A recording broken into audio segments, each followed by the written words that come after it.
ladies and gentlemen. Are we living? Hello everyone, how you doing?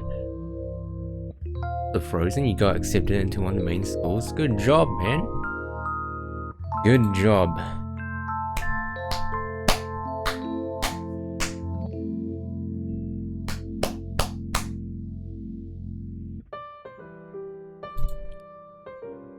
Anyway, so in celebration for peace signs name change, which is supposed to be today, I'm pretty sure. We're going to keep the lore. So the lore dictates that like a month or two ago, Snake and Peace Sign were partying in Twitch chat, and Peace Sign decided to change the name. Yeah. And to follow up from that, we were playing Senran Kagura, and at first I thought Snake was Miyabi Worst Girl, just on a different account, but apparently that wasn't the case. And so began the journey of 90 days waiting. And apparently, yeah, Peace Sign isn't. Okay, so why are we doing Senran Kagura when you can't even change your name? The hello, woot woot. But Peace Sign, you can change your name, right? It is today, right? You just can't use Peace Sign.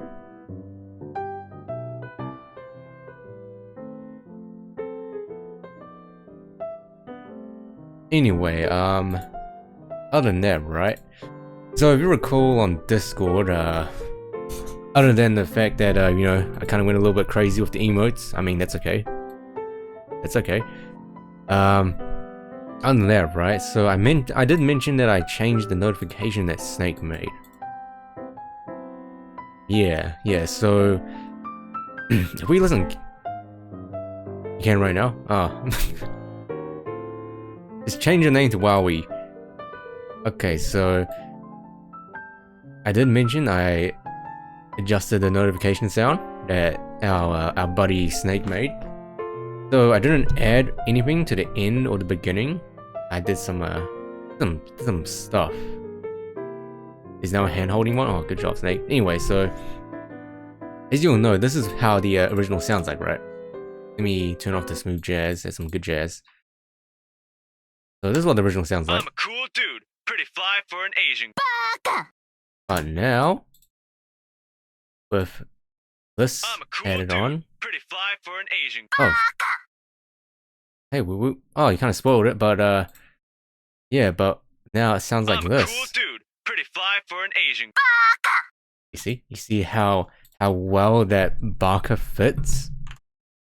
Oh, it's so.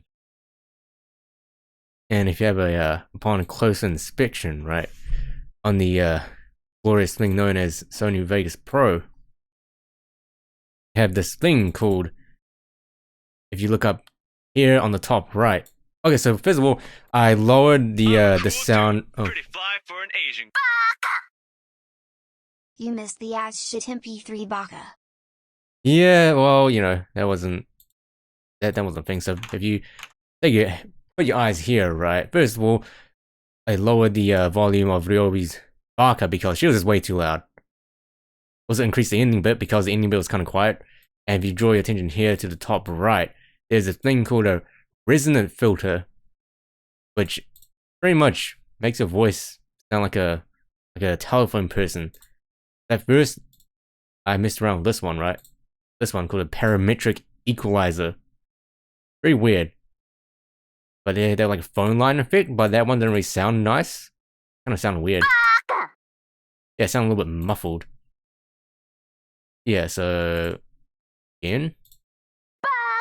Yeah, it sounds really muffled. Asian. Yeah, it sounds too muffled. So the other one worked. Resonant filter worked a lot better. Yeah, it's better. Anyway, yeah, so that was a thing that happened. We made a joke. Good job. Good job. You can go Ashton Best. I mean, Peace Sign, listen. Those are two very, I guess, topical and specific names. I don't know if you want to fully commit and wait another 3 months. But anyway, that's besides the point because, we got some lore to do.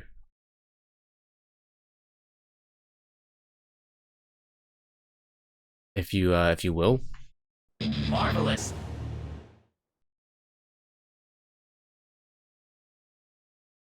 So anyway, that new Senran Kagura game, right? What's it called? what's it called? Something. First, right? First renewal, right? So, I believe that is not in English yet. I believe it's only in Japanese still. And I had a look at the gameplay, right? And it's literally exactly the same as this. There's a gameplay of Homura. He did exactly the same moves, exactly the same combos. Only thing that changed was the backgrounds and the environments.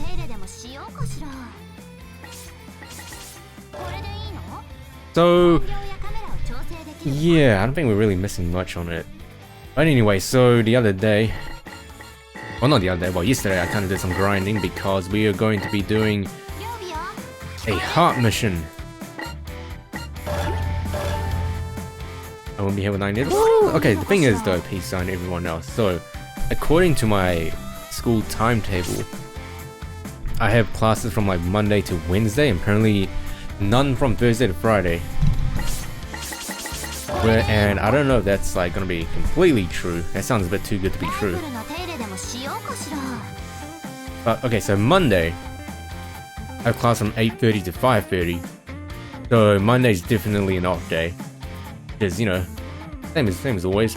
Tuesday, on the other hand, apparently I only have like one class from 8:30 to 10:30 in the morning.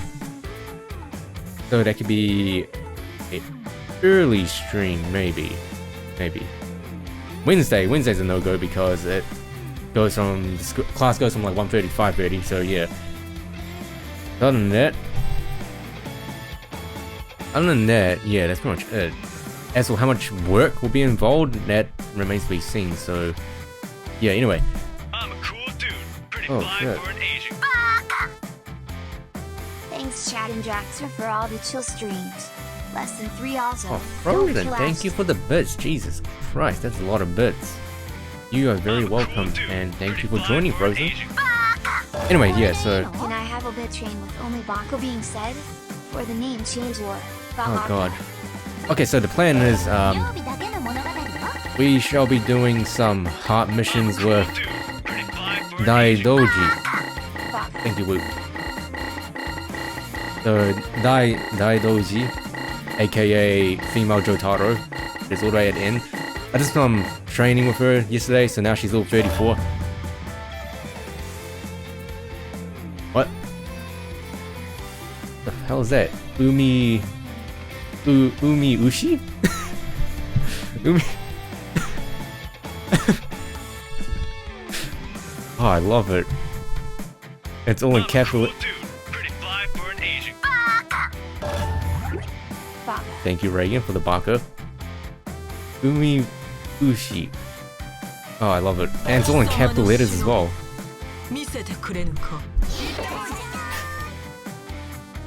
Okay, so now we have... Oh, great. Now everyone's gonna be confused on who Umi Mushi is. Umi Ushi. This world is full of mystery. Yeah, you're right. You're right, Daidoji. Peace, slug. Oh my god, peace, slug. Oh my god, and the universe beyond us holds countless more.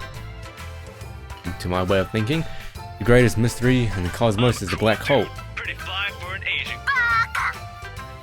For those who can't see, peace sign fucked up and made her name be the definition of a sea slug. What a fucking card sea slug thought. Kapabaka. Umio Ushi, okay. Okay. Not even light can escape his grasp. Then now people will be even more confused on who peace sign is. There must be a skilled warrior waiting at the core. Challenge him. Even here on Earth, there are many mysteries yet to be solved. What's that sea slug name? The sea slug emo. What is that called? Brain slug. Okay. The phenomenon of UFOs, which I intend to battle one day. The already a word I don't know how to pronounce. The menagerie. That's menagerie of elusive creatures such as Bigfoot.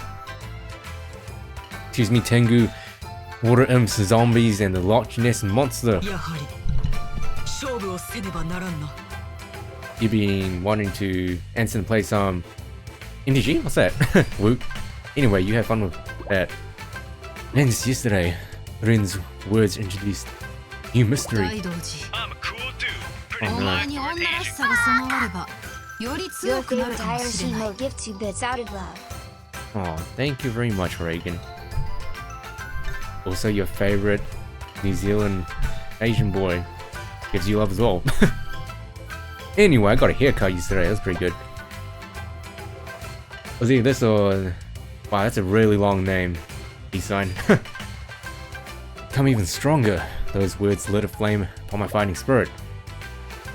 In order to become stronger, I need to become more feminine. I see.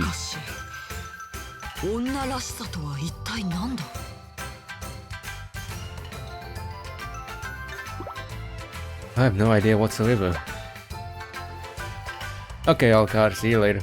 And no matter how much I asked Rin to explain, she would say no more about it. Every hour afterwards has been an eon of torment. I sprinted down the beach, dived into the waves, and roared at the sunset, but I've come no closer to an answer. Iken? Who's your... Oh, right. Alright, never mind, peace sign. I've stood beneath a waterfall, dug tunnels with my bare hands, and hid away boulders, and the answer eludes me.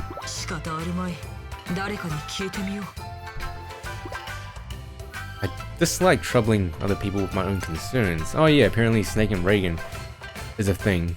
So instead of me sending my love, I'm sending Snake's love. Yeah, that makes more sense. I dislike troubling other people with my own concerns, but I have no other options this time. If unlocking my femininity will unlock more power, then I will accept the key to that power from anyone. Good or evil. This is the plot of Naruto.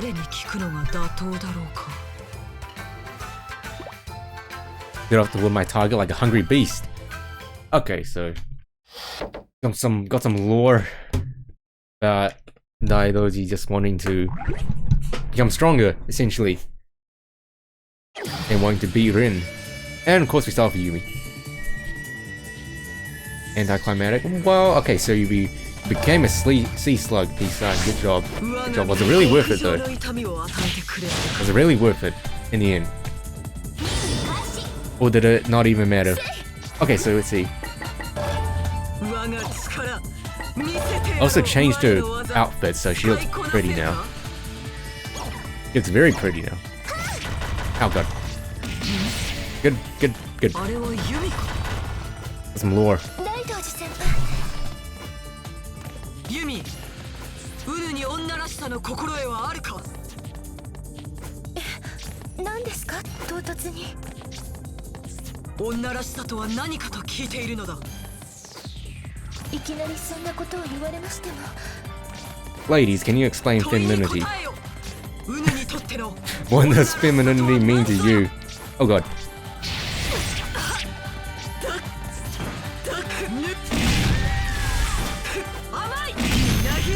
Oh, right, the letter. So we're probably gonna go through Daidoji's art mission and then probably in there. So that won't take long. Maybe just like a couple of minutes. That's why I was on Steam. Yes, Snake. Yeah, so because Daidoji feels like level 13. And of course I need some level ups. Oh god.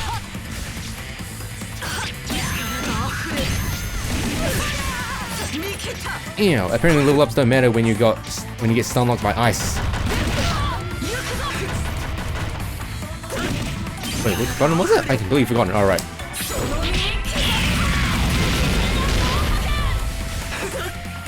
Rin's lore? I mean, I guess it makes sense, right? Cause they're like two peas in a pod.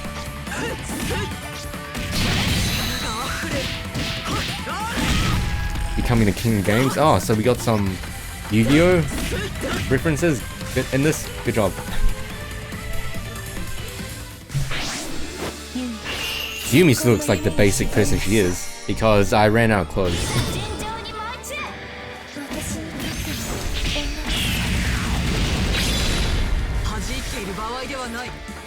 これは我にとって最重要事項。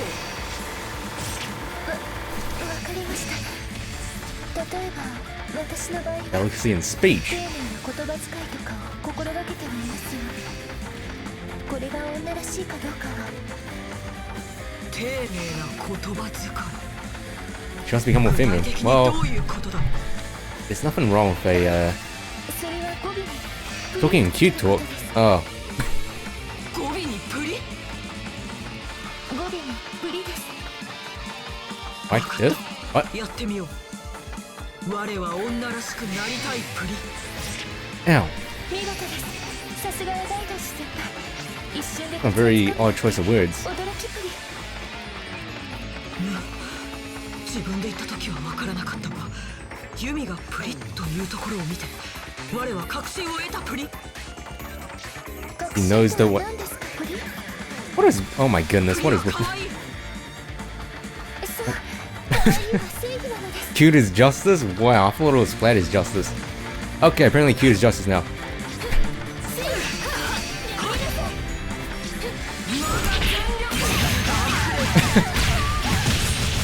Oh god. Oh, I didn't think I would do that much damage. 票がそがれる。こんなの間違ってる。 Well, 強さのためプリ。 this is of. Okay, it might be slightly over leveled. Just slightly over leveled, maybe. 我の上を満たす者はいないのか。 I was gonna say, Daidoji, there's nothing wrong being a masculine female. 当然の評価。 She's the only one that has abs. That's visible abs. 我を超える者はおらぬのか。 So yeah, I think she's already dead.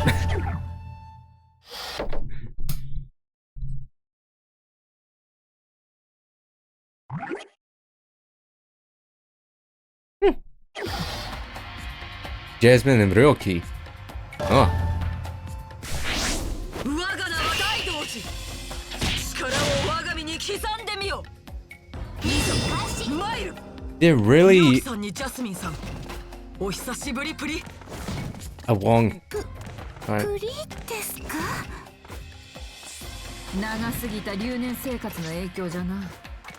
一種のパンチドランカーかもしれない。この喋り方どうですかプリ。我は Am I 女 more らしく fit? なったでしょうかプリ。 I'm just expecting a random OWO. そうですね。 And this udon restaurant. こりゃもっと頭に刺激を与えた方がいいね。荒領事が必要だよ。 That's some good lore. 忍び。 God, the abs. Abs. So weird.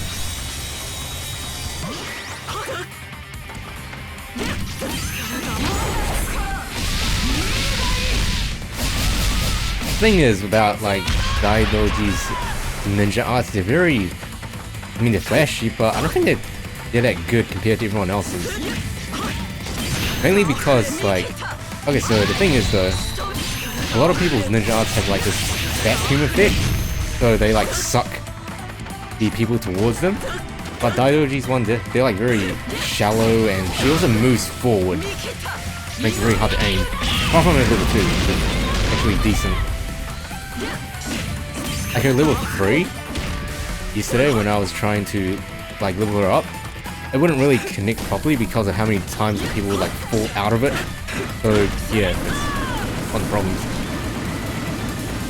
So hello Hefra and Valek, I'm doing pretty well. This turtle though, people asking how you doing.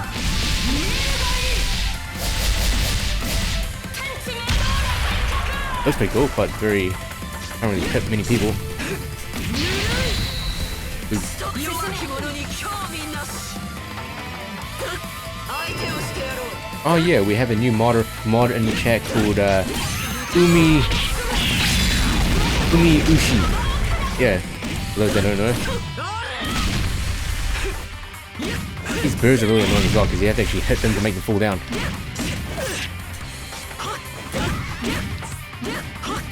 Bit of special finishes. Who needs special finishes? Special finishes in 2018. Lol. A little bit tired. I think we're all tired. that special one over there? Nope.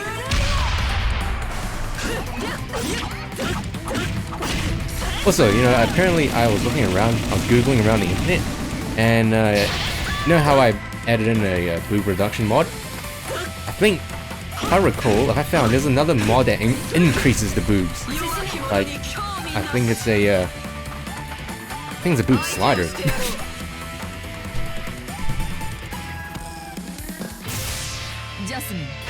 And of course, there's a nude mod as well.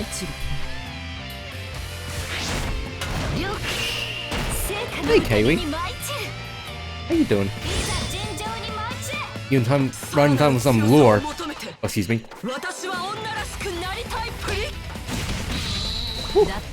Getting cool.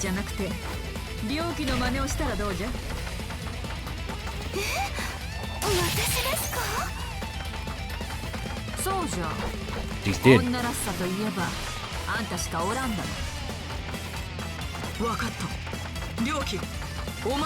So consume your femininity. That's very rude, I think. Maybe just a little bit.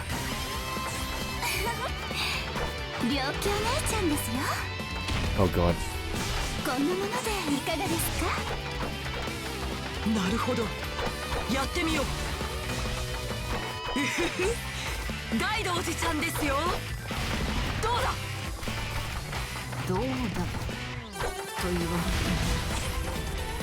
How's the game? The game's actually okay. Hethra, I know what you're thinking. I know what you're thinking. I know what everyone else is thinking as well when they first see this game. Believe it or not, it's actually it's actually a pretty good game to play. I mean, the combat style is actually pretty nice, even though it's full of, you know, nothing but fans rules, but you know, that's okay. And it doesn't look that bad either. Oh god, that's a dead. Oh no.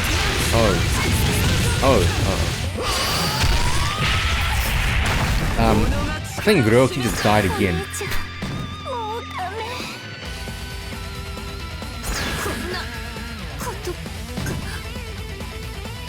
Yeah, I think she died twice.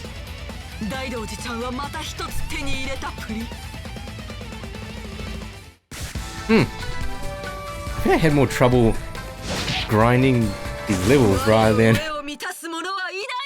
than these actual heart missions. Like when I was doing the when I was grinding on the second to last level, so in the second to last level you fight Ryona and Ryobi, and they were pretty tanky. Like they had so much HP compared to these people. They have like nothing. I think we have two more missions, and then we'll be done with this lore. Oh, Hikage. That's pretty weird. So what should we do tomorrow, guys? Because tomorrow will be the last day before I start school again. So what should we do for like 2 hours?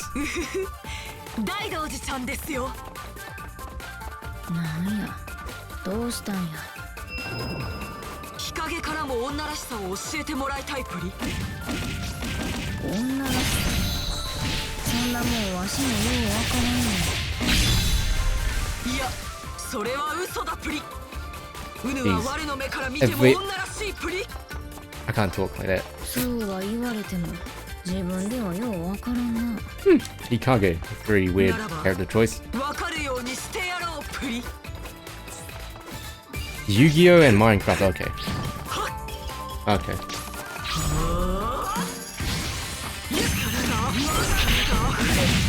Oh yeah, Hippo, this game actually is pretty neat. You just look past all the blatant fan service.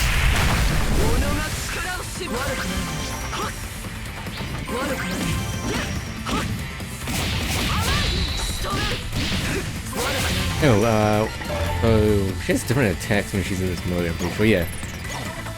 Let's see, 1, 2... Okay, there's that one, that's pretty good. 2, 3, 4. Onigiri. Let's make our own DDLC mod in 2 hours. That sounds like a very good idea.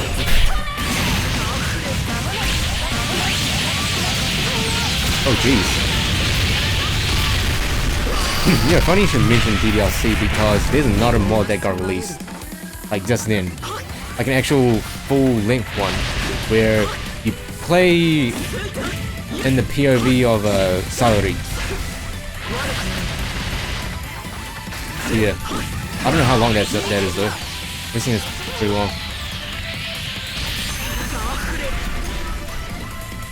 Watching the OVA? Whoa!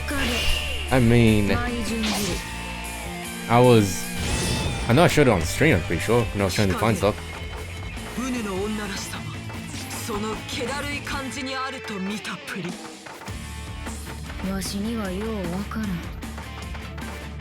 我にはようわからん。感情がないからなプリ。 I don't have any oh my 感情 goodness. がないからなを Please. 足したな。おまけにプリをつけて。怒ったのか。怒るわけないわ。わしは感情がない。Wow, Hikage, wow.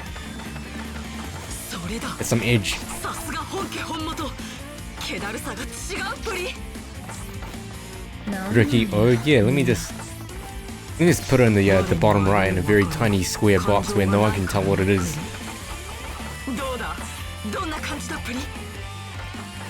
ほんまにようわからんわ。 Oh, so this puppet isn't working. Why can't she ride it? Oh, that's weird. Okay, so it's the actual thing. Okay, yeah, that's the problem with her little tree. I completely missed her. Completely whiffed.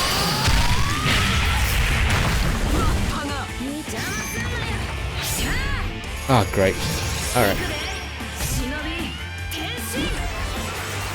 I feel like this here should be her default hairstyle. It fits her better.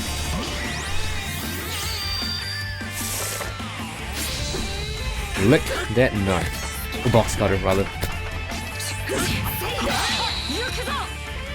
Alright, Hikage, where are you? Fast, oh god, fast snake. Just, can you do me a favor and like jump in front of me? Okay, yeah, that's a big whiff. I mean, there are some pretty decent old movies, like Night of the Living Dead.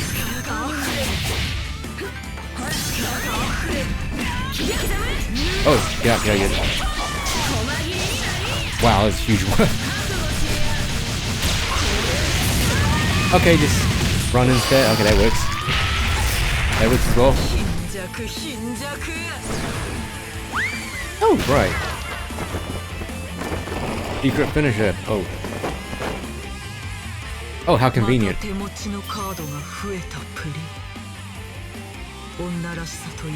Way back femininity. Am I doing right? Teal here? I think she more has a... I think she has a, she more has like a green here. She more has what? She has more of a greenish here. Goosebumps choose your own story thing. That could be fun. How'd it work though? Did I just find a PDF or something? Let's watch Goosebumps. 4 episodes of Goosebumps. 4 episodes of Goosebumps while reading the book.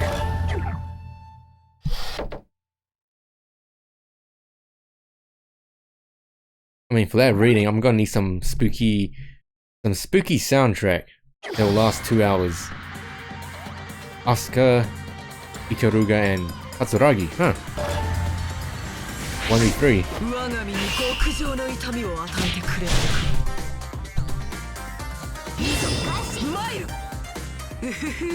Is PvP in Bastion?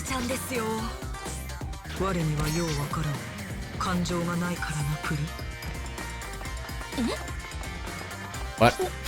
なんだ大道寺先輩どうしちゃったんですか大道寺ちゃんですよ我にはようわからん感情 You can が mob ないから Bastion? プリプリ I don't know. プリ Puri. いやなんと言ってリアクションすればいいのでしょうかリアクションなどいいうぬらは我に女らしさを示せばいいのだプリ。 Okay. Okay, so the thing is Goosebumps is a good ass novel series. Which one though? Okay, I think they did.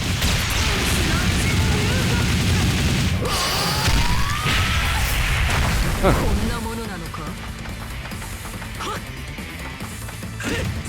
And also, how long does it take to read a Goosebumps book? If I recall, it took me like an hour to read one, maybe, when I was younger. So, maybe not that long, but, Oh boy. You heard correctly, good man. How you doing, man? Man.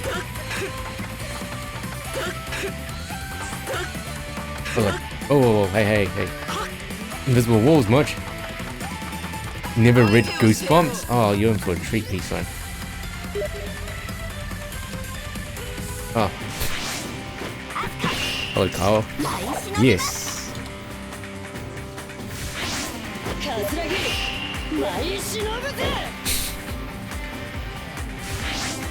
You're in for a treat. I don't know how well they aged. I just remember them being good. Oh, Lord.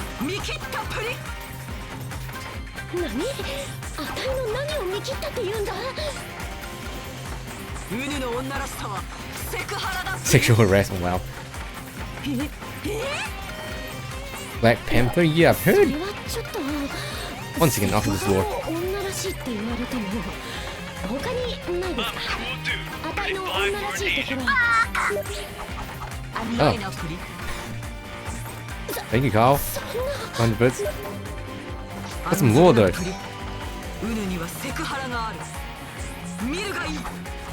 Oh. Died. I mean...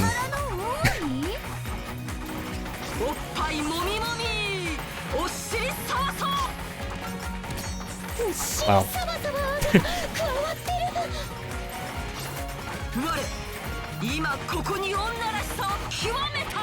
Oh, okay. He's now very feminine. Feminine indeed. Good job, Daidoji. Anyway, so... Right, so Black Panther, right. I heard Black Panther was supposed to be good. As well as that, I heard like a lot of like controversial stuff about it. I'm not sure exactly what it's about. Is the male lead an actual man of dark skin color? Oh, see you later, Oscar.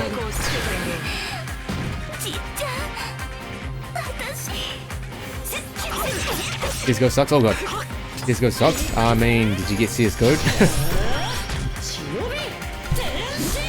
Like what the Reddit people say? Did you hold an angle for like a minute?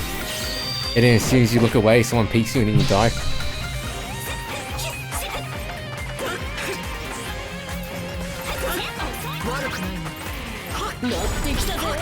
I believe the secret finisher has to do with the, over here.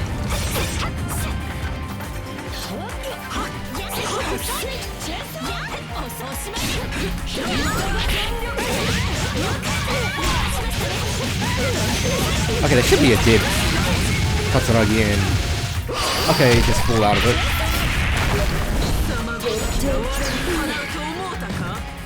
You may go fuck. Oh, I'm sorry. I'm sorry to hear that, Carl. Also, you do know, Carl, that seeing messages appear on screen, so if you want to say anything private, you should probably just whisper it to me instead. Enjoy Black Panther? Yeah, is it?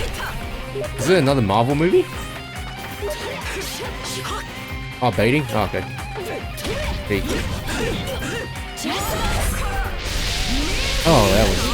I missed. Here's the thing with CSGO, right? I've never actually played a competitive mode at all.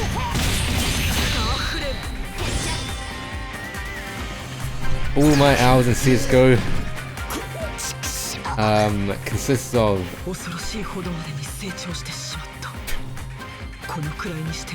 Oh, outside of bar ranking? That's probably... That's a very interesting combination. Oh, you're on mobile, Carl, is that why? Oh, I see. See. Okay, anyway, I was gonna say, all my CSGO hours consist of 当然な評価だ surf maps, bot DMing, a little bit of B-hop maps. 真の忍びの技 That's 試 really して it. みるがよい Gun game? Actually, surf maps are very relaxing. Very relaxing. Not supposed to be here. Are you in some like secret area, Reagan? Oh, Rin. Final countdown.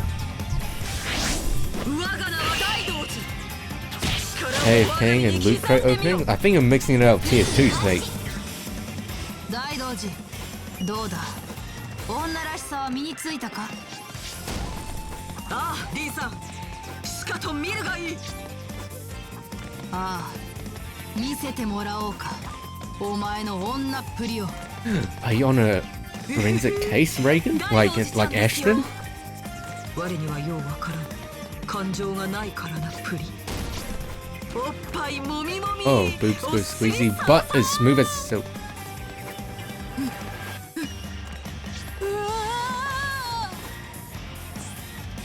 What's it called? This game is very... It's something. Are you telling me you're a Twitch cop, Reagan? Is that what you are? Saying that you're a Twitch cop? Oh, Jesus Christ.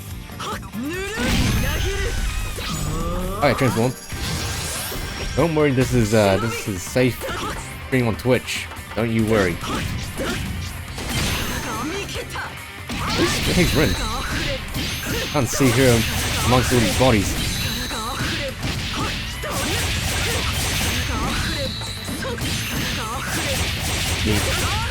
That sounds like a horrible idea, Snake. Bar stake out. Oh damn! Well, be careful. Where did you Rin? Rin. Oh, that's to kill all these people first. Oh, I wasted level 3.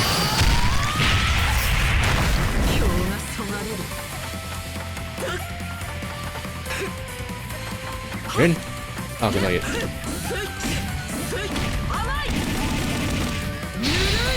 That poor lady. But then... Oh, you're not dead yet? What?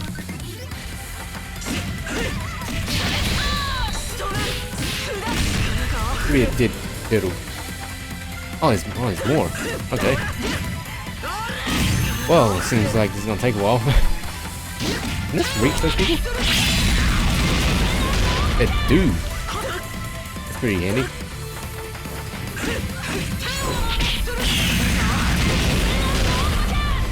But I don't think it kills them instantly. No, it doesn't. No, no. Mash that square button.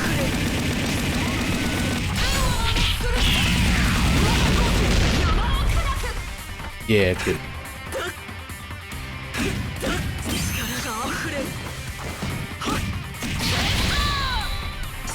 Damn, even when I'm level 41, they still have more HP than actual girls. Yeah, I'm level 42, Snake, but look, they're still taking a hell of a beating. They have way more HP than actual girl characters by the end. Oh, still not over yet?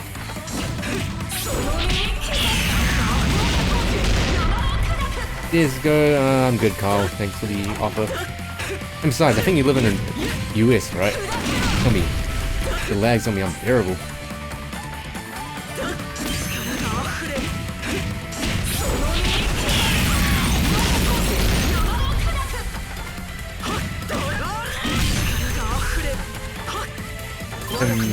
Besides, I think I need to get off early-ish today. Got some other stuff to do. Let's say does this reach him? Does not reach him.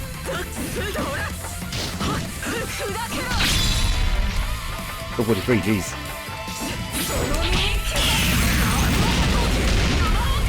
Yep, I need to actually stand on that platform.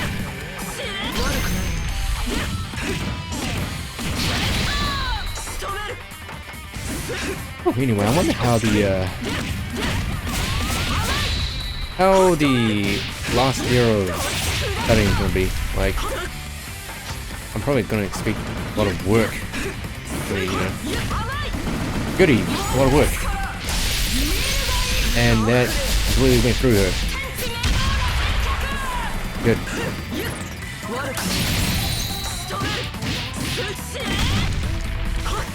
There's still a DDLC mod, I mean... Nope. Nice try though. I did remember to remove that command from Mubot. 大道寺ちゃんですよ。我にはようわからん感情がないからな。おっぱいもみもみ、お尻さわさわ。誰か救急車を呼んでくれ。大道寺がプリプリプリプリプリ。 Good. やめてくれ。おっぱいふかふか。おっぱい尻つるつる。頭が変になる。助けてくれ。 Oh god. Oh, that's how you swing this. Jesus Christ. There's some A+ voice acting and dialogue.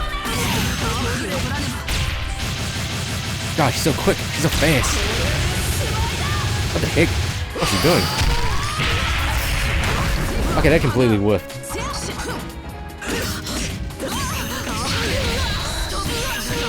At this point, doing regular combos is much more efficient. Because they actually land.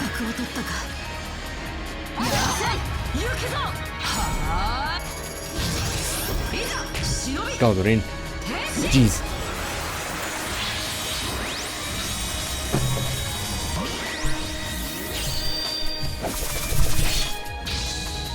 You know, minus the whole waifu thing that we have going on with these characters, in my opinion, I think Daidoji and Rin actually look the prettiest in the game. Oh, geez. And they just happen to be the oldest as well. I mean, minus the grandma.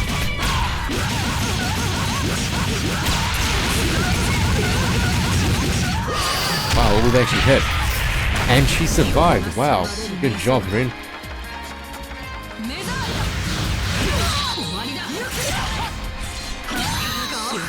Well, I think I did say minus.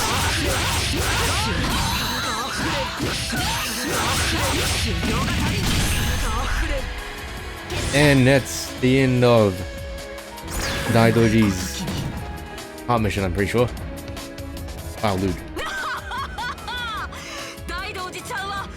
Sayori, that's her name. Not to be mistaken with Sayori from DDLC.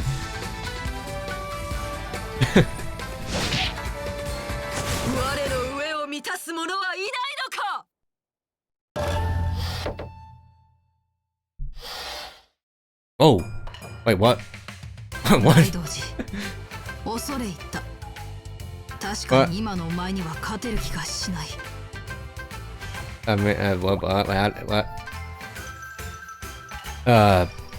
Rin stands up and bites her lip.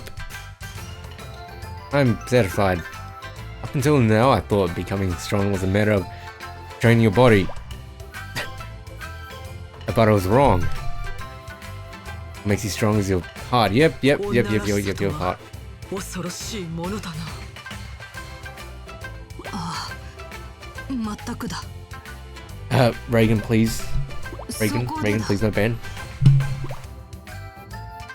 Rin suddenly lowers her head. その女らしさ。私にも伝授してくれ。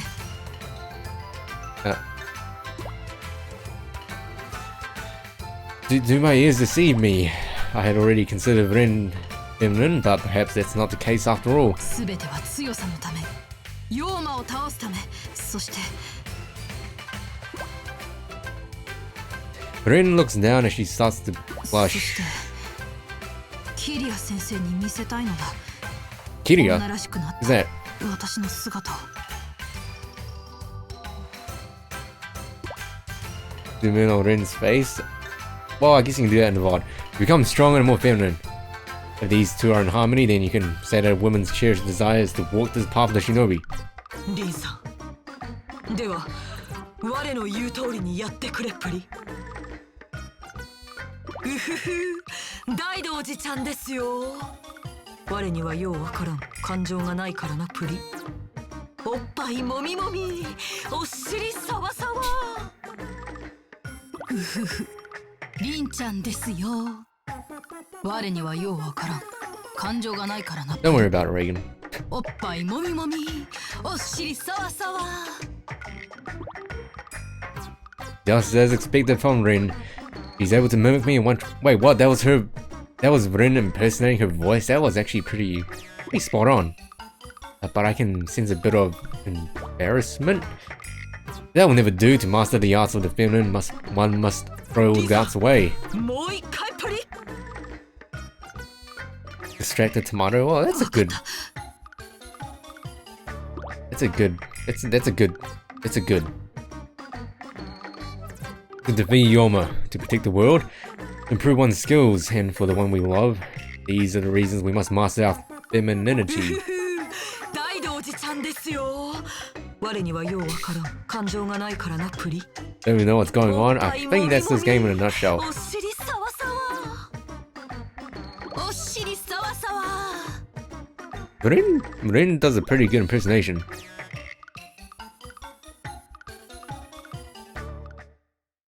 Wow. Wow, it's just wow. I mean... Okay, I need to go to the toilet really quick. So you enjoy this black screen.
Well,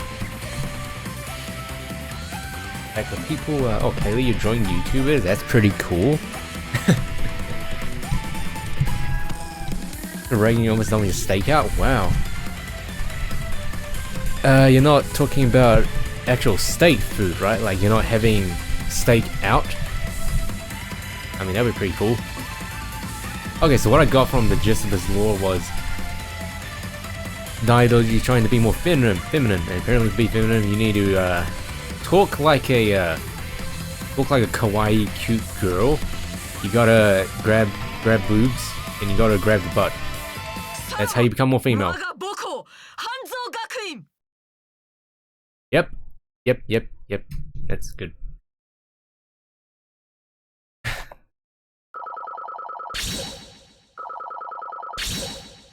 Good. Can't skip this though, for some reason. Is my controller working? You want some more ASMR? Okay, one second. Is my key... Where's my controller broken? Controller? Hello? Hello?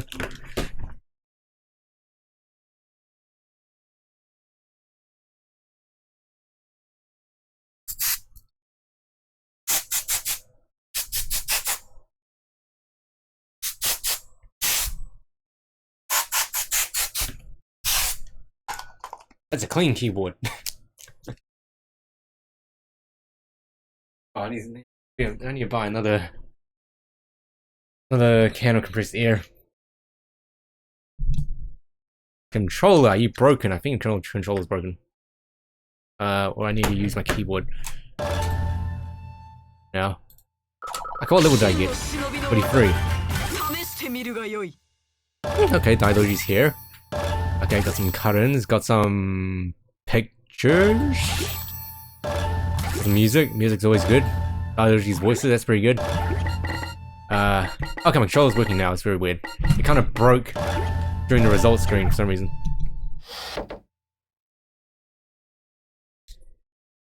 What's a no snake? Nah. Bad snake. Daidoji's hair on. Miyabi and Robi, how's that gonna look? It's gonna look weird. Does it come with a hat? God, it's gonna be weird.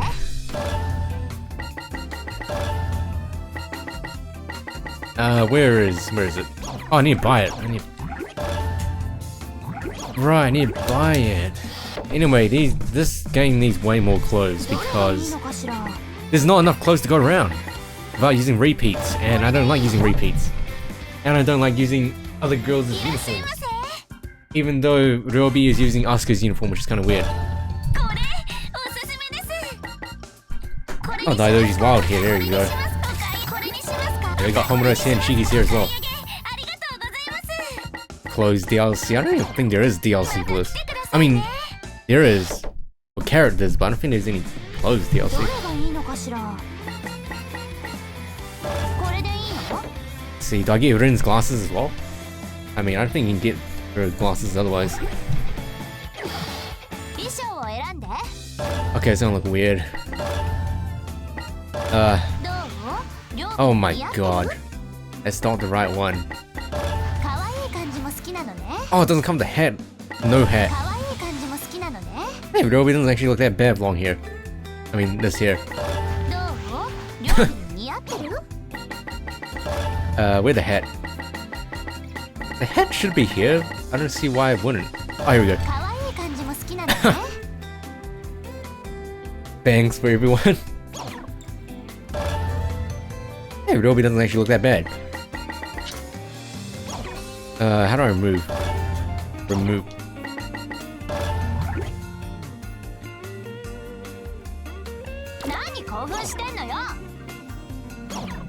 Okay, good.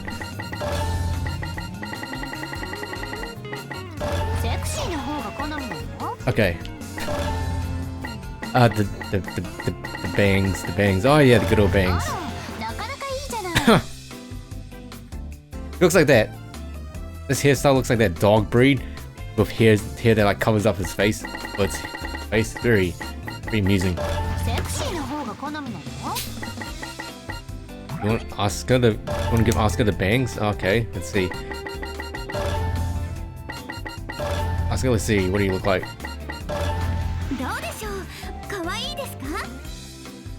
Very, yeah, very. You look very cute. Good. No. Oh, there you go, get it. Okay, Miyabi, let's see. How do you look? Probably look fine with it. Let's see. Damn. Damn. Wow. Look anime as hell. And the hat. Hat? Where's the hat? Here we go.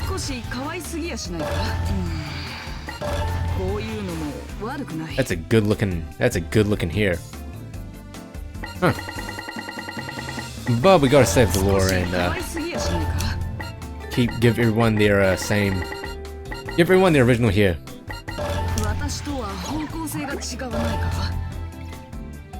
Okay, Hikage's the exception because she just looks better with that hairstyle. I should give everyone the bangs. すればこれでいいの？ That'll be good. Replay the entire story with everyone with the bangs. 料理だけの物語よ。 Oh, that's horrible. Anyway, what we need to do now is to fully complete the arc. Between the two girls, we gotta do Rin's one. They're really little 35. 私の戦い目に焼き付けるがいい Also, I know how there's like a ranking between A, B, C, and D. There's also like a gold variant as well, which is weird. まだまだいけるのだろうか By Daidoji. I ask myself that question every time I look in the mirror. Me too. I don't feel like declining as a shinobi, but my youth keeps on slipping away. Wow, it's getting real. Getting really real. I'm still technically young, I suppose, but as long as I continue to work with shinobi students, I feel the widening gap between their youth and 私 mine. はまだ若いのかそれとももう若くないということを受け入れた方がいいのだろうか You're still young, Rin, it's okay. I worry about this all the time, and worrying isn't good for the skin. I mean, it is true, but being alone in this lonely room really makes you think. Tired of being lonely. Wow. I'm fed up with all this anxiety, all this panic. But what am I supposed to do? そうだ女子会だ Wow, how sad. I mean, Daidoji's one was all about being female. I'll hold a girls' night out, and if we can all laugh and have fun, at least some of this loneliness will go away. And if I can share my issues with other people who are in the same boat, maybe we can all come up with something to hope for. 早速女子会の参加者を集めるとしよう Well, I'm expecting Murasaki to come in here. Oh, she looks sad and depressed. Who knows? Maybe Daidoji won't even be here. Oh, and just as I say that, here she is. 覚悟を決めろ拒むのであれば容赦なく切る I mean, Rin's default uniform looks pretty nice. 大道寺 Okay, Rin, how do I use you? You overpowered person. 勤勉だないい姿勢 3-4. 女子会を開くぞお前も参加しろリンソン共に語らい若さへの不安を吹き飛ばそうではないか Oh yeah, bios. I forgot about them. 我はまだリンさんより若い Ooh, that. Oof. なん That だと burns. Good lore. Anyway, speaking of lore, 私の力を知りたいのか where is? Oh, here we go. She is. Oh, she doesn't say how old she is. Hebijo Academy teacher, formerly a good shinobi from Hanzo. She retired after an accident. Her skills, however, are as sharp as ever. 730th. Only 5'3". Huh. That's a little piece and she likes beans. Ah, that's some good. Beat people to feel young again. I mean, that makes sense. Also, she's hell of a lot faster than Daidoji. Probably a lot stronger as well.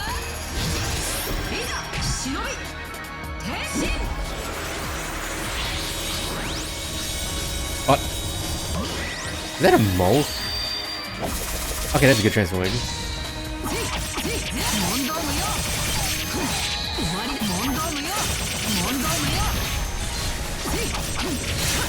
I wonder if Ryobi says Baka again in the new Senran Kagura game. It's the only way of finding out. Actually buy and play the game. すぎるぞ甘すぎるすぐに打ち果たしてやろう私の力を知りたいのか Oh no, wrong. No. Oh, you finished your stakeout, Reagan. Good job. Did you find the killer? Okay, so Ren's level 3 is stupidly overpowered. As you can see now, it just keeps on going. Pretty overpowered. to get actual steak now. She's like late 20s, early 30s. No, she's not. She does not look like that. Anyway, even if she is, she's not that old.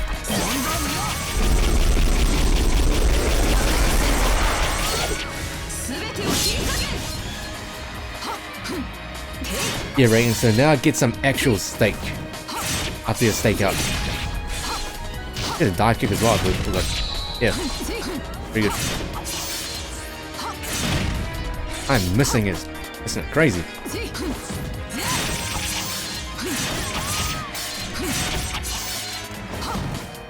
This thing though, she only has this dive attack in the air. She doesn't have like anything else.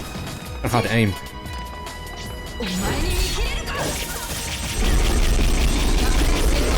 That's expensive. 26. 26 is not that old. I mean, come on. Come on, Rin.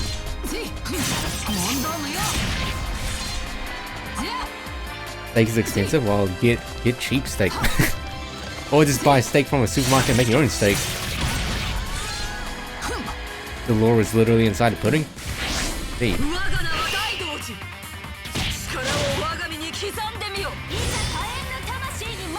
Hey Carl, welcome back to this. 本当のことだ。我はリンさんより若い。なぜだ。年だってそう変わらないはずなのに。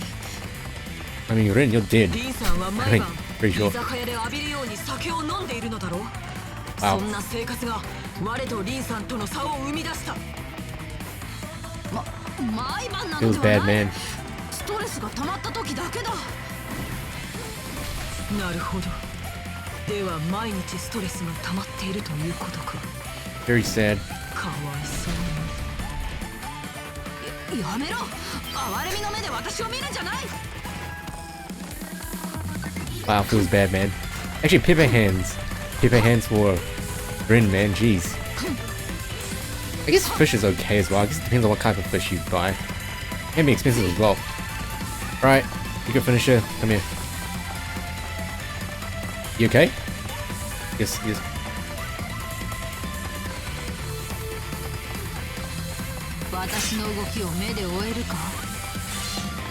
Good AI. Oh god. Oh god. Oh god, stop. Alright, come here. Come here. Okay, that should be it.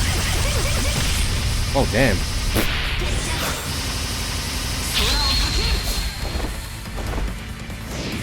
Mackerel's only $3. Wow.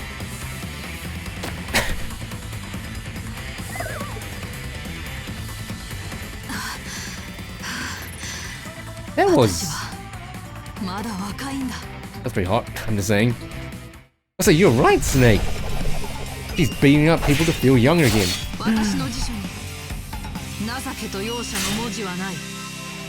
You don't really want for steak or fish? Sweet, what do you eat then? What's your,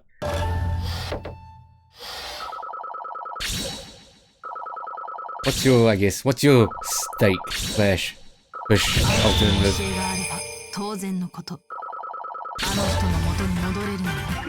The alpha cancels out special finisher? Really? Are you saying that, more boobs is to be shown? Oh, good luck with that, Kyle. Really?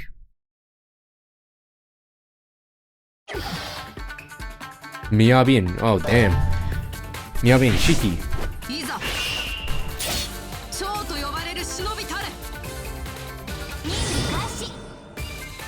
That was the lore. 女子会を開くからお前も参加しろ。女子会ですか？別に構いませんが。へえ、面白そうじゃん。私も参加していいですか？ダメだ。若者に用はない。 Wow, no young... wow. Wait, how old is Shiki? Like 16? How old's Miyabi? 18? Chicken or pork? I mean, those are pretty good. Chicken is such a... like a go-to meat source. Nothing wrong with chicken though. Pork's really good. You should try pork with like chive stalk. That's what my mum makes. I think that's pretty sure that's how my mum makes as well. How my mum makes. Pretty sure that's how my mum makes like food.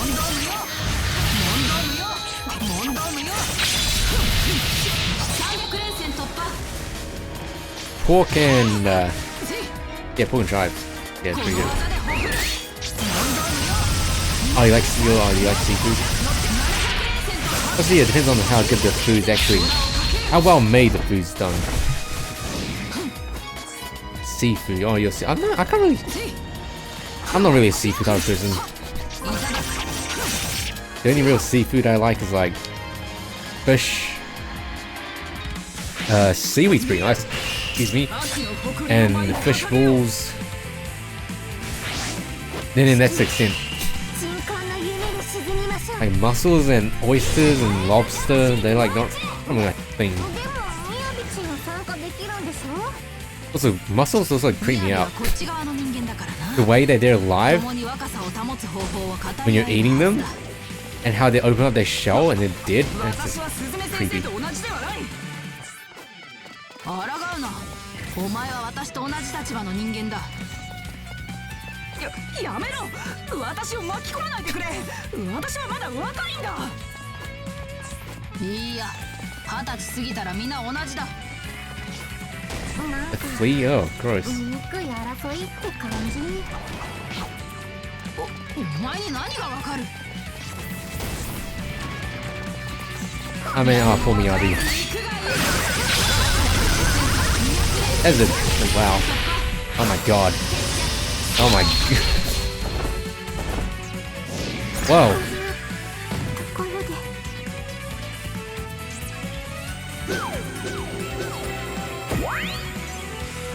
No, no.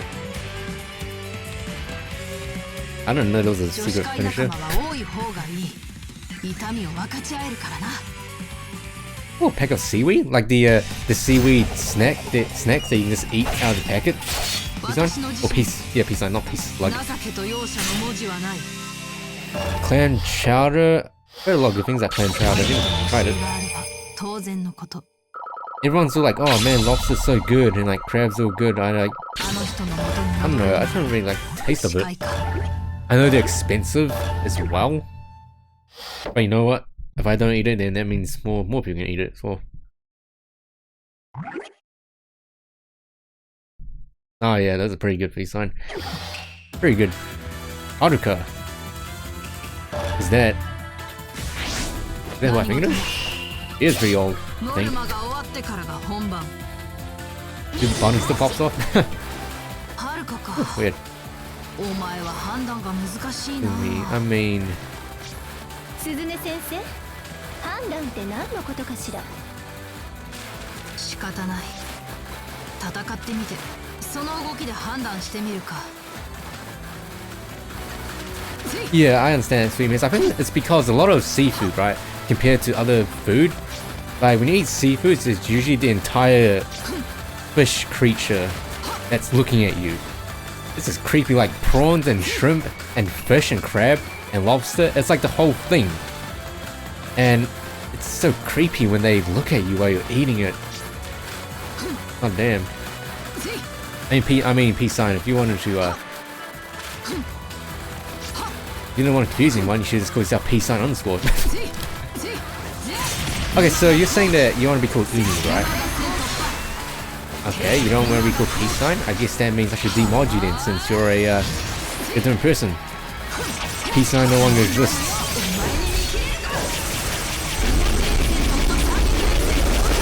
Oh my god, that hurts my ears.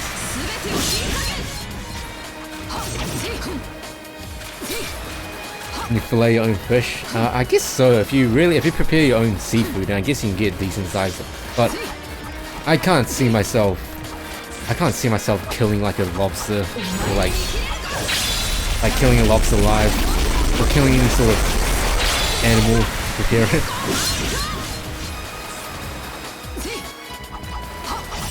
Underscores, yeah, I know underscores. They're like the X's. Like it's an extremely easy and simple way to get out of the whole, you know, oh look, my name.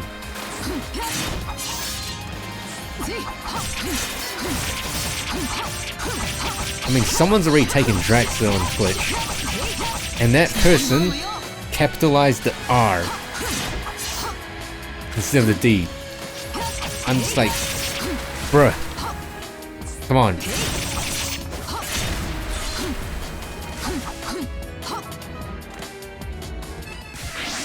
Also, you want me to call you Umi? You want everyone to call you Umi now? I guess that could be arranged. はるかお前はまだ若いな。当たり前ですよ。鈴音 Oh yeah, she's also a scientist apparently. Maybe Haruka's actually like 1,000 years old. 余裕で笑っていられるのも今のうちだけなんだからな。あらあら、若者に当たり散らすなんてみっともないですわ。お前の若さが憎い。憎たらしいぞ、はるか。若いってそれだけで罪なのね。Grew up in the Christian community, I guess that way, when you put it like that, Umi, then I can see how you can be used to it. 少しは抵抗して Alright, Mama, come over here. つまらないわ。 That is a dead mama. That is a dead mama. Christ. Oh, it's the same Bunner one? Oh, I thought, oh, right. Oh, right, I see what you mean now, Snake, yeah. Yeah. なんだこの敗北感は。 Right, yeah, so it's probably like a costume specific finisher that overrides everything. 情けと容赦の文字はない。 You mean see, you have seafood queen? Well, I guess it makes sense. だいぶ勘も戻ってきたようだな。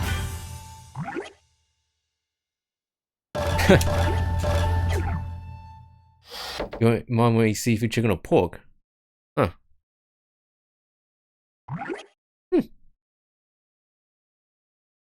Interesting. I mean, that means you're rewriting the lore. He's fine. Alright. Kaylee, see you later. And something by. Bun on me, I'll be now. Nah, that ain't happening. ノルマが終わってからが本番。 Wait, what was that? Oh, Asuka thing. お前なら参加してくれるはずだ。 Body pillows. 鈴音先生、参加とは一体。若さや不安を吹き飛ばすため It に is. 飲み語り合う女子会だ。もちろん参加してくれるな。でも僕はまだ若いですから。若い？嘘をつくな。 I knew Murasaki would be here. 鈴音先生、どうしちゃったの？ So, hello, Efra. Hello. Welcome back from the lurking. So why is Mirai involved? What? You don't like the ocean? Oh, I see. Sweet. I don't know though. I mean, it could. Maybe. Maybe it's like a correlation type thing.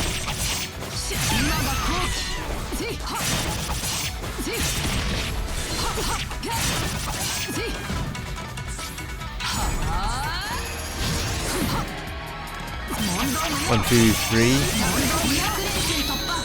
That's a pretty good hit. Oh, Ren, why are you so amazing?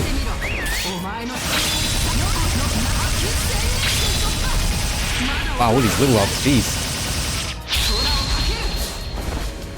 How did I not get those people flying? Jeez. Miss the ocean? I guess I do. Wait, do I? I don't actually know. I mean, I wish beaches were as lovely as the TV shows point them out to be, rather than being stinky, seaweed-filled messes with nothing but barnacles growing on rocks.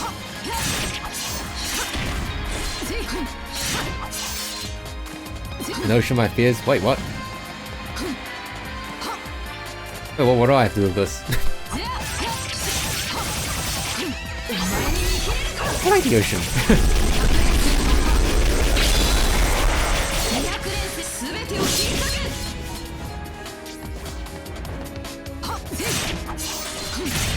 What is this lore you guys are making up on the spot? Where do I come in? I mean, ask making peace sign. I mean, Umi, not peace sign. What's a peace sign?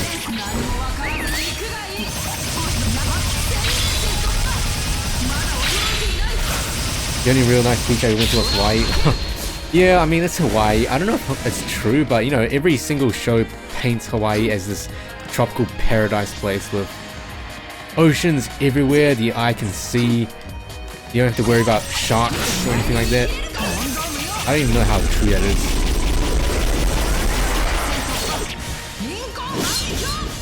Wow, Umi. You gold digger? I see how it is now.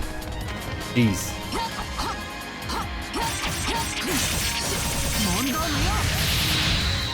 Peace sign would never do that.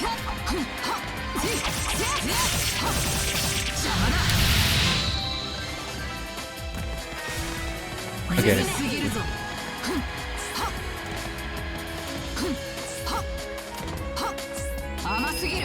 Body pillow finisher.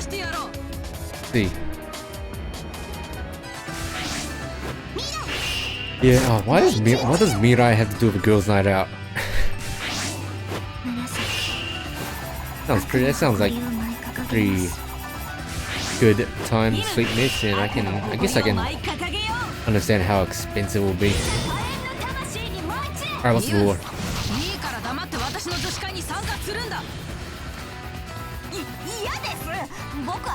Oh, body pillow. I mean, my skin's pretty smooth. I don't know about you guys. So Mirai's punch. Bad snake.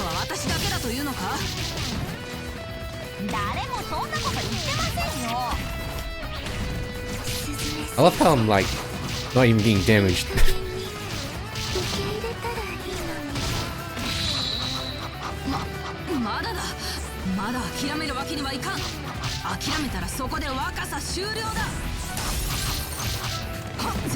Just like how closes flashed Judy's panties at you, Snake. Huh. Alright, come on. Goes over here. Go. God, so coward. Damn, Mirai, you're lucky you're a range character. Christ.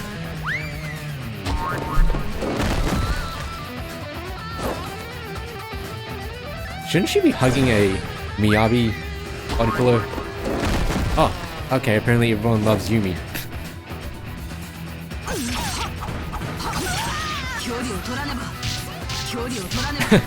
Several colors. Wow.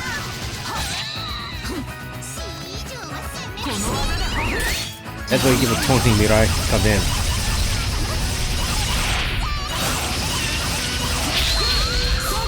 Oh, she actually survived. What a champ.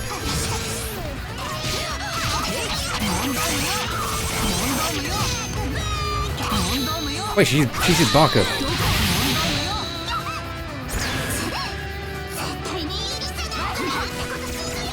He just did. Wow. You see it again. You see it again. When she was getting her ass beat.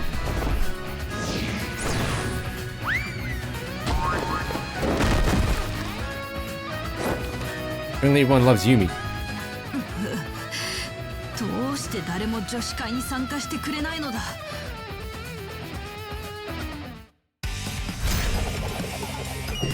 You like Rin? I mean, Rin is a pretty cool character. Sweet. And she's actually one of the older characters as well, and she looks pretty. I think she's the highest level character now.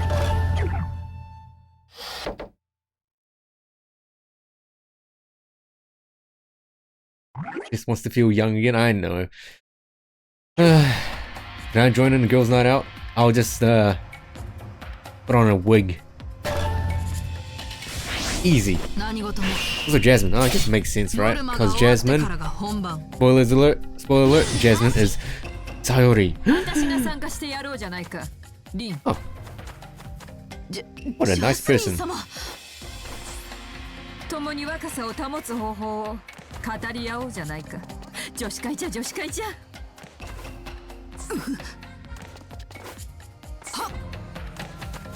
What a nice person Jasmine is.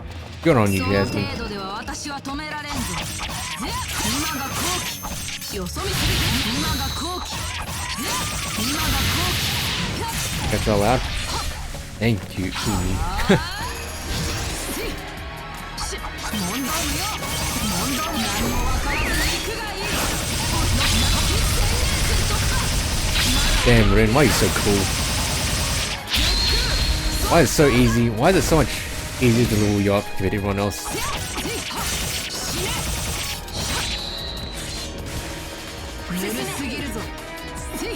Maybe if I was younger Snake, and maybe if I was prettier.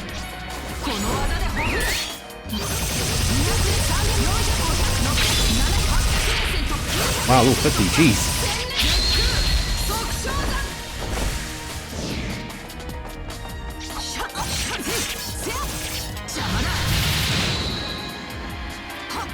That's a lot of onigiri. See, her level 1 is... That's not that bad. That's pretty good.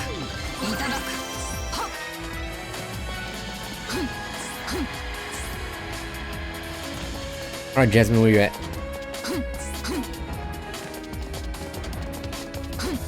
甘すぎる。すぐに打ち果たしてやろう。ジャスミン。いざ Karaoke? 宴に舞い散る。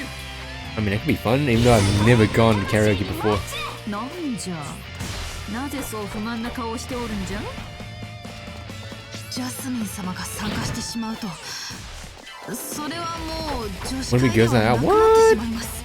Are you saying that Jasmine's a dude? どうしてじゃ。女子会というよりも、 Wow, what a burn. お茶会みたいになってしまう。リン。わしをババア扱いするとは。度胸じゃな。申し訳ございません。ですが、私は女子会がしたいのです。 More like... I'm not, okay, so... For serious talk, I'm not a party person, okay? I have some friends that love going to bars and stuff, but I just don't see the appeal of going to one, you know what I mean?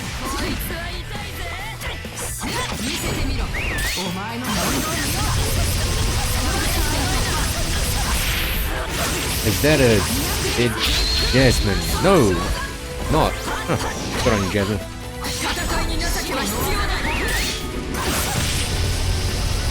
There we go. That's a little bit of overkill.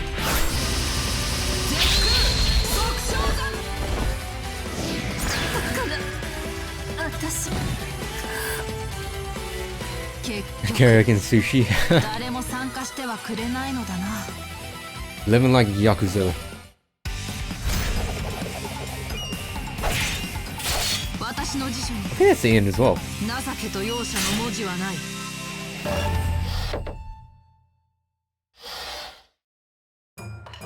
Aw, see, everyone's having fun. Is that Mirai? At the bottom left? Right, the girls' night out is officially cancelled. Oh. Oh. And I just put in a reservation to my favorite bar. Hey, speaking of bars, what do you know? Yeah, sweet miss. High five. I mean, the closest one is when me and my two friends went to,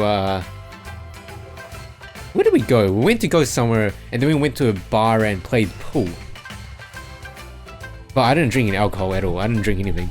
Played some pool. I did surprisingly well at it for my first time as well. Disappointed. I started to head home. When the party was awful. Yeah, I guess it also depends on what type of party it is. When I arrived in front of my door, I feel an empty sorrow come over me. Wow. Even when I open this door, there's no one on the other side waiting for me. How do you explain this then? All that's there is the same old lonely room. No? No.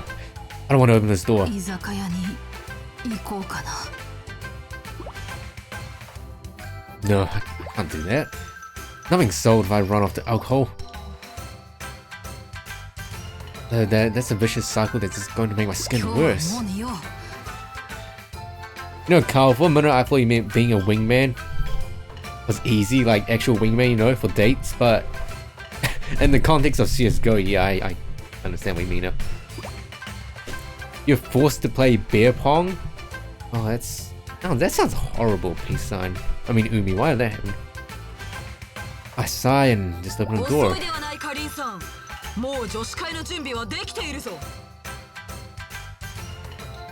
lot of parties. Yeah, typical party involves bars with a bunch of people and crowds, and I don't know, like, you're underage? Wait, what's that? Wait, I guess depending. I think the drinking age here is 18 or 21. Daidoji. Oh, Daidoji. Oh my god, Daidoji also has a mole on the left side of her eye. Also, Mirai has a mole as well. No, I actually have a mole as well on like the on my chin. Huh, everyone has moles. Daidoji is sitting cross-legged in the middle of the room. No, it's not just her. Miyabi, Imu, Iki, Mirai, all the girls I invited out here to get it. Why did you invite Mirai? Living in the US? Huh. What's the legal drinking age in the US? Is it 21? Or 18?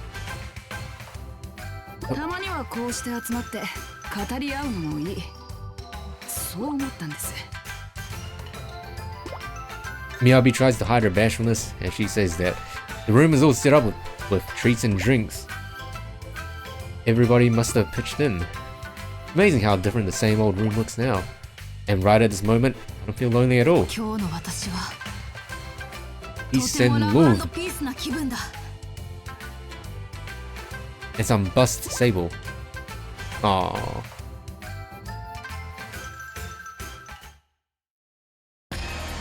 Oh, Daidoji's 21, I see. Huh.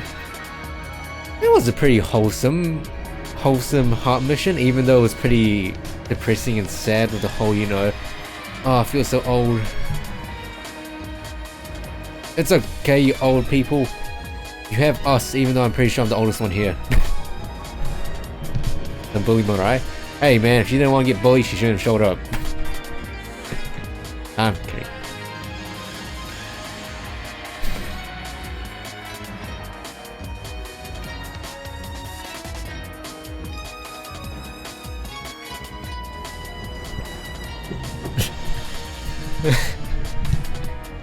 Hey, also, you guys know, right? Okay, so we're gonna be doing the letter. We're gonna be doing the letter, right? Because damn, we're 50. Whew. We're like bully streamers. Do I even count as an adult if I'm still a teen? I mean, does 20 still count as teen? Twin.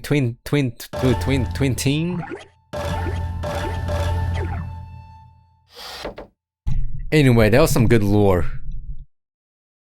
Yeah, so peace sign went from Miyabi worst girl to Sea Slug.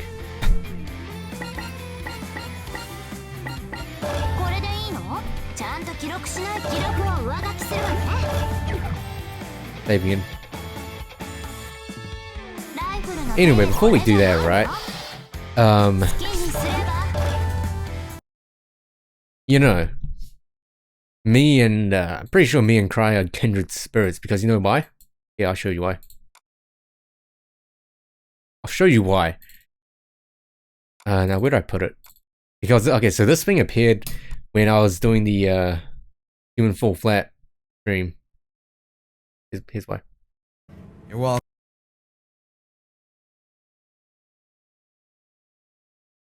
You're welcome, I guess. Will you ever play Osu again? Oh god, my hands aren't that good. See? Did you hear that? Anyway, 42 hours on the Kagura, that's pretty good.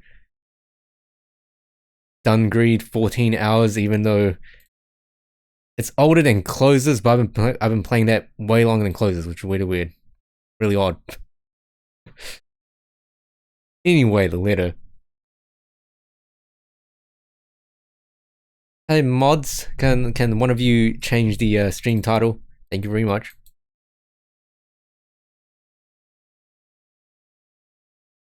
I'm a cool dude, pretty fly for an Asian. His hands are still experienced though. Don't try to make yourself look good, Kappa. I mean, when did Cry have good hands? Anyway, once again. Oh yeah, I muted the game. A couple of days ago.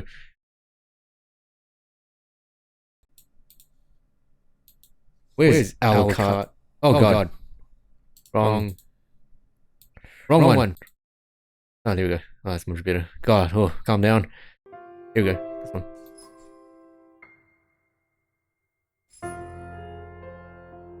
Okay, so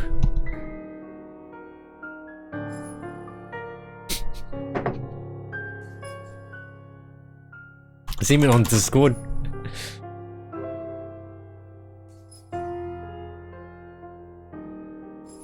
Is anyone even on Discord? Let's see.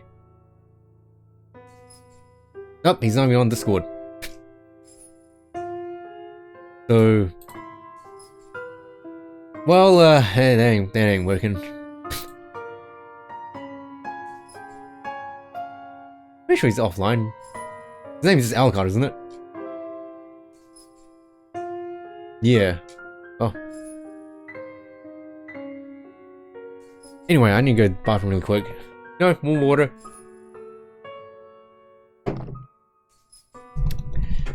Where is he? Is he even here? I have no other way of PMing him, so I have no idea. Once again.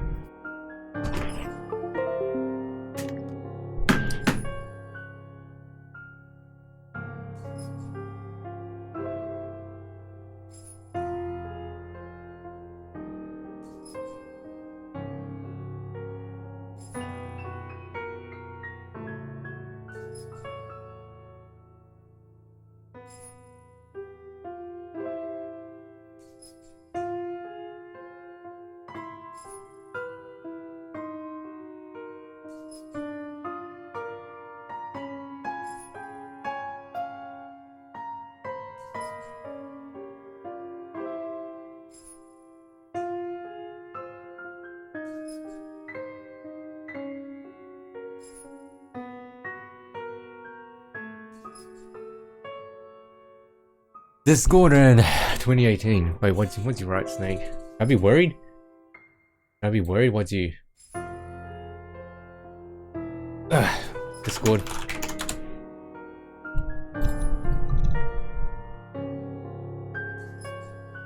Let's see. Search people. Can I find people? Add a friend? No?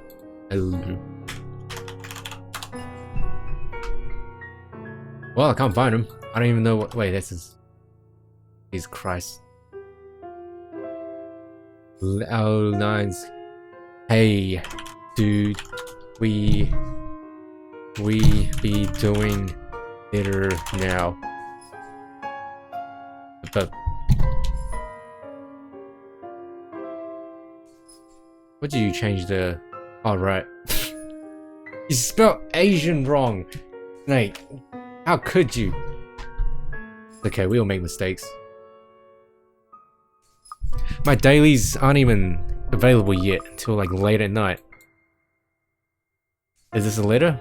Well, sir, it is a letter. You'll see very soon. This is a letter. Where is it? This is a letter. Actually, it's paper, not really a letter.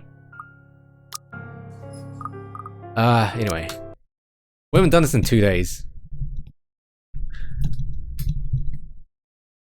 We haven't done this in 2 days. Okay? And, we... Oh, this is the wrong one. Okay, so anyway, if you We need to recall go, the... Ash. We have to. Oh. This isn't in my... Ash, we need Oh, to you remember leave. this? I know that sound. Ash, please. Please, get the elevator! Do you like that 4-piece Isabella thing I made on Discord? This game's a little bit loud. Am I an essay? Assayan? Yes.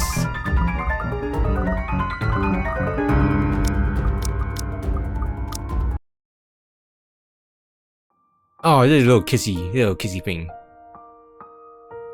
I don't know if you want to make that an emote on Discord.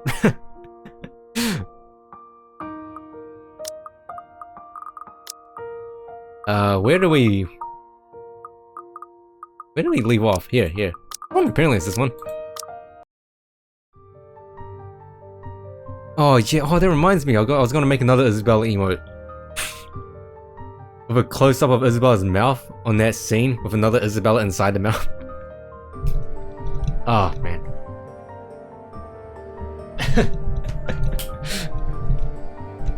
What happened? Oh yeah.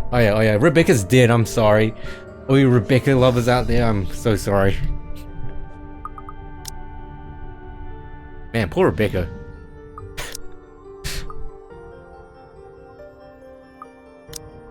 Wait. Dread turns into Zack's Reed whispers and the TV. Wait, where is? Oh, I think I saved over our progress. Wait, no I didn't. This one. Yes, this one. This is the right one. Yeah, Rebecca's dead, sweet. If you recall what happened at the end of Rebecca's one, how she went up to the rooftop. Yeah, she fell off. Or rather, I'm pretty sure Demon Hannah pushed her off. Yet, even as the cold morning light shifts to the warm hues of late afternoon, and eventually night, none of this still makes a fucking damn sense. Okay, here's the thing, boys and girls. We are totally not going to be finishing this game before I start school. That's not happening. Oh my god. Darkness has fallen, but we're still nowhere near figuring things out. If anything, we're more at a loss than we've ever been before we even started this. Being left before I saw the end. Ah, right, sweet, that makes sense. But that's the big story bomb that happened. Next thing I know, frustration rears its ugly head and the sheets of paper I've been holding smacks the table harder than I've intended. The sound of it echoes loudly in the small room and everyone simply falls silent. Along with it is the sweet release of another long-held breath. Perhaps the 100th since this morning. We aren't getting anywhere at this rate. Don't just drop it! There must be something in this we aren't seeing yet. Damn, that's a stream's delayed by quite a bit. Huh. Also, do call out if there's like a good Discord or emote potential anywhere in this game. It's an odd thing to hear from her, the very words I've been telling myself every single time I find myself facing a dead end. We can use a little of the optimism right now, I guess. Isabella's right on the other point as well. Rebecca would definitely give me an earful herself if she was still here. Yep, if she was still here. She had a knack for being brutally honest with her opinions. We'd often clashed at times, yet I still respected her for it. Her opinion was as valuable as every other person I've let into my life. Can't lose another person I know, like that. but what are we supposed to be looking at here in the first place? Well, we already looked through those files. You're the one that picked it out last night, right? Annie. All of them? Something like Ashton I'm pretty sure every person we've checked in there isn't necessarily involved. One client possibly died of old age. And there's a good old Ashton. Remember, you found that dumb paper. Not so dumb if it can kill all of us. That's a good Zack face. Not a good time for a joke, Z-Man.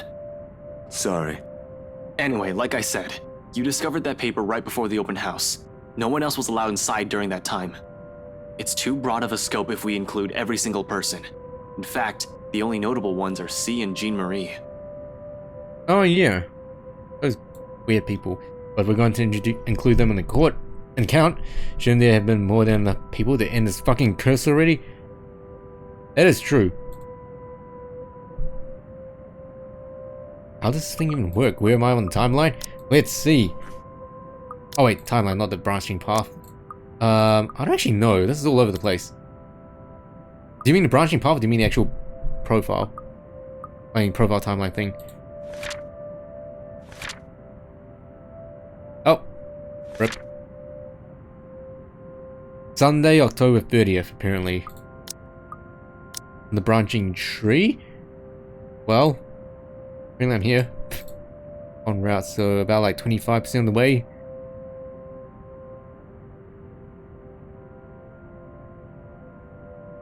Yeah, yeah. Good. Woo! Well, sir and Dabadoof, welcome as a first time viewer. We have our mods called Umi, who is the sea slug. And we have Snake. You should get well acquainted to them. I mean, they'll show you the ropes, hopefully. They're nice people. How does the thing even work? Okay. They went in and out of this place. But no, you still don't get it. Shouldn't we look into the mansion too? That's where the letter came from. Name drop. That's where she came from. Maybe it's just as the professor says. He did tell me there might be more to this. Sorry, Isabel, I'm cutting you off. But how does the mansion equate... Wait, how does the mansion equate into all of this? How does the letter Isabella found that... Huh. Weird. Will bringing the letter back there fix everything? I'm going to go by what Andrew told Zack. The connection between the letter and the mansion's curse may run deeper than what we've initially thought. That's stupid. Now you're getting it, sir. Good job. You'll fit right in.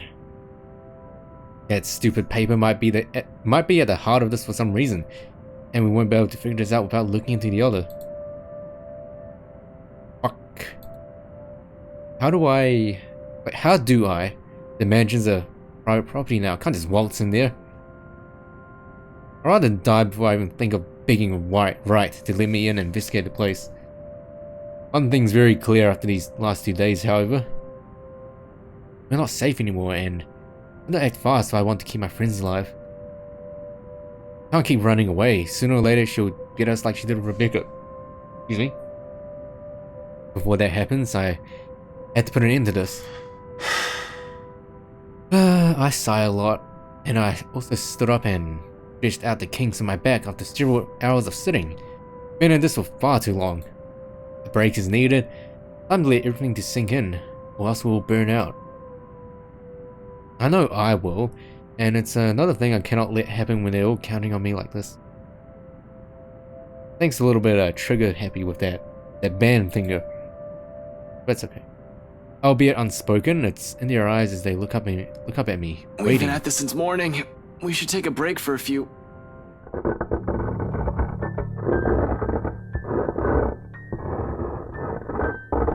Oh, we're getting right into the spookiness. The rest of it never makes it out of my mouth as something heavy and grating sounds from the far end of the room. A harsh booming noise rending through the eardrums of everyone in the room. All at once, the two of them are on their feet, while I quickly palm for my gun on the table.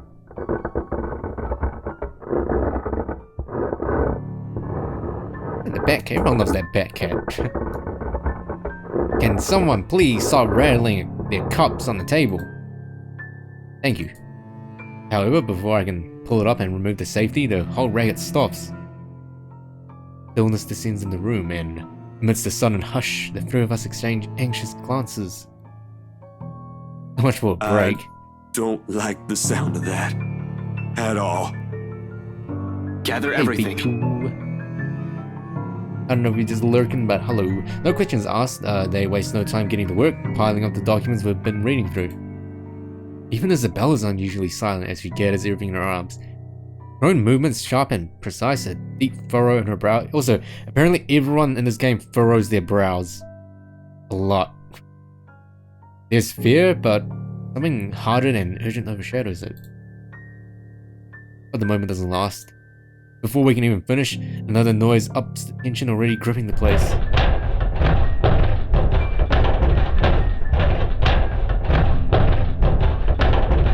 That is no problemo at all, be cool, cry. Here now, that's all that matters. What's this really loud? Suddenly, the lights go out and the wardrobe at the end. There you go, that's better. Suddenly, the lights go out and the wardrobe at the end of the room rattles as if something inside begs for freedom. Cautiously, eyes glued to it, I take a step forward and I release the lock from my gun. God, why is it so loud? I'm no trigger-happy person. I'm not even sure if this will work on a ghost. Alright now, its smooth surface against my palm, the trigger on my finger, provides the closest thing I have to relief as I approach the closet. Shin, what are you doing? I don't think that's a good idea. We should just... Who's shaking the snack machine again? Ah, damn. I'm sorry. The machine didn't drop my snack. Worried as they both are, they immediately stop at a slight raise of my hand as I...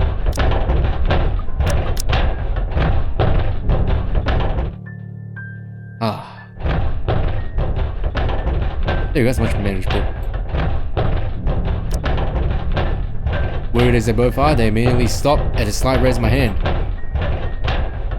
But the edges there, well, they all huddle in the space between the door and the room. Don't my damn Pop-Tarts, I know, right? Jeez. At least I'm fortunate enough that no machine has eaten my coins yet. Hey Ashes, welcome to the letter. And I'm sorry if you become cursed after this. This is a big cool cry. What are you talking about the whole game? It's pretty much the cursed letter and spooky ghost lady. In case this goes south, whatever I find inside, they have enough time and space to run from their position. In 2 deep breaths, I crossed the room and stood around the closet. Oh goody. Whatever's inside has yet to stop thrashing. Instead, it has now moved to banging at the door, louder and louder the longer I delay. Deli. Another shallow breath. A glance at my companions. A nod. Everyone ready. Something creaks. Then, in the next moment, I'm grasping at the handles and swinging doors wide open to reveal... nothing. Until now. Right away, I part the clothes hanging on it, and still none. It's Rebecca, wow, too soon. What game is this? This game is called The Letter, Ashes, and it's about a cursed letter and a spooky ghost. No ghost, not yet. It was the clothes this whole time. This is some pretty heavy clothes. No woman. And not a single trace of whoever's inside. Confused, I glanced back towards Zack and Isabella, only to see them mirroring the same expression on my face. They were like Ash T. Ash think the noise has finally stopped, but I'm quite sure it isn't my imagination. Or maybe it is, and I'm just too strung up that my head's now making things up. Whatever this case is, we need to get out of here as soon as possible. Only confirms we aren't safe anywhere. While bothering the closet, I moved back, ready to leave, adrenaline now coursing through every vein in my body. In the next second, I'm barking orders We and... should go. You two, we need to...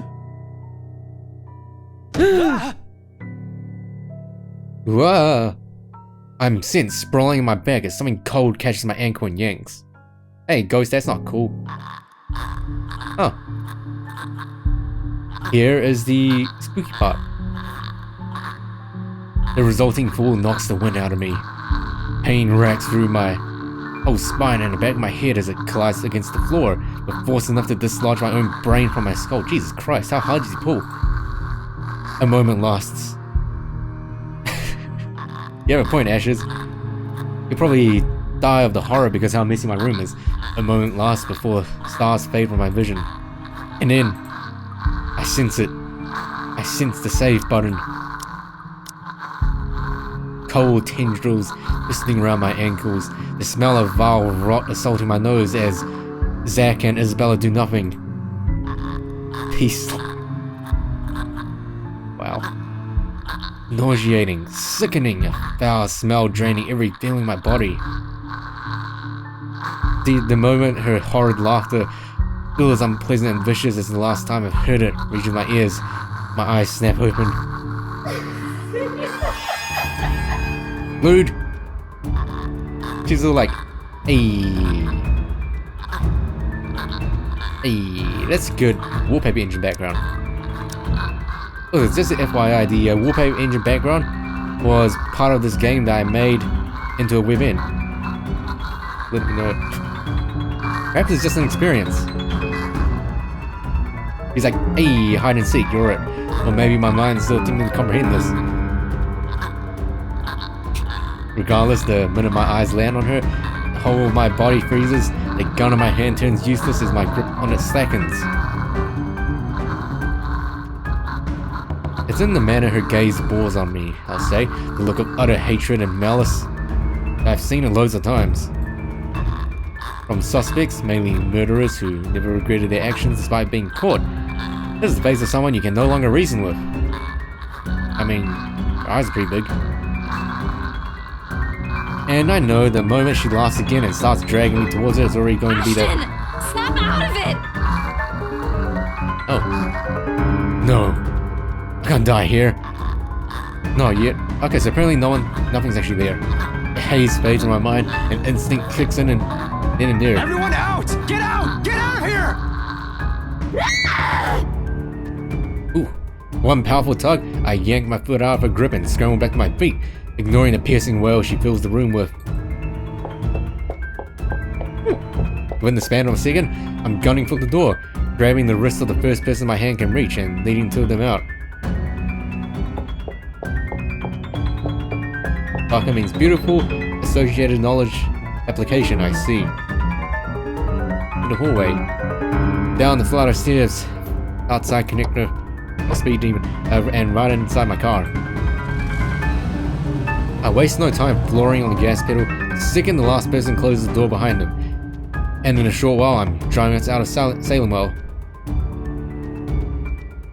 I don't entertain the thought of winding down just yet. Even as the last of the woman's painful cries fade into the night. I don't know. Lore. Nate, you're a connoisseur of anime. Is there an anime just called Baka? Got some good lore. That looks like an elevator. A dreary downpour starts off the Monday. Wait, what? Although it doesn't last for more than an hour, the dark clouds lift just after the sun peaks over the horizon. Brief as it is, the rain has significantly dampened the park's usual cheery vibe. Mornings like this often mark the start of another bad week. I hate Mondays. And the rest gone wrong, another investigation leading to a dead end, or some truly fucked up shit being called in. Barker and Test? What? Doesn't even make sense. Like the one time I was dispatched to a scene where a guy gouged his own eyeball out and almost ate it. I mean, maybe he's hungry. Yeah, so that happens a lot in this game. One thing's animated while everything else is static. Once a few chews away from soloing it, all like birds. In fact, lost my dinner that day. Fun times. Fun times indeed. Of course I doubt anything can top getting cursed by a damn chain letter of all things. I think he's got a big skip and a branching pathway, did I? I did. Actually, that happened quite a while ago. Whoa! Oh my god. Whoa! Whoa, whoa, wow, wow, wow. Wow, wow, wow, wow. Wow-wee. I mean, who doesn't like stir-fried eyeball? This is the sort of stupid thing people pass along as a prank through emails and text messages, for fuck's sake. The ghost chasing after you just puts the icing on that cake. So far, all we've done is run. Loop about, read stuff and run again. It frustrates me to no end how we're still no close to an answer. We're already 50% of the way through. Even my car reflects the state of my mind is in. Photocopies of documents litter every available surface. Scattered all about the place, spilling from the passenger side and into the back seat. making an entire mess of what little space there is. Wait, so he's inside the car right now? Huh. Well, he was like sitting on the park bench or something. Not that I'm any better. My last shower was 24 hours ago. I haven't slept at all, and my last meal was that chocolate porridge thing Isabella offered. Ugh. Oh, it's been 2 hours. We need to stay hydrated, everyone. Ugh. Hydration bot. You will never be forgotten.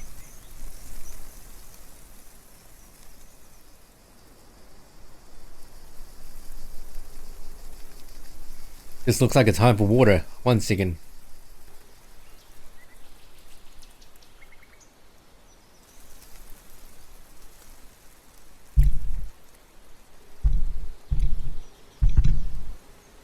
Oh wait, it doesn't work because the...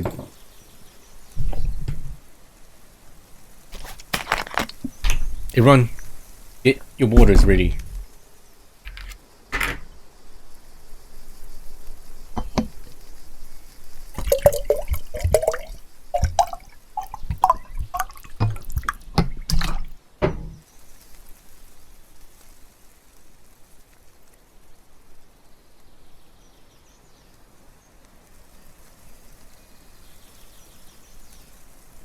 Good water.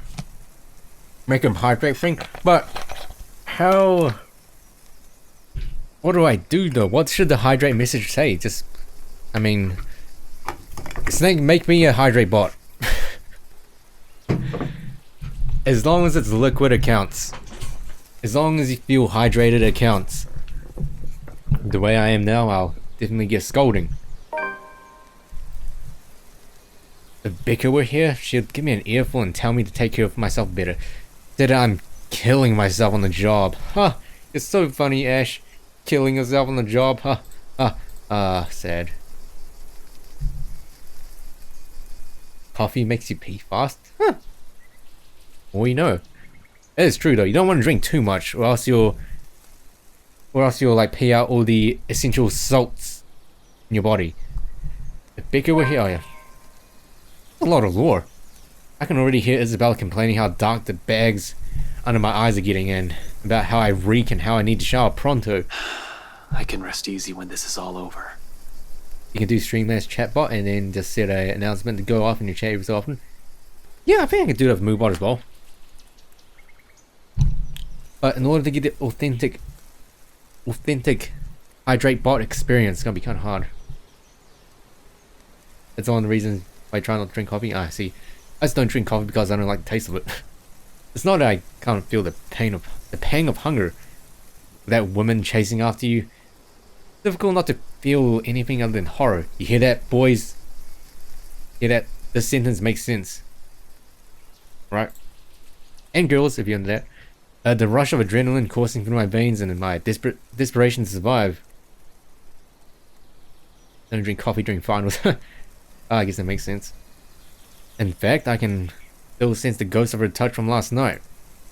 Her bony digits wound tightly around my ankle and that horrid smile she has on her as she pulls me closer. That means she's good at taking photos if she can smile like that. The memory is enough to send a shiver up my spine and make me antsy. Perhaps the only thing comforting about this is the sight of my gun nearby. Oh, careful Ash, don't get all trigger happy. Oh. From my dashboard, sunlight glints off. Wow, he named his gun Ophelia. Ophelia's surface. Wait, what? Moderated commands. Moobot joint. Wait, what? Normally, I keep it hidden in a compartment. Luxborn police regulations only allows authorized people to carry firearms, and even those are limited. That looks like a command to join Moobot into chat, but Moobot's already in chat. Huh. I do have that authorization. Lore, Fire Emblem lore. Okay, Fire Emblem lore. Ophelia, she's now a gunsmith, and Ophelia is Ashton's wife, and she made him a gun, and he called Ophelia. But I never really saw the need for its use when the standard issue tasers are more than good enough to incapacitate anyone. If not, I can always throw them on their back. Those judo lessons Dad forced me to get as a kid has its uses too. On a ghost, though, all of those will probably yield the same result. They're all useless. I might as well just use a stick. I mean, Ashton, you never know. You haven't actually tried. Wait, he did try, right? He tried touching her, but his hand only like phased through her, right? That's just cheating. I mean, the ghost can touch people, but the people can't touch ghosts.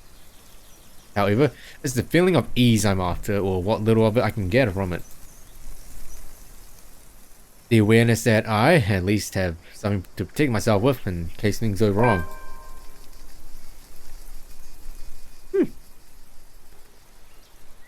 Aww, I mean, Philly looks pretty cute. That I can still protect the people who are still depending on me despite the missteps I've taken. Wait, what? What? What the heck? It doesn't take the edge off, though, the feeling that your whole body has been strained far beyond its capacity. Frankly, I'm already running out of steam. The only thing pushing me right now is knowing someone's still depending on me. What? Stretch is still in order, though. I've been sitting here since last night. Wow. I think mobile only works if you're a mod.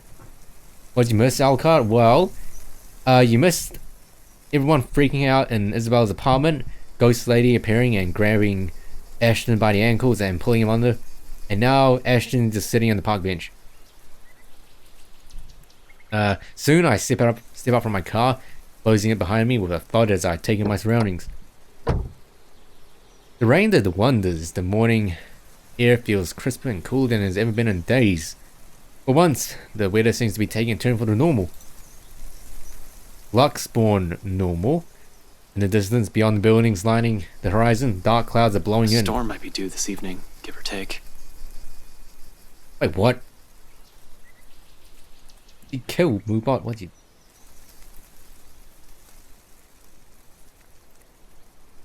Like, what'd you... Oh my god, did you kill Moobot? What?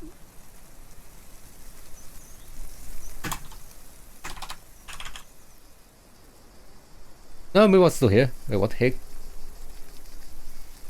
Shame for the people leaving.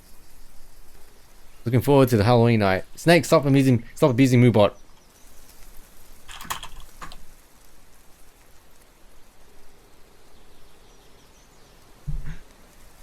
A shame for the people. I'm just not sure whether this is something I can look forward to as well. Actual Twitch channel. Huh.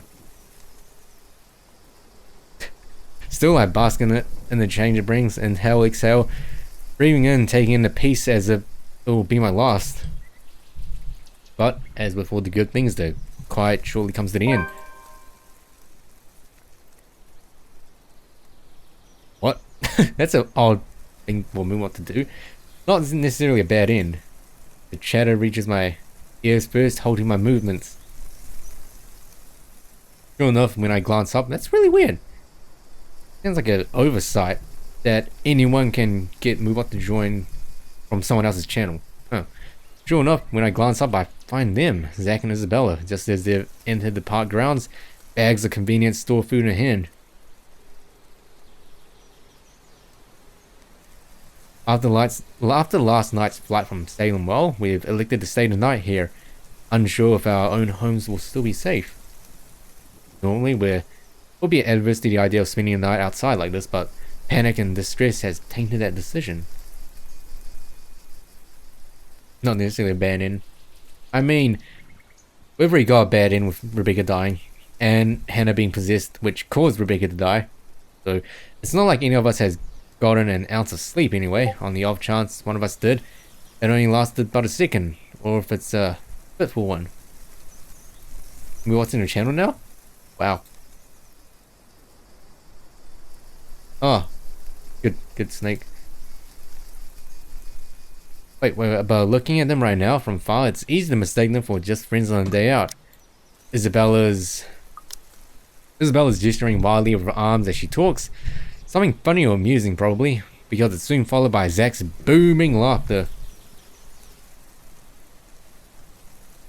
Their voices fill the atmosphere of light air, temporarily easing off the disheartening mood. It's easy to pretend we're not knee-deep in a life and death situation the way they're acting now. Easy to forget we've lost someone. If anything, it's only their appearance that betrays that mask. Slightly disheveled, bags under their eyes, and exhausted curve in their shoulders, and dragging footsteps. That's gonna be me. Excuse me, in a few days of school. But the closer they get, the more obvious these signs are to the naked eye. Zack tosses an energy drink my way the moment that distance allows it. And I do not like energy drink. I don't like energy drinks neither. Weird. Isabella hands me the other bag she's holding, before seating herself on the edge of the fountain. Wow, that looks like a very good bento sushi box. Where do I get that? Energy sheen. Love my accent, Ashes? But thank you very much. I don't even know what accent this is. It's a very weird one. Weird mix of Chinese Mandarin with New Zealand Kiwi. Yeah, I know that. It's very weird. The scent of warm food immediately wafts from the bag when I open it. Carried further by a passing breeze. Whatever sweet sauce they drizzle over the park wannabe, it smells heavenly. Hell, even the sorry looking vegetables seem appetizing. Find myself, but even checking exactly what this is, hunger swiftly takes over. Every rational thought, I dig in without waiting for them to start. Both of them appears to be of the same mind too. Soon enough, they also stop theirs. Excuse me, I need some water.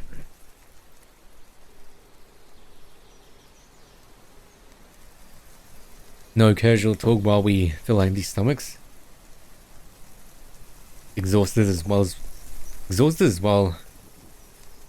we all are. But damn, food is something we can't forego. I mean, if you listen to an actual Kiwi accent, right, or a Kiwi person talking, go look up Richie McCaw. He's like the he's the head rugby leader, well, former rugby leader, because I think he's retired now, but he's the former rugby leader for our rugby team, right, the All Blacks. If you want an actual New Zealand accent, go look up an interview of him. You can definitely hear it then. Or you can look up Dean Hall, the guy that made Daisy. Starvation dulls the thinking, weakens the body. If we are to survive this, we're gonna have to take care of ourselves first. I know that's what Rebecca would do. In a matter of minutes, we're done and dumping the empty cartons on a nearby waste bin. Along with it is the shift in the mood. Back to dismal. Back to the problem at hand. Water? Water? Water. Water. Water. Water. The comfortable atmosphere from minutes ago was nice while it lasted. Admittedly, I've missed these kinds of moments between us. Actually, let me look up. Let's see, Richie McCaw.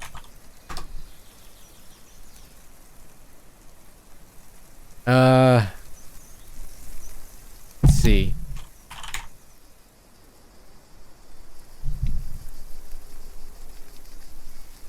Great to be. Pressure was on to make sure I did perform. All I did in that. Okay, so let's see. Once again, really quick. Richie McCaw. I guess if you want a New Zealand accent, just look him up. Let's see. Try and be a hero and do everything, you know. It's really quiet. Gain. Magically, you just go out and try and do your job well, and I think that's what all I did, and that sort of helped have a reasonable performance. So, but you know, just got to be better next week. Now, the Crusaders were criticised. We were talking before the season started that was something we definitely didn't want to do this year, and you know, 2 weeks into it, we were in the same spot. So, you don't know what we did right or wrong. But I think a lot of it just comes down to confidence. You know, you get a couple of good games under your belt, and you actually start to believe. Yep. That's good Rich McCaw. Anyway. Remove this. Here we go. And the window capture.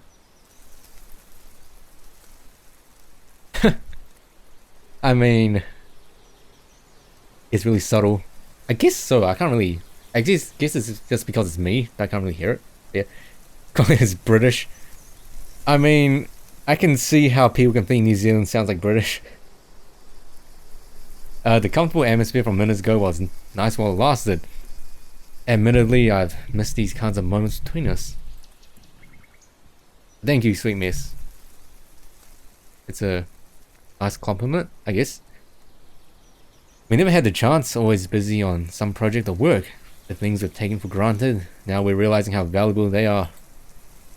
With one of us gone, the world has an awful sense of humor. While the one we've just had is short-lived, it's another thing I want to look forward to. If we ever free ourselves from this damn curse, I like to believe there's a way. Well, now we have to focus back on the present. This. Dead people. The letter. Yeah, we need to focus on the game. The curse. Not simple to bring these up, but necessary. What now? Where do we go from here? It's not a question directed at anyone in particular. They all look to me as if my face has all the answers in the world. I used to think so back when I was at the top of my game, and I'm still sure of everything. Now there's just uncertainty sullying whatever decision I come up with. At some point, logic has simply stopped working here, and we've started grasping at straws. Along with exhaustion, fatigue, and stress, we have enough kindling to get a fire burning. That's a good CG. I love how I spent my birthday watching. Well, that's my life now, Ashes, every day, just watching Twitch streams. Rather than going out, and none of my friends want to go out. I think they're all busy doing their own stuff, so yeah. Not so pleasant kind of fire. It's clear. We can't just stay here. But we can't just keep running like this either, Zach. Sooner or later, she'll... We don't really have a choice, Bella. We can't even go back to our own homes. I'm gonna assume if Rebecca was still alive, she would be here. No matter where we go or hide, she's gonna get us. It's your birthday, Ashes? Happy birthday. Did I get a Feels birthday, man? Hey, it works. You're giving up again. I ain't. I'm just being realistic. If Rebecca was still alive, Bella will be talking to her? Huh. Hey. Nowhere he's safe. kissing. Even if dying's the last thing I want to do right now, I can tell there is no way that woman's...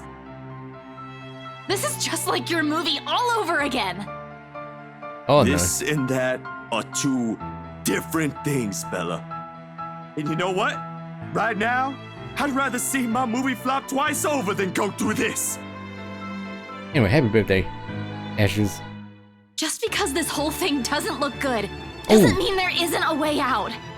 This face from Isabella, I don't think we have that face yet. I need to snip it. That's a Isabella rage if I ever see one. That's a good one, let me save it. Discord emotes, oh my god, you guys should see my Discord emote folder. It's yeah. Actually don't see it, don't look at it. Where is it? Letter?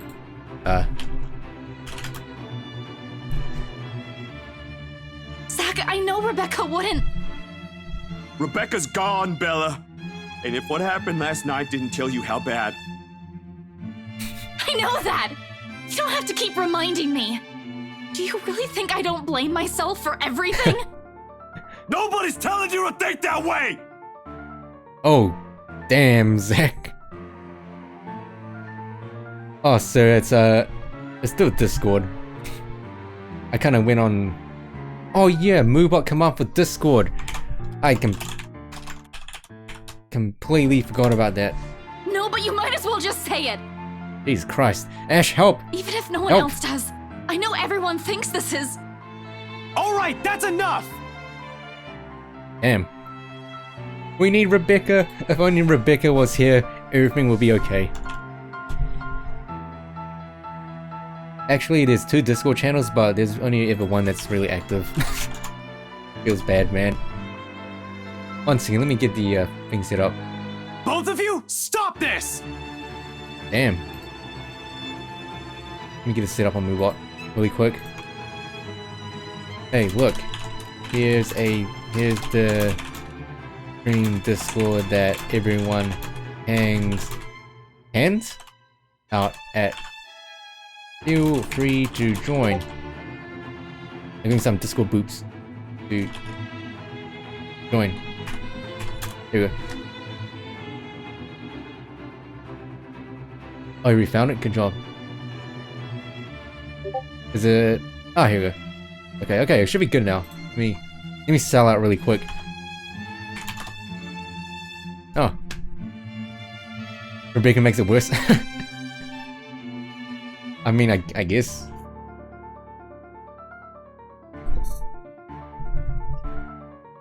They both faltered to...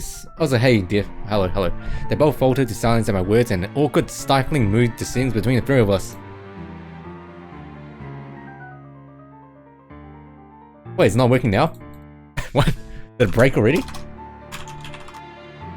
What? That's weird. Everyone should be able to use it. That's funky. I don't mean to shout, to snap at them, to add to that kindling, not in a moment when anytime, anywhere she might get to one of us. We're all in the same boat, yet here we are, playing the blame game. I don't... What? Why can only the... Is it because of Moobot? Do I need Moobot acting up again? We're all in the same boat, yet here we are playing the blame game. Little by little, we're falling apart, caving into the pressure, to the bleak situation we're trapped in. Moobot just whispers you to Discord? It's really weird. Mods only? Little by little, we're falling apart, right. Did that ghost mean for this to happen? To divide each of us? So she can pick us off one by one right after? Who knows? Okay, the minimum cooldown is 5 seconds. Yeah, allow normal users to trigger the command in chat. That's really weird.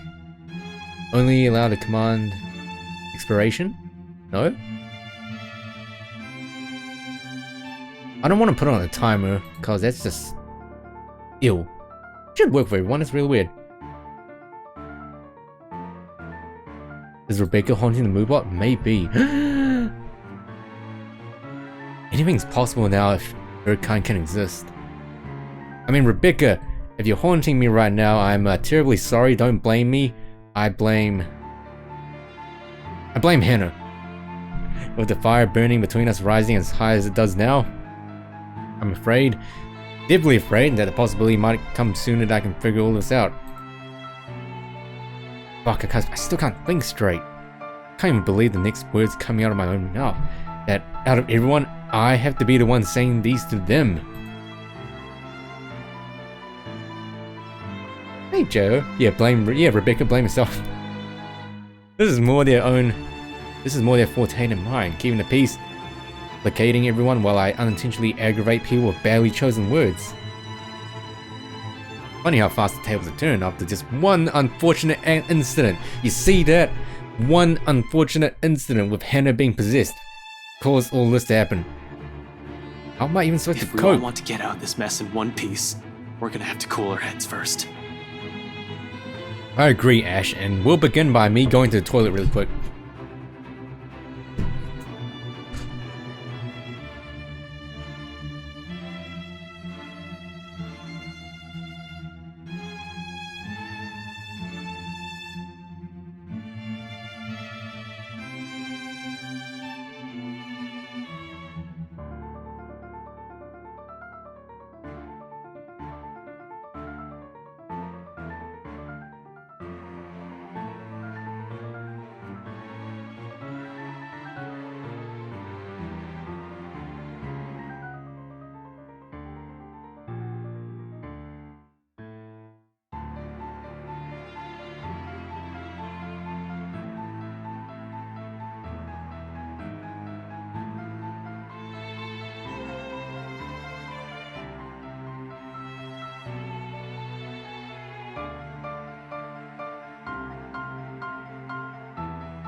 Okay, let's see what happens.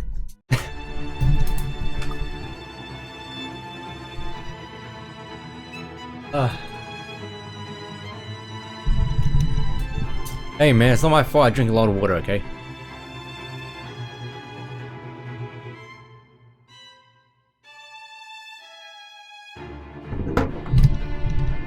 Too late, sir. You're going into the dungeon. I mean going into the Shadow Realm.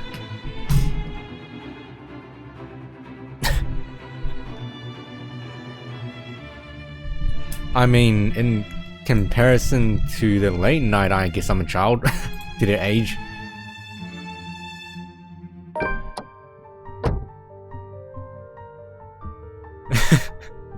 Oh yeah, Marianne's still in the dungeon. Oh. Is she just gonna eat the hay?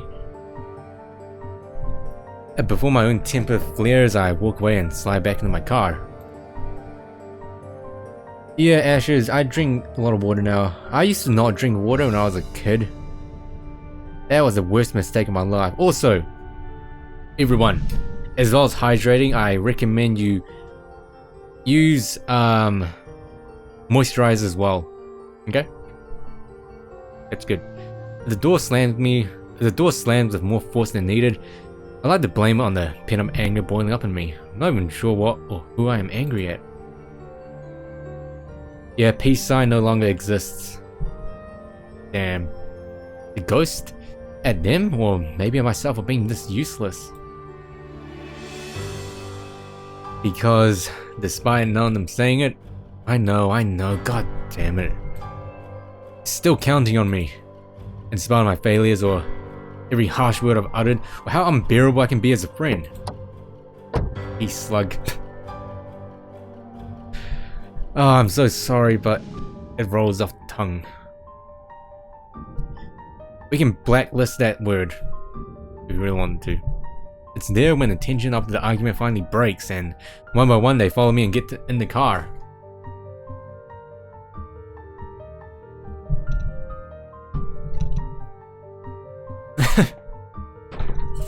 Pepsi every day. Oh, that's a bad thing, Ash. Congratulations on converting the water.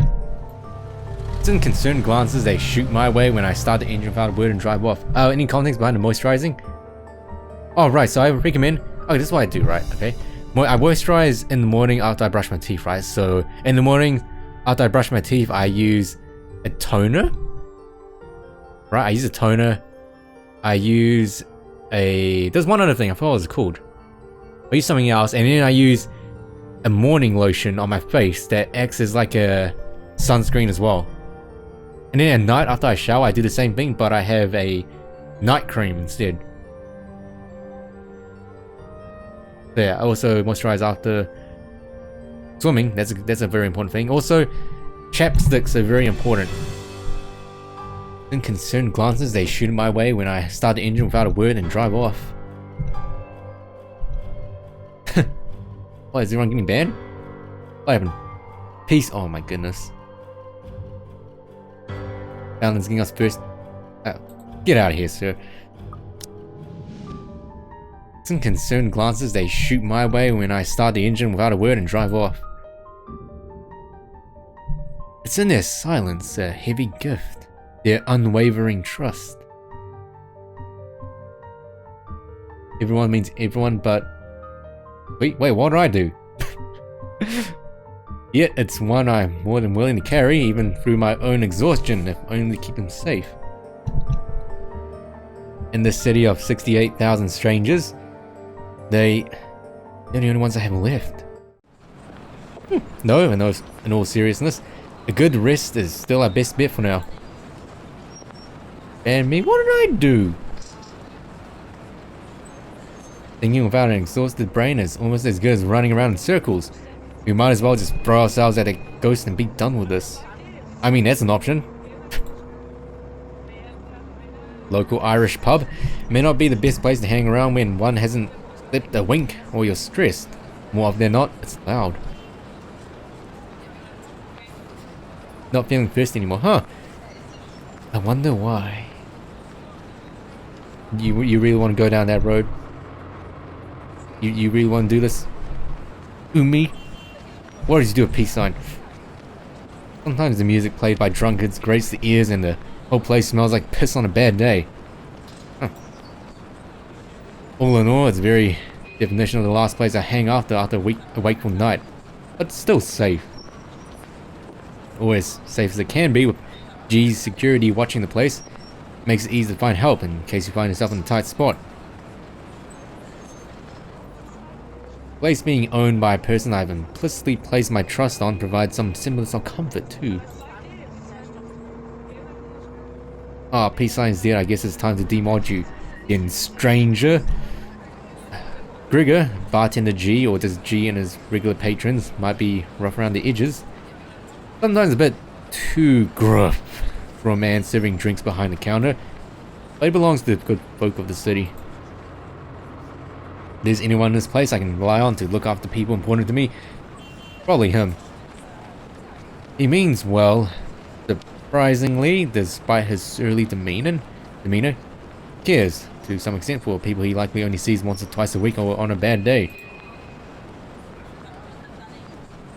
I'm way thirsty. You know, I want some water right now.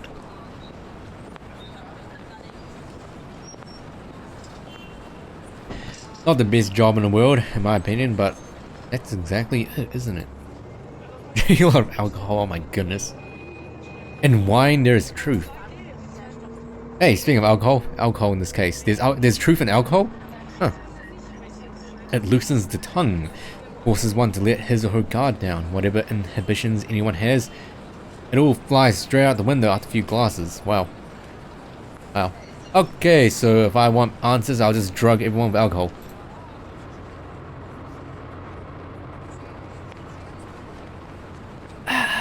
Sir. Good one, sir. I haven't heard that one in ages.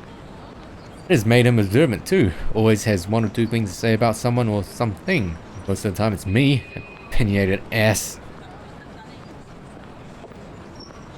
But God knows how many times I asked for his help when I met with dead end in a case of my own trouble. Whatever happened to Reagan? Is Reagan still here? Or did she not make it out of the stakeout alive? Damn. If this time is no different.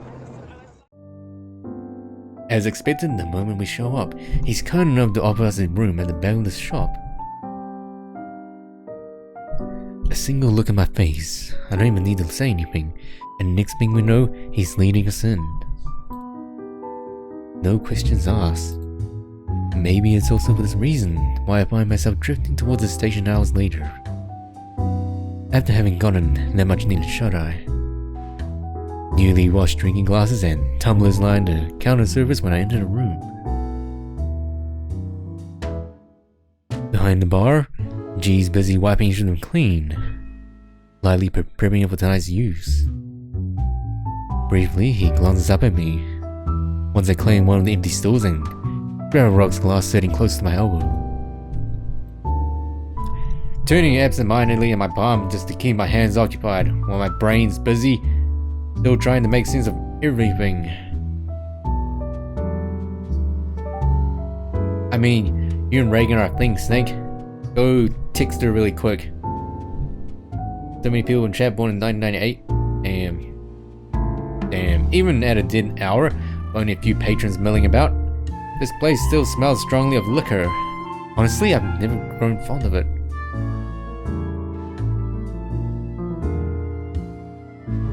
Wow. You young folk, you shouldn't be here. It's okay, I won't tell anybody. Regardless of how many times I made a trip or sat here, on the same spot, just talking with old man. Never been fond of drinking in the first place, me neither. Yet, oddly, it's the nasty odor of a brewery that helps clear the mind this time. How old am I? No one knows. That's a mystery. Along with the lack of the establishment's usual hubbub and the occasional clinking of glasses. Even more bizarre is that, through my lack of words, G doesn't say anything. I wonder why, Snake. Check the VOD. I mean, check the Discord VOD. Although it's clear from the way his mouth is curved up in a tight frown that he has questions, a buckload of it, he wisely keeps it shut.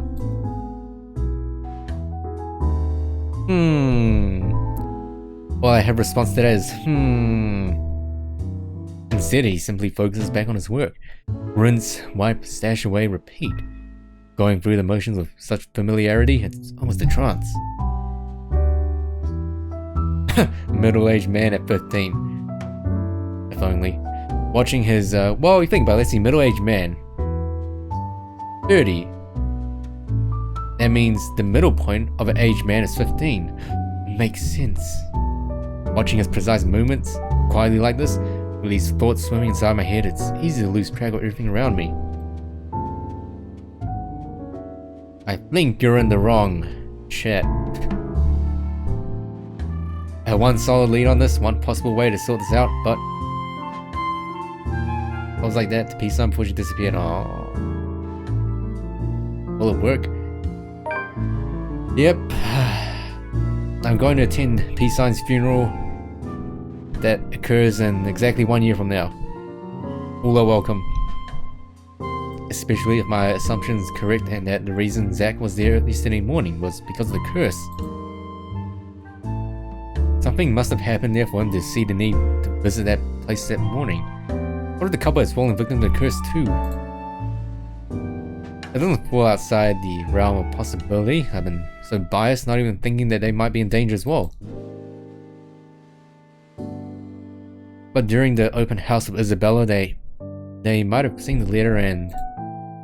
Fuck. Wait, what? During the open house with Isabella, they might have seen the letter and, fuck. Stupid. Some fucking detective I am. It's okay, Ashton, we all make mistakes.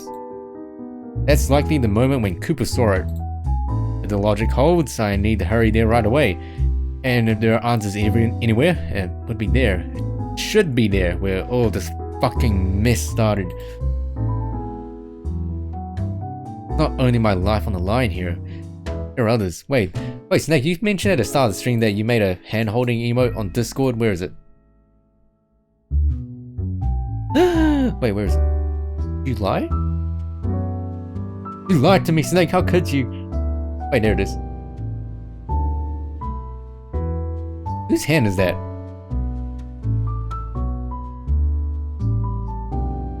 Peach. Well, it's wearing gloves.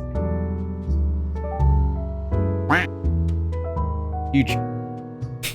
Good name, thank you for following.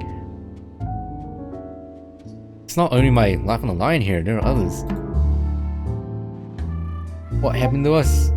I won't wish on anyone else, no matter how much I loathe them. Well, random hands. They look like two female hands. That's good. And they're wearing gloves, so no risk of getting pregnant because they're wearing gloves. Oh. What happened to us? I won't wish on anyone else, no matter how much I loathe them, or how complicated all this has suddenly become. The letter. The woman. The mansion. And Marianne still in the dungeon. And now there are the voices lacing venom inside every crevice of my head. Murmurs that jeer, scoff, and derail whenever an opportunity presents itself. Because you didn't listen. What? It's all your fault. What? Why won't you believe me? Wait, what? Who this? A reminder of what I failed to do and of who I failed. At some point they all begin to blur together, twining and coiling, every horrid image and memory of her, taking the forefront of my mind. No matter how much I refuse to remember the fear I felt then, to push it as far back as I can, the visions come to me like a deluge. And before I know it, before I can drown, another voice pulls me out of it. You doing good there, boy? His hand is on my shoulders, gripping it tightly and giving me a light shake. I think he's a little bit drunk.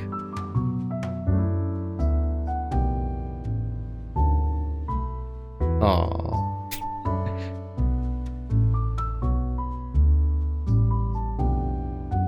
There's relief in his face when I finally look up at him, although his frown appears more distinct and concern in his eyes. Okay, so peace sign. You're our resident, both our resident sleeper and our resident litter professional. This dude isn't Officer Lee, right? Because he looks and sounds strangely like him. Hold hands?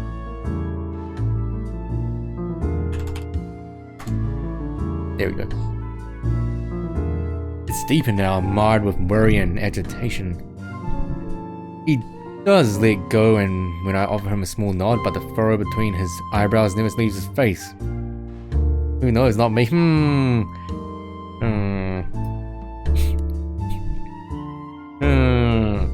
He always has a knack for reading people after all, even someone who can be as closed off and distant as me, like me.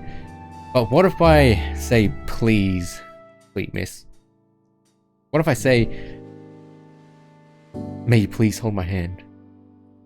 And all the time I spent in the force, there's only one other person who's as keen as this old guy, the chief. Funny, and weird to some degree. I've pointed it out to him so many times before how much they look alike. I pointed out to him so many times before how much they look alike. You see, only for the observation to be brushed off with a vehement tone. Huh? Foreshadowing? That's pretty direct. You gotta take it slow, okay? You can't just go straight up there. I never brought up again up to the third time how to respect for the guy. Whatever it is, it's clear that it's something he doesn't want to talk about. G and the chief, they're brothers, they're long lost brothers. They had a falling out back when they were babies. Why push, right? It's cold in California? I think it's like very weird. It's like a mix of hot and it's... Okay, the thing is though, there's black clouds outside. It's clearly black by there's sun. You grab my hand and probably just take it. Oh, well, thank you very much, sweet. I guess. However, during times like these, it's impossible for the thought not to come up. He even has the glare down pat. They are brothers. Under his wordless scrutiny, I feel like a damn fiddle again. You're looking a bit green. Sure you got plenty of rest back there? You were only out for an hour or two. Wouldn't hurt to try and get some sleep. I'll keep an eye out. Unless this is the chief's alter ego. Makes sense no need. now. Don't worry about me. I won't be able to get some sleep anyway.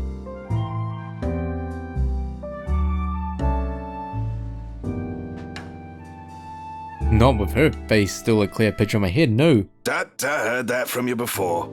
Not buying it. What's the story this time? This as bad as that case with the guy who ate his own eyeball? Speaking of eyeball... I wish it were. Jesus, stop reminding me. I hated that case. If I didn't know any better, I'd say you get a kick out of telling people about it. It's useful, you know, for blokes who don't know their limits. Sends them right out the door after I start with a description. Or was it the part when the poor schmuck gouged his eyes out? You're telling me that one eyeball image was part of the crime scene in this game? Nasty, awful, icky stuff, and it gets the job done. Like I said, useful. Don't even need to call security these days if I want to kick someone out. Oh, good one, sir. Anyway, I'll give you pretty one sure that clap. pales in comparison to whatever this is now. That's a bad clap. I haven't seen you this stressed out since I closed that case. The one from 10 years ago with your professor friend. Abigail and her team weren't able to solve that one, G. No one has been able to. It just went cold. Same difference. But what do I know, eh? I just serve drinks, listen to people's problems and their whining, then make sure they get home safe afterwards. I guess that's the life of a bartender. Thing is, I'm also not blind, kiddo. Ooh. And you can bet your ass I can tell when a person's about to fall apart. What? Is this some form of therapy from you? Are you going to offer me free drinks now? Really, I can use them right now. Something to numb the senses. Valhalla? But when has that helped anyone? In your dreams, kid. Last time someone gave you the hard stuff, your photographer friend had to haul you out of this place almost half naked. Bet Umi would like that, wouldn't ya? Hey, I can handle my liquor when I put my mind to it. Not from what I've seen, nope. Fatal Bullet? Never heard of that. I've heard of Fatal Frame, though. Besides, you usually avoid drinking. Either way, it's out of the equation. And when booze no longer counts, we just talk. So, talk. It's not like anyone within earshot will care. That chap over there only wants his cricket matches. Is it on Steam? I doubt you believe it, G. I've heard worse stuff. Try me. I don't know if Fatal Frame actually aged well. I do remember Markiplier playing the second one and absolutely hating it. Oh, Sword Art Online Fatal Book. Guys, what is this?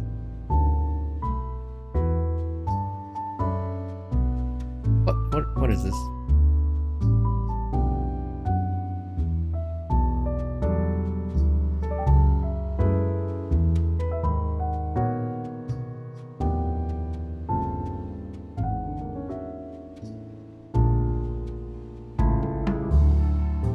Okay.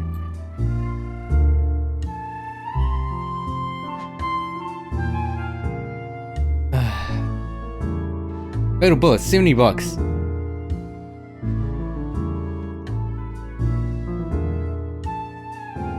Kinda looks like Xenoblade Chronicles X. Very weird. Christ, Steam, what did you do?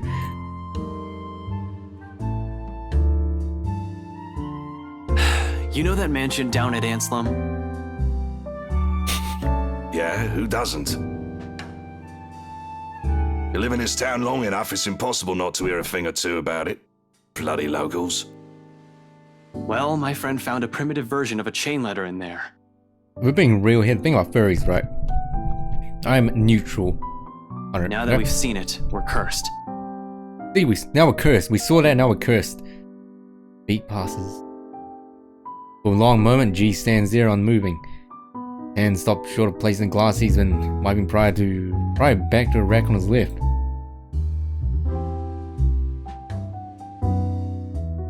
All while he stares at me with eyes that are nothing short of scrutinizing. Probably assumes I'm joking. Who wouldn't?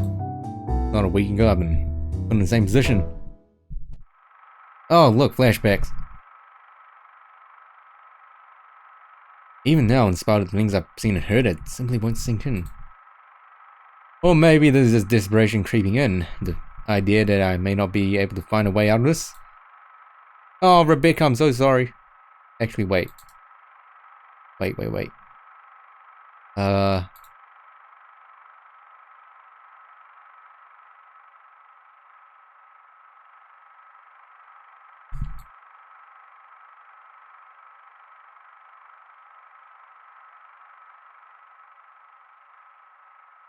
There we go, the lore.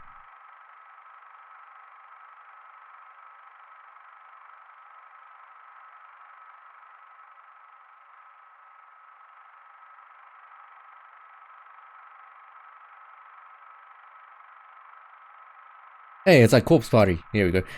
Whatever the case is, for people who hasn't experienced what I'm going through, this merely sounds like an awful Halloween prank. A prank.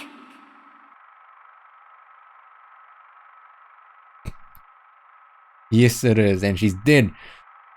It must have been what Isabella felt the whole time we made fun of her today. It's a prank. I saw something. Now it's too late. Okay. Rebecca. Hey, wait, I just pulled something really quick. Rebecca, get it? Rebecca. I'm so funny. Anyway, we're stuck in a never-ending nightmare, where the only way out might be death. And like I expected, G's reaction to it and amused laughter.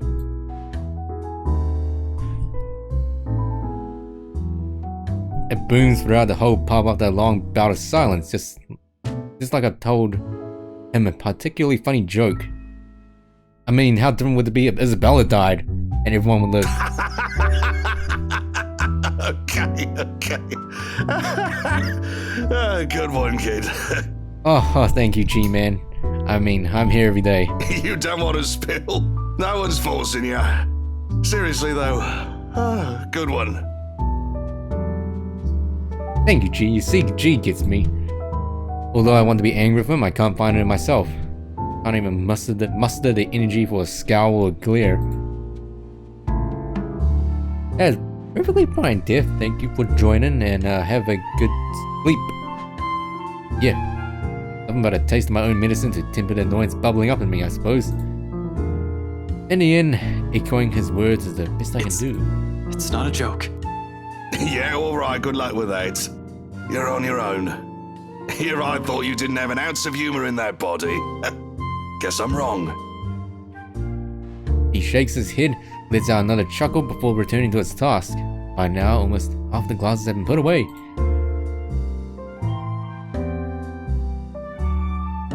Oh, you need burp.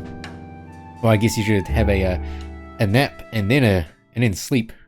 And Diff, the only ones remaining are the smaller kind used for shots and stemmed ones for cocktails. By being busy with his task, his amusement does not entirely disappear from his face. He keeps talking, as if I'm simply another customer he entertains with his stories. But we both know it's more than that. The wistful expression on him says anything. Man, can't believe you're the same rookie who walked in here almost a decade ago. Too smart for his own good, that boy. Has always been 2 steps ahead of things. See you later, Diff. You have a good nap. Now he's here, sulking. I must have screwed up somewhere then. I must have screwed up a lot for things to suddenly shift like this, for me to become a mere shadow of the person I used to be. No, I don't think so. This one, screwed up? Not by a mile. It's too early to say. You've still got several years ahead of you, Holmes. Take it easy. Really, Ash But is some tonight? things change, eh? It has been years, and you were a kid back then. You know, the sort that's a bit unsure, making all the horrible decisions in life he'd eventually be embarrassed to talk about. You never stopped calling me kid, though. Well, you still are. It's just that this time, you're sure of who that badge and gun is for. What was it you police types usually say? To protect, 7 to more minutes serve, until yeah? we gotta rehydrate. A significant pause follows at his heels from both of us as he allows its meaning to sink in and spurs something in me, stirring a feeling both heavy and forceful, but not completely unwelcome. Familiar. So before I can even clarify what he's trying to imply or gather my thoughts on the matter, G turns away to begin his work on the silverwares. Let me hydrate, come on. He'll need those too once more of his patrons come in for lunch. Slow and easy. Sharp contrast with the strained ear we've been wading through these past weeks. Fleeting moment, but one I allow myself to relish, if only because of its absence lately. The way things are now, this is almost a gift. Also realize, guys, we haven't derailed the game much. Hydrate at the bar. Does this bar serve water? Can I get a glass of water? So when it all ends with the loud shuffling of foot on the adjacent hallway, a sigh is all that leaves me. There's no need for me to look up to know who it is. Zach's treads alone are telling that there's always a weight set to them. Steps they're taken with a lazy cadence. Like he's always trying to make himself smaller, less conspicuous than he actually is. And the place he's unfamiliar with, he also tends to linger, stand awkwardly at the sides as if he's all too afraid to break something. Brain slug? That, or he's waiting for permission of some kind. Either way, he's never been the kind to barrel headfirst into things or forego courtesy, despite appearances. Much like how Rebecca's mother Henning belies her fiery temperament, or Isabella's rare displays of maturity appears at odds with her youth. There's been a lot of those in my life, it seems, more so from the people I've grown closer to over the years. Walking contradictions we all are. It's a wonder how we ended up as friends in the first place. Also tomorrow, right? Tomorrow. If we're actually doing that Goosebumps thing. I believe Twitch has an extension that lets you click on places, right? If I remember, that's a thing? That thing?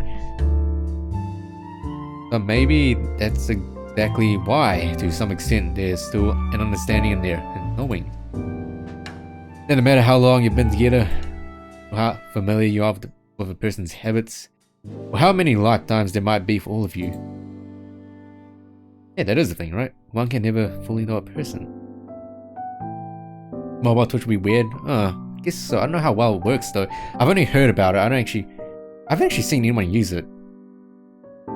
Yeah, Goosebumps sweet. I was thinking for the last 2 hours tomorrow, we should just do a Goosebumps pick your own adventure thing. Sometimes it works because they merely choose to stay. And I guess we'll see what ending we get. Sometimes it's as simple as someone extending a hand first for an apology, regardless of every hurtful thing they said. Hey. Hey, Ash? Yeah, I remember Cry using it once. I don't remember what it was for though. I do remember him using it, and I think he only used it once and never again. And the whole mobile situation, I don't know if it'll work with mobile that well. This time I glanced at him briefly, gauging the mood. Not because reconciliation's an issue for me, between us, and never will be.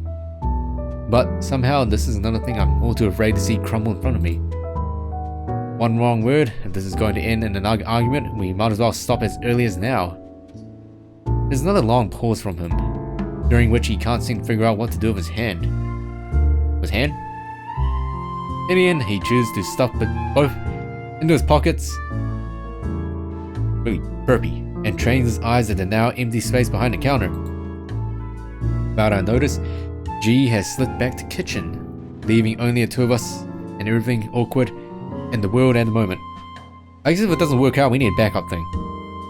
There's a backup plan, and what should we do? That weird ass political visual novel game. What was it called? Stay something. Anyway, yeah. Weird. Still, Zach trudges on, a hopeful tone slipping in his voice, simply because it's the only thing he knows to do. Did you, get any sleep? Not really. To start, at least a stiff one, but a start. The least I can offer in return is that rare honesty. For a few hours, yeah. Cat President? I mean, Cry already. Ellen already finished them both, I'm pretty sure. Unless he stopped partway. Curt, brusque, not an ounce of friendliness in it. Eyes of the innkeeper? What is this? Oh. Free as well. In spite of it, Zach takes it as a sign. Relief washes over him as his shoulders relax and he releases a tense breath. Soon, he's closing the distance he has put between us and flops onto the chair to my right. I think the better question is if the dreams are pleasant. And for the record, no. Yeah, I know what you mean. I get those a lot. He shifts in his seat, coughs, drums his fingers on the counter for a short while, and falls silent. That's it, no apologies. Somehow that short exchange is all we need. The air changes again, much like everything we've known lately. Maybe not for the better, not yet. However, it's less suffocating with less hostility and resentment, the kind where it's easy to pretend, easy to forget. Not that it's a thing that'll happen anytime soon, but one can dream. In a situation where death might come knocking any time, it's these little hope we cling to. It's these little things we wish will happen again. I'm not an optimistic person by nature. Hopeful maybe, but never optimistic. Though I want to believe there's a way we'll live through this nightmare. Have you played Dog? Whoa, Ashes, you're in for a surprise. Well, actually, not really in for a surprise because I played DDLC back in like November 27th, I think. As well as that, I played a bunch of mods already for it, and I've already put it as a playlist on my Twitch channel. If you go to the VODs or the videos, it should be the first thing you check. First thing you see, because I put it in a collection. I'm not an optimistic person by nature. Oh wait. For the sake of the one we've lost, it's just funny how it took all this to spur these kinds of thoughts in me. I can't even remember the last time something like that has occurred to me. For some reason, after seeing one harrowing thing after another, I've simply forgotten. Why are you suddenly smiling like that? Huh? Oh, no, I was just thinking about something. Yeah, but college is very important, Ash. And you know what?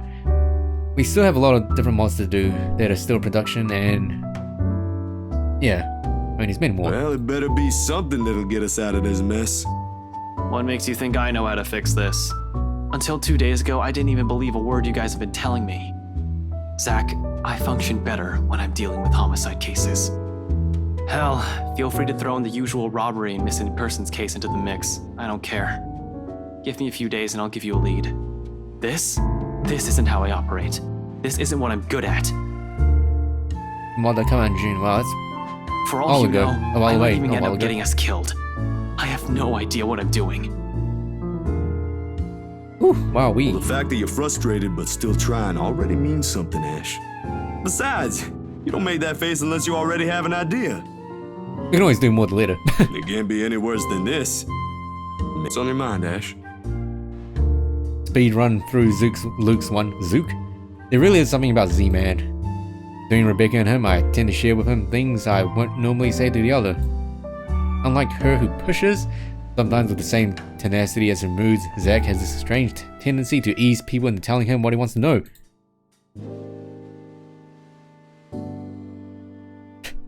Oftentimes, the question feels so subtle, it catches me off guard with less force and more forbearance. It's not our time, right? Elkhart, something else? After all, out of everyone, he's the most grounded. Really, he's like the older brother I never had, the kind you can depend on when things go sour. The kind you tell things to simply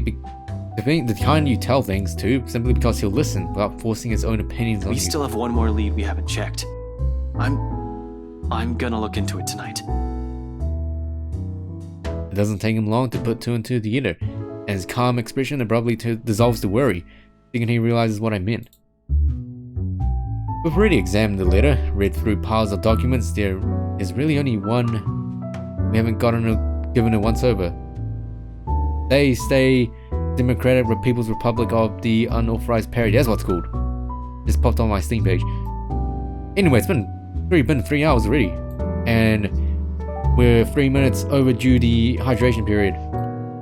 Mention.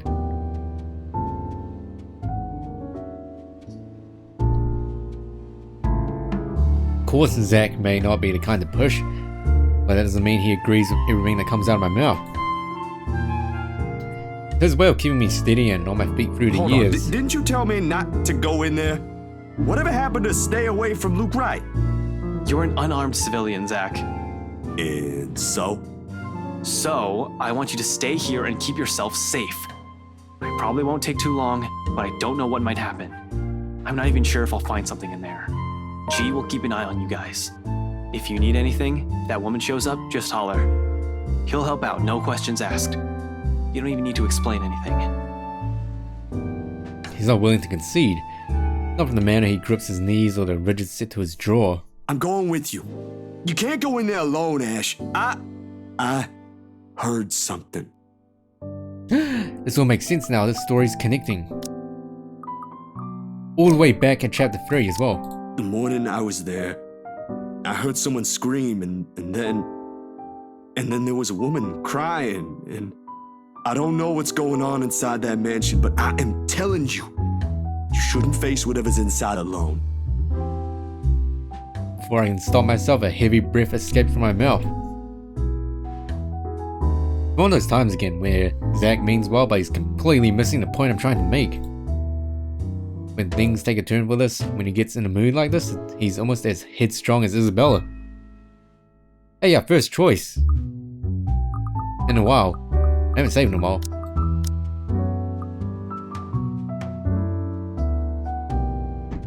Toilet break, again. I'm just too hydrated. Ugh.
I need to... I had to go spray my nose as well because it was a little bit blocked. Man, having a blocked nose sucks. Pun time. So, Britt tells Dan about his new cell phone and Dan gets into his car and replies, I'm going mobile.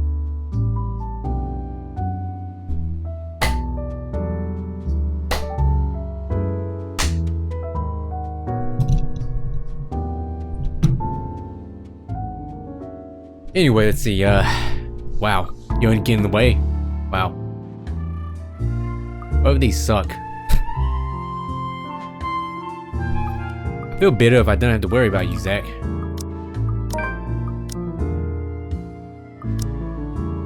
There are only two ways this will end. I agree with him and tangle with me, or I agree with him and drop the idea altogether. Neither appeals more than any other, especially when we're all desperate for answers and a way out. All it'll take is a little more honesty to make him drop this harebrained idea, so be Look, it. man. Bro. Z-Man. Zach. Zachary, listen. Jesus Christ. There's a lot of aliases. There was also this like weird nose washing machinery contraption thing that you can use. Apparently, I saw it on like one of those H3 videos, right?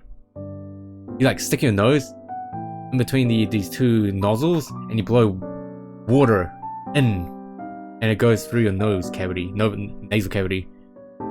It's supposed to cleanse it and it's supposed to feel really nice. I don't know how effective it will be though. I know you only want to help. I see a hay fever.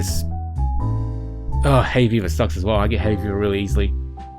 Like hell! This ain't just about helping, Ashton! You're throwing yourself in the thick of it on your own! Calm down, Z-Man.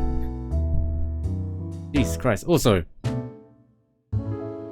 okay, it's not necessarily water. I think it's some sort of like, it's a solution, saline solution. I'm pretty sure it's not pure water, but there's like some sort of liquid.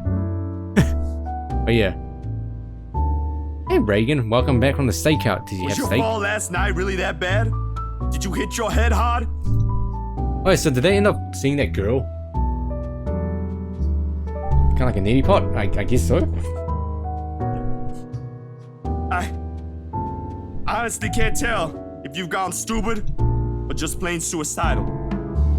So, was the whole demon lady, with the whole... Where? Oh my goodness. Okay, was the ghost actually there when she grabbed Ashton's ankles? Or was that just a weird thing that didn't actually happen? You had coffee? Wow, speaking of coffee, we were talking about hydration. And coffee is a form of hydration, I guess. My head's okay, Zach. But it won't stay that way if we don't do anything about this. Someone has to. Seriously, this is already a desperate move. The longer we dally, the faster we're losing our options. Do we even have one? Okay. If you recall, back in Isabella's apartment, the demon lady showed up. She grabbed Ash's ankles and, you know, pulled him under. Was she actually there? Or was that sort of one of those cases where only Ash saw her? Don't wear hooker boots on stakeouts? What are hooker boots? Are they like heels? Looking back at it, this whole business with the ghost seems perfectly set up to drive us into a corner. Either until we lose our mind or she gets us. It's starting to feel as if there isn't an escape. We've already become her playthings the second Isabella found that letter.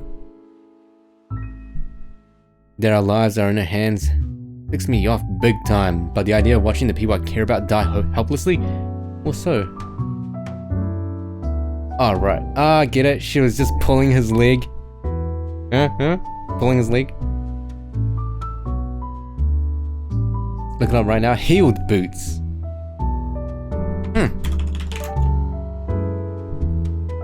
Alright, those. Damn.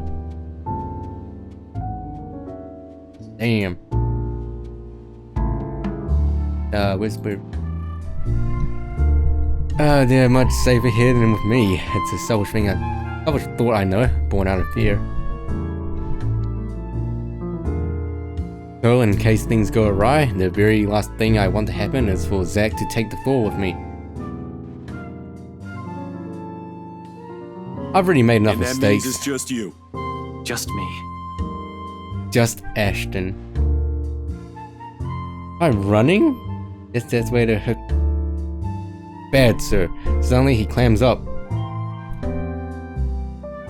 It's like a formality. Like, did you have to wear hooker boots, or could you just wear like running shoes? What, you're running? Did you manage to catch the perpetrator?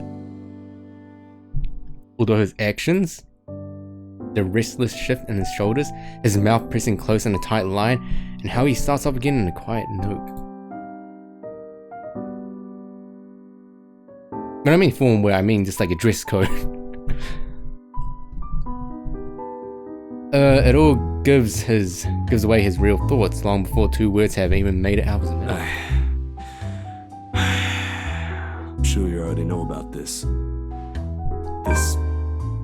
This won't really bring her back. Maybe this is you trying to make amends, or whatever. I don't know. You're making your own decisions here.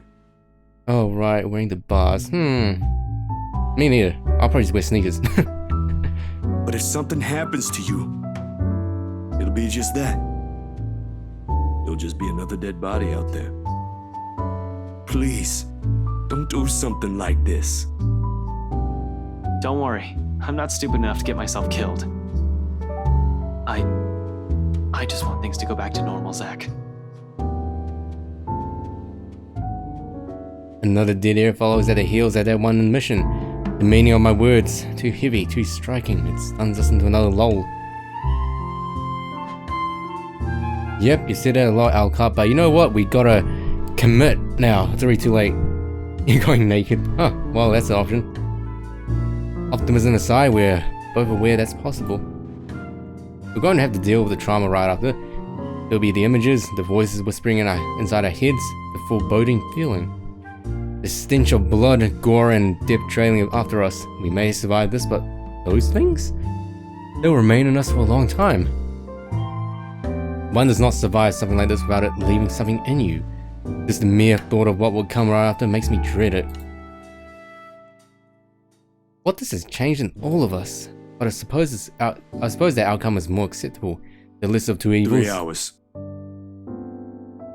3 hours? My head snaps up and I turn to him, puzzled. He's staring at his hands with a thoughtful expression, brows furrowed in deep concentration. Like he's trying to choose the right words to convey what he's about to say. 3 hours? For what? That's more than enough time to go there, to check things, like you said, and travel back here. Oh boy, Ash, you, my dear lady, or my dear dude. You've missed out on a lot of snake lore. If you don't show up here beyond that, I'm going after you. From his tone, it sounds almost like a warning. I'm sure it's not his intention. But hearing something like that from a person like Zack, can't help but chuckle and throw in a jib, despite how dire things are. It's like the old Make that times. 4. What? Who said you're just gonna check things? Got you baited. Why would you even need that long? Speed limit? Jesus Christ, 4 out. I'm a ranked law enforcement officer, Zack. I'm supposed to set an example. I mean, that is true. I so wanna punch you right now. You found a loophole in Zack's argument. Girl lady, I see Ash as well. My lady? Oh my god, they actually say that. Well, my girl.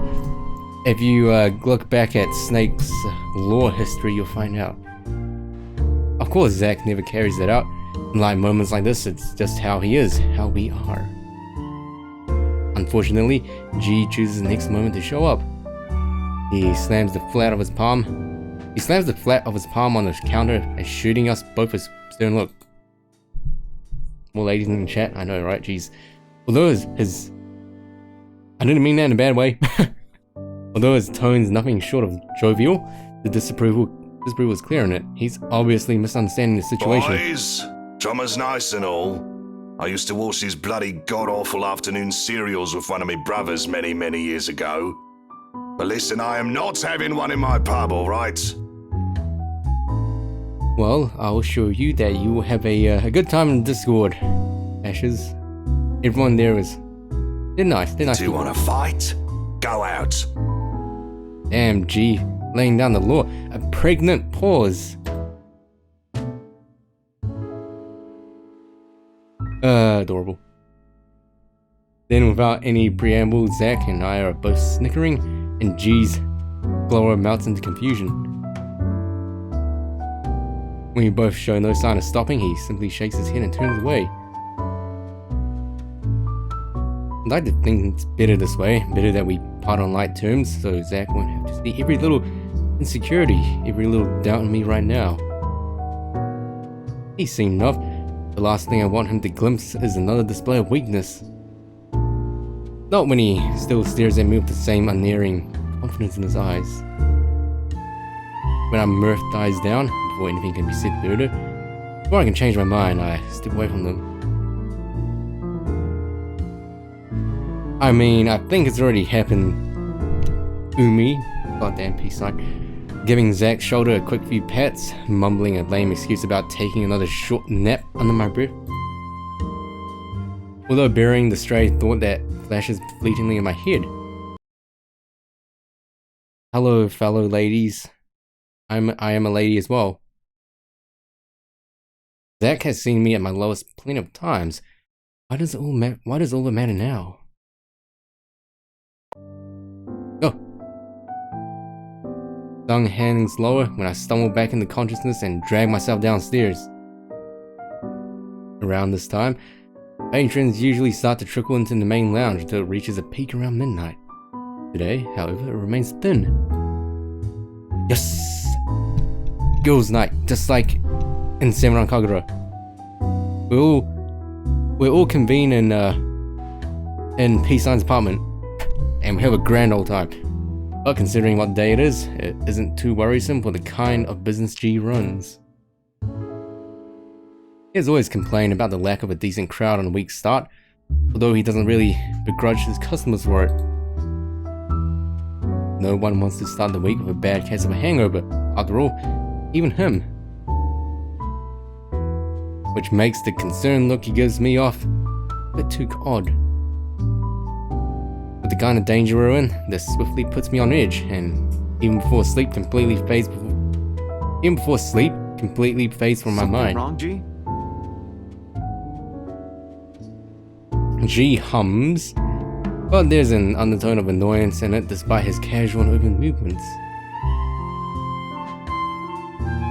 I mean, shouldn't you like a snake? I mean, if I know my snake lore, you are into being a, you know, sub.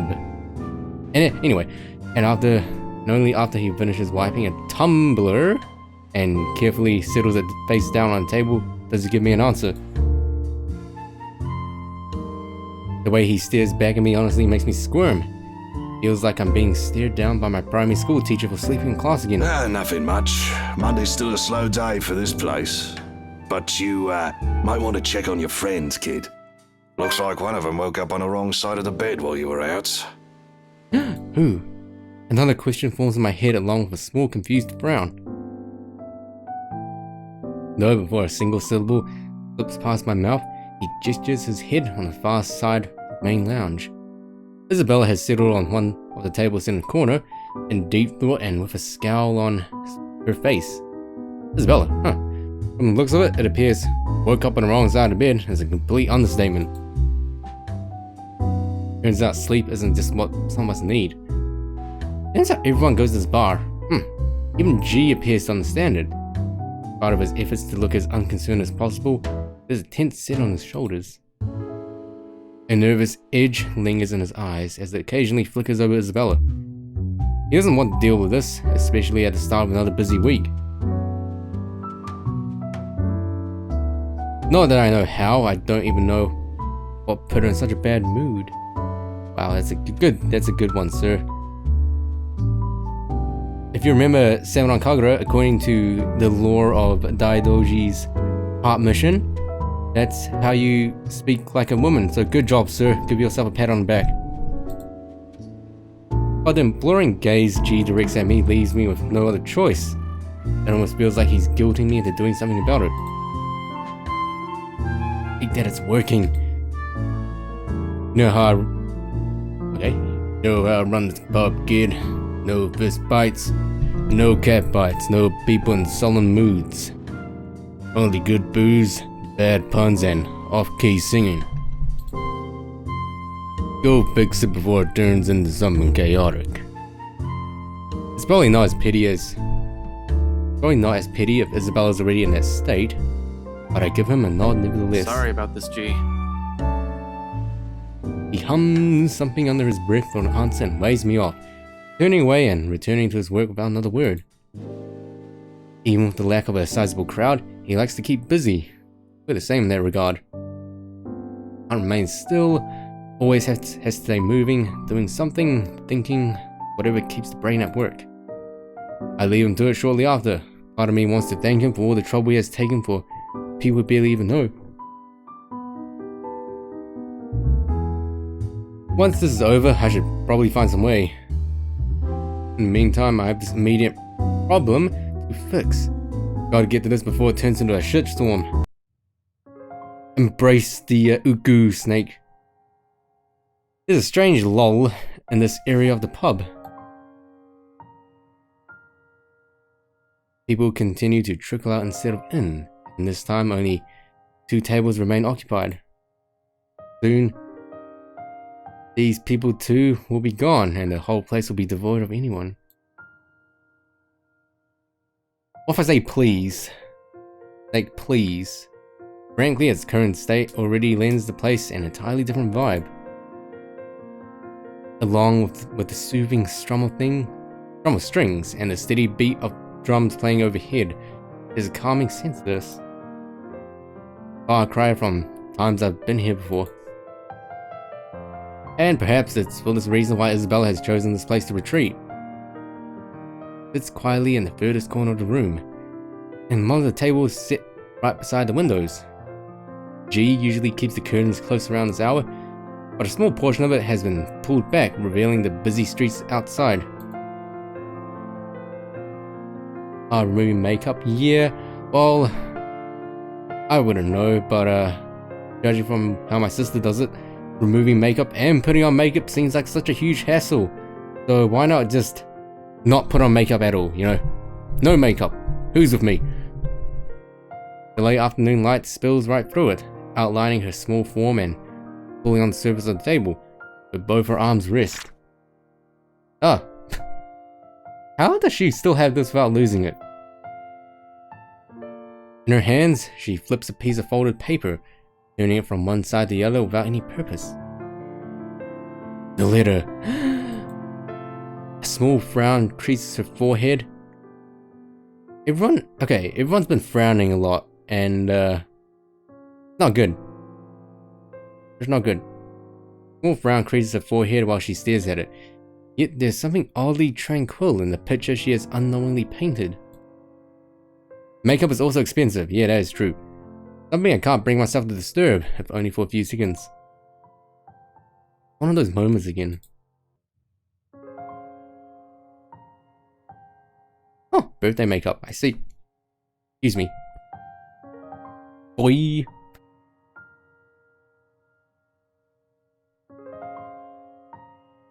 Too lazy to put it on. I mean, that's fair enough. The rare ones, the ones where she's too quiet, a complete opposite of her usual self. But it's these that often leave a mark. Also, I don't understand makeup. I really don't. I mean, my sister, she has so much makeup stuff in her room, and she has so many palettes, and I swear to God, they all look the same.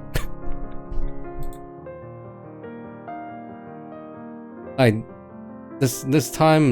like a while ago, she wanted me to like buy her makeup for her online because it was for a limited time, and I believe there was only one left in stock, so she asked me to buy it for her. Not a cheery disposition or her lively attitude. but these short few seconds of wordless silence when the laughter dies and the slightest movement seem louder. The smallest minuscule things that tell you about the person and their strength more than any words can express. I do remember her trying to put like eyeliner on me, but the thing is though, since I'm Asian, right? You know how Asians don't have the double eyelids, right? I don't have a double eyelid, so eyeliner don't really work. It's these that carve a vivid memory, no matter how brief it lasts. Mascara, eyeliner, and lipstick. I mean, that seems to be that seems enough.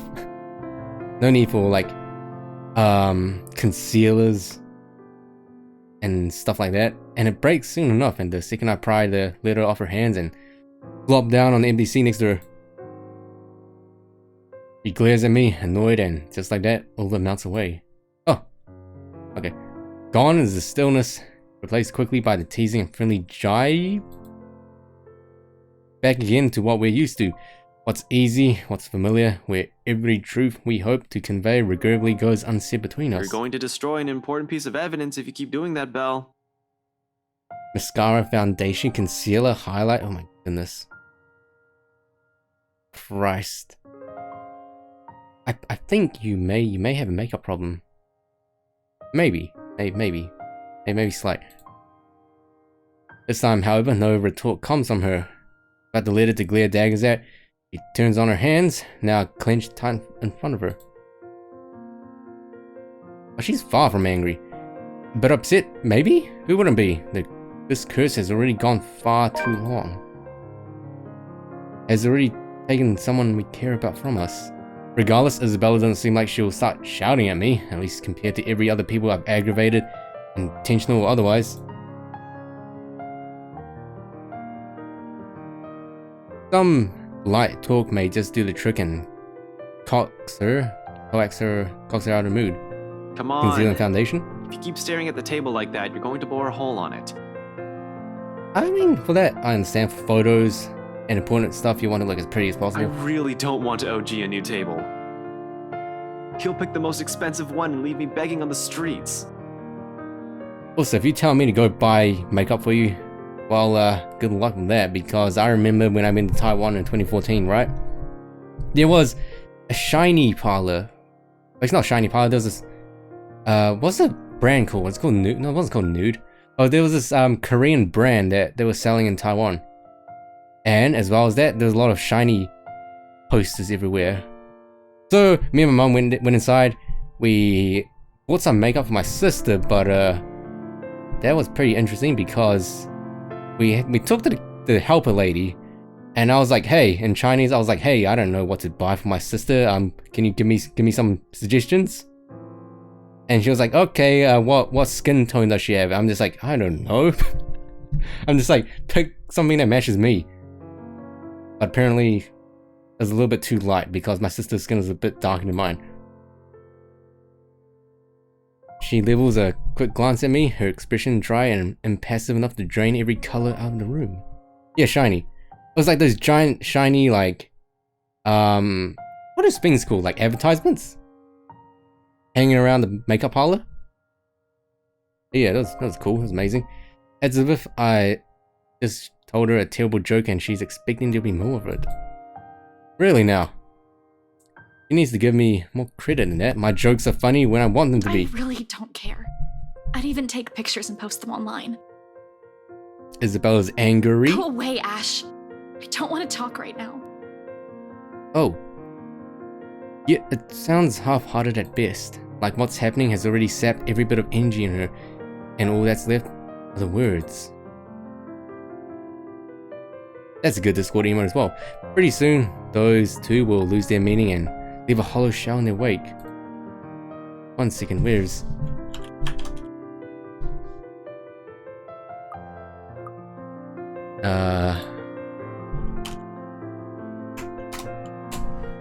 There we go. It's already unusual to see her like this. Everything has already gone to shit.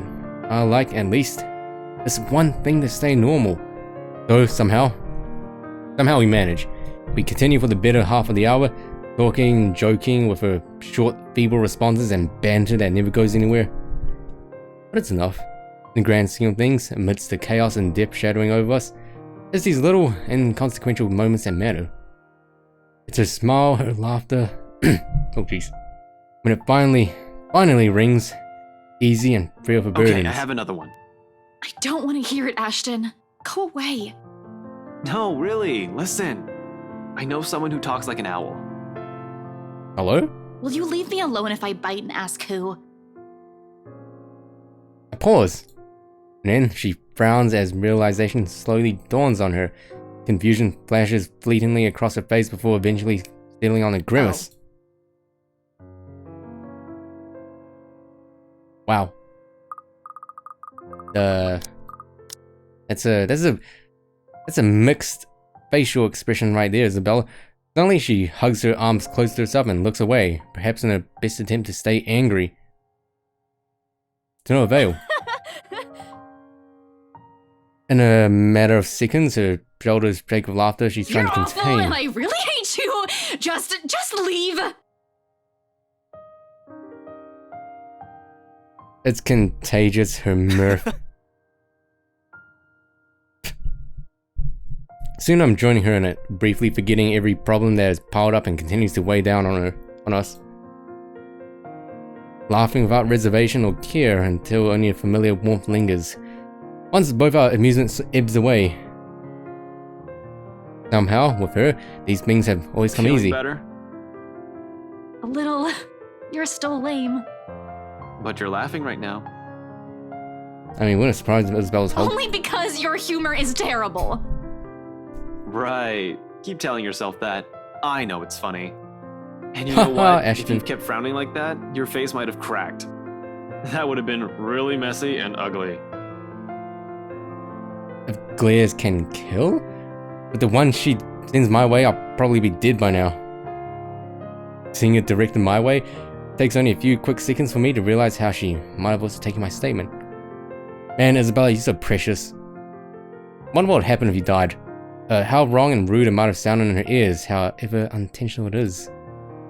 I've never been good with words, but that's never an acceptable excuse, is it? Suddenly, taking the brunt of her anger seemed less complicated than correcting or explaining myself. Nevertheless, I try. What? Crap. Damn it, that was so not what I meant. You're fumbling, Ash. You're fibbing. You're cracking. I was just saying you look better when you're smiling. Good recovery. Her glare doesn't even wane. In fact, I think it intensified like a brewing storm. Rose the death flag? I guess so. In the face of it, under the sharpness of her stare and her annoyance, I do what any person with a good sense of self-preservation does. Keep my mouth shut and shift my attention elsewhere. The crowd outside looks very interesting today. Maybe I should ditch Isabella and go outside. She utters all of it in a voice too small, too quiet, but when I turn to her, only those words, her gratitude, resonate throughout the whole room. Not the soft clinking of silverware somewhere, nor the last strains of music fading into silence above us. I'm pretty sure I got the face. Was it a different face? Instead, it's the meaning behind her gaze. I always clip it as well. Instead, it's the meaning behind her gaze as she holds mine that lingers. Clipperino? Steady, unflinching, and open, in the same way she looked at me all those years ago, with bright eyes and an expression softening into a tender smile. Which face? What, the angry one? Is that the one?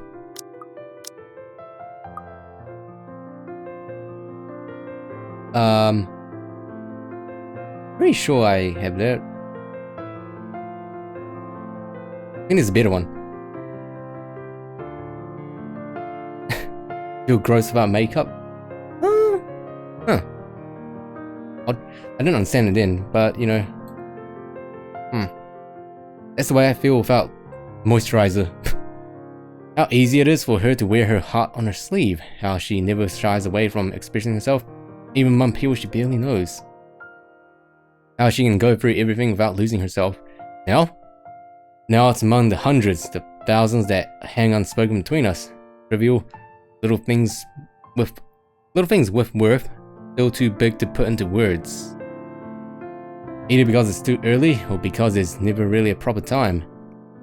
For now, though, this'll do. Until the moment itself dwindles. Until reality pulls us back in, reminding us of the things we're set aside in its favor. What was that about earlier? You look like you're about to wage war on that letter. Oh, it's nothing. You probably won't like it when you hear it. Maybe. You haven't said anything yet, so how am I supposed to decide how to react? You have a point there, Ash.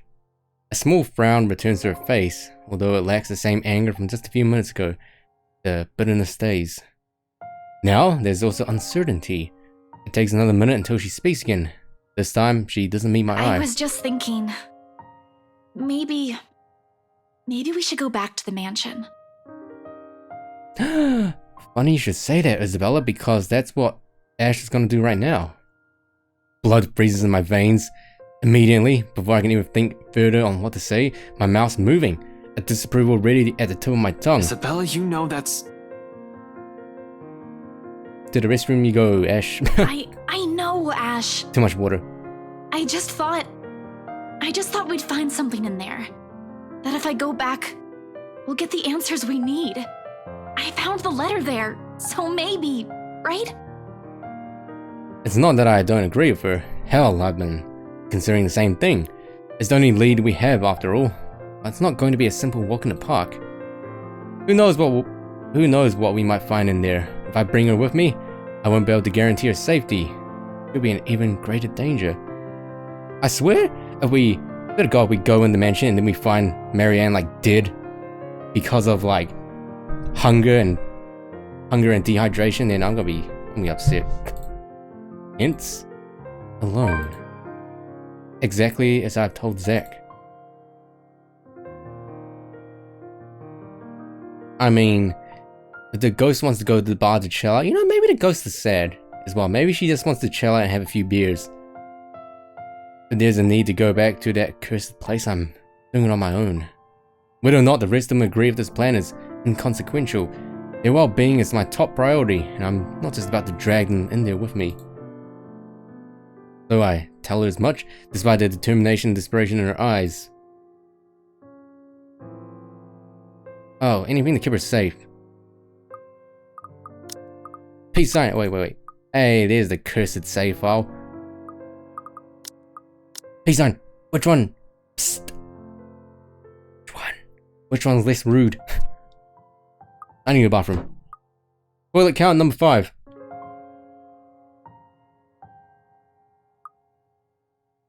I mean, substitute ghost for Rebecca. Rebecca's a ghost. It still makes sense.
Ate some nuts.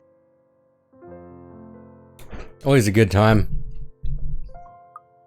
Always a good fast food to eat when you're hungry. Oh hi, 50% of the way through? Huh. Bottom one? Bottom one. Are you sure?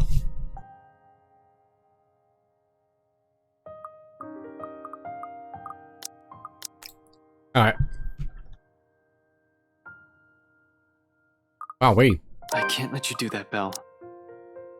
Yes! We're almost in there, boys and girls. Buddy of mine tells me that I look wiped, and I respond to you look pooped. Wow. Ash, Wow. the people living in that place now. They were with me during the open house. They have to know. They're in as much trouble as we are. I know, but it's risky. It's dangerous. We don't know what you might find in there. Or if you'll even find anything. We're almost nutting in Isabella. Or not. Or you can, you can nut out as well if you want. What if you see her again? What if she goes after you? What are you going to do? For all we know, it might be a dead end. It's not worth it. To put yourself in harm's way like that.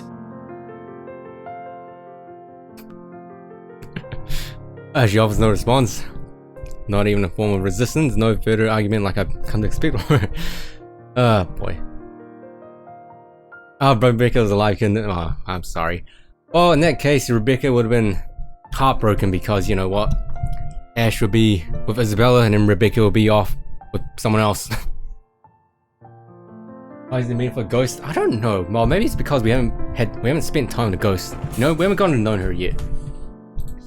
Uncharacteristic. Just a silence that stretches far too thin, till the air in the whole room grows heavy. In front of her, her hand still stays curled up, like it's holding on to everything she wishes to say but can't. I like to think that, yes, to some extent, she understands, even if she does not entirely agree with me. Wow, damn.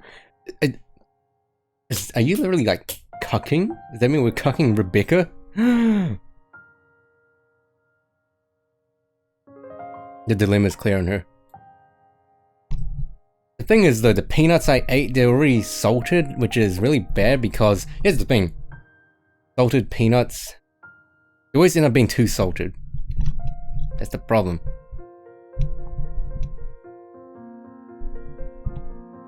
Actually, I interpret it as like Ashley's gonna get a nut that Rebecca worked so hard for. Otherwise, her scowl wouldn't have a deeper set to it. Her lips wouldn't be pressed in a thin line, or her hand would no longer be balled into fists. Also, the thing is, salted McDonald's and KFC fries, they always end up being way too salted. Like, you can literally create a salt mountain. Like, too salted. Too salty. She would have pushed that argument if she doesn't, and I know that she has no lack of things to say. Instead, she simply offers a nod.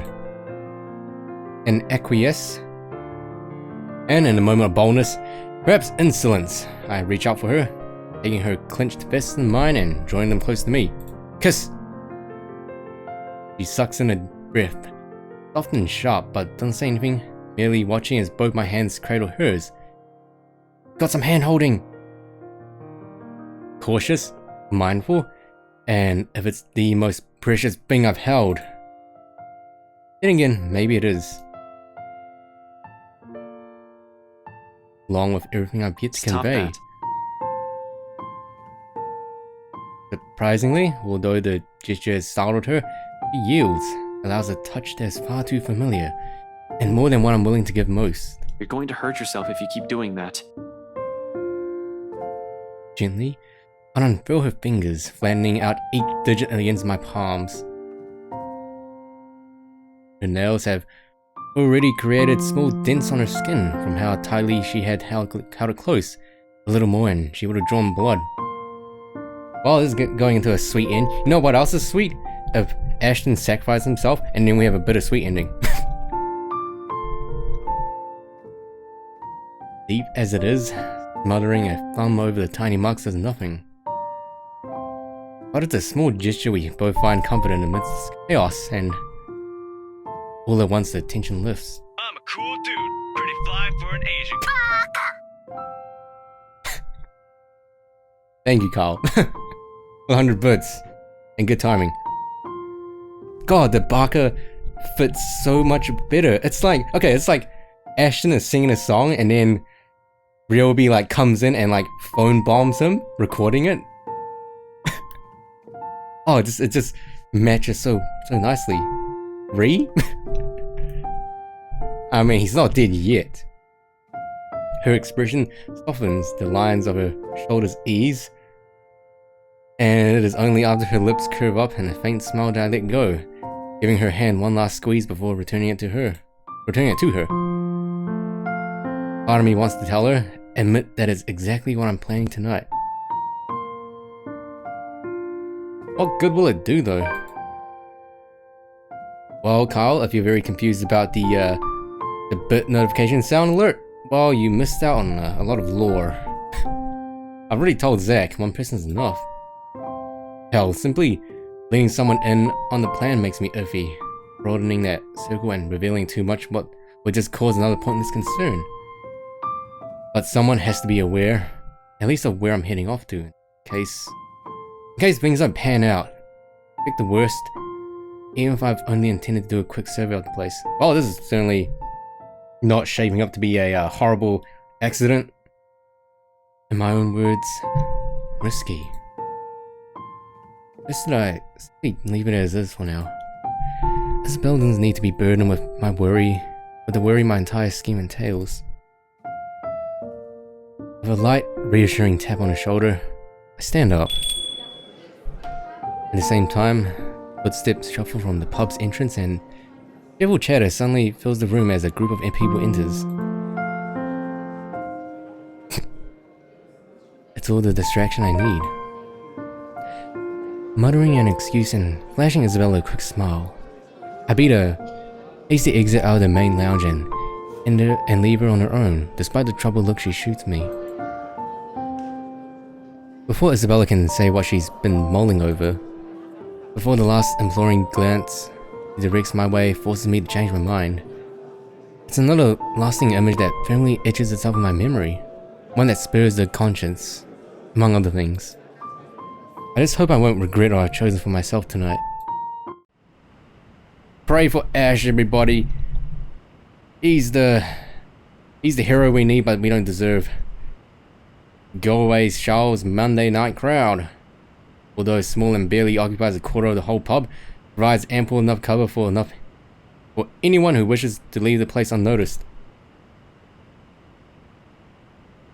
That's exactly what I need tonight, with the lively music and chatter slipping out, mostly unseen, becomes a piece of cake. Without much trouble, soon enough I find myself standing outside, under the chilly Luxembourg night. You know what? What's that slug emote called again, Snake? The one you always use? Brain slug? Oh, yeah, brain slug. You can probably make one called peace slug. And have a picture of, like, I don't know, Ash. A gust of wind picks up shortly after I step out, and carrying this terrible smell of an impending rain, I'll give it about an hour or two before it starts. From the looks of it, tonight will be another downpour, maybe even stronger than the one we've had this morning. On instinct, I hunch further into my jacket. Wow, damn, sir, what is this? I don't think this is exactly a romance visual novel. Fully. I'm sorry, Umi. Forgive me. I'm very sorry. Hugging its thick material close to my body while I wave my way through the lines of empty cars in the parking lot. The letter crinkles in my pocket with each step I take, but I pay it no mind as I hurry towards my car. I've nicked it minutes ago from Isabella's belongings. On my way out, this is all connected. I need a damn piece of paper with me. Here to be sorry. However ridiculous it sounds, I'm quite sure it won't be missed either, but I can't waste time here and wait for it to find out, can I? 4 hours is all I'm giving myself to get this done. You can probably do that, Alucard. You can probably rip these backgrounds out from this game and put it in DDLC. Probably can. Jumping Pro 90? Do you mean Pro 90? Oh, because that's a thing that happens. 3, if I'm glad to go by the rules Z-Man set, but when have I ever? Regardless of how generous that is, each second's just as important as the next. But as with every plan, problems crop out at the last second. Practically a universal rule. And it does, in the form of a lone figure waiting for me next to my car. Isabella turns just as I near, her mouth curving up in a small smile. She offers no greeting except for a shy tilt of her head.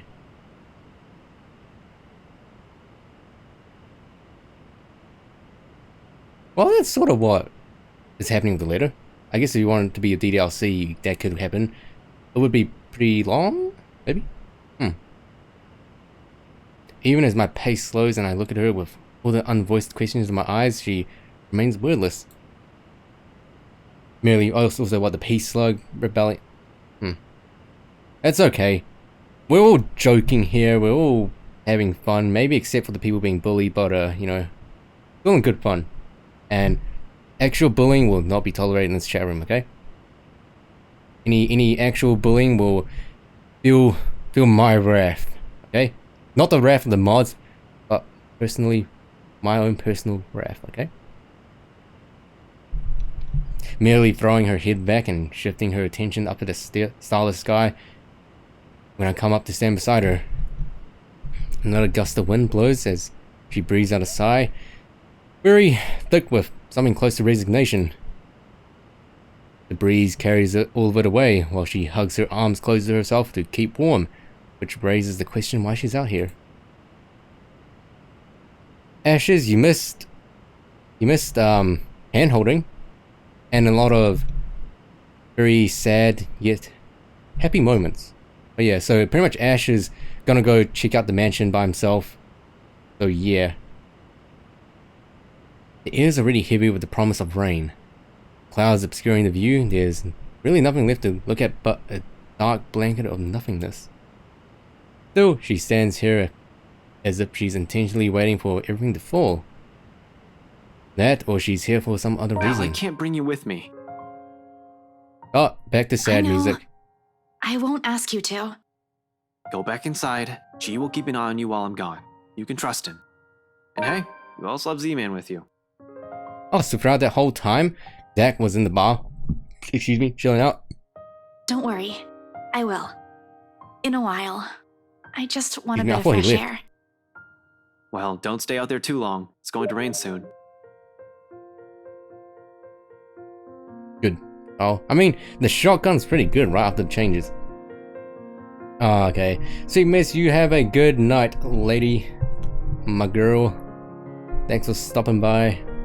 And yeah, maybe I'll see you maybe tomorrow. Maybe. Wait, you have a good night. That's alright, Ashes. I mean, arguably the speed parts could be good. It'll probably be even heavier than the downpour we had this morning. You wouldn't want... Sorry. I give her shoulder a reassuring squeeze before walking past her and heading to my car. No 2 steps further though, something pulls the back of my jacket, catching the fabric in a firm grip and holding my movements. Kiss! Isabella, I need to go. Milady. Oh. She refuses to meet my eyes, but her hold remains tight. There's a worried crease between her eyebrows and her lips quiver ever so slightly when she speaks.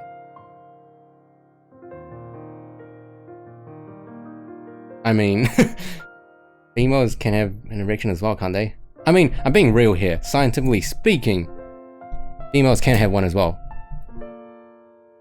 In a small voice, brimming with a different kind of desperation I can't quite place. Rebecca's gone. She draws in the breath, soft, slow, lined with enough sorrow that it And if hitches. that thing takes you, too. the rest of it falters, but the meaning, the gravity, and each of her words rings loudly above the passing breeze, hanging over us, lingering in between. I still save Hannah.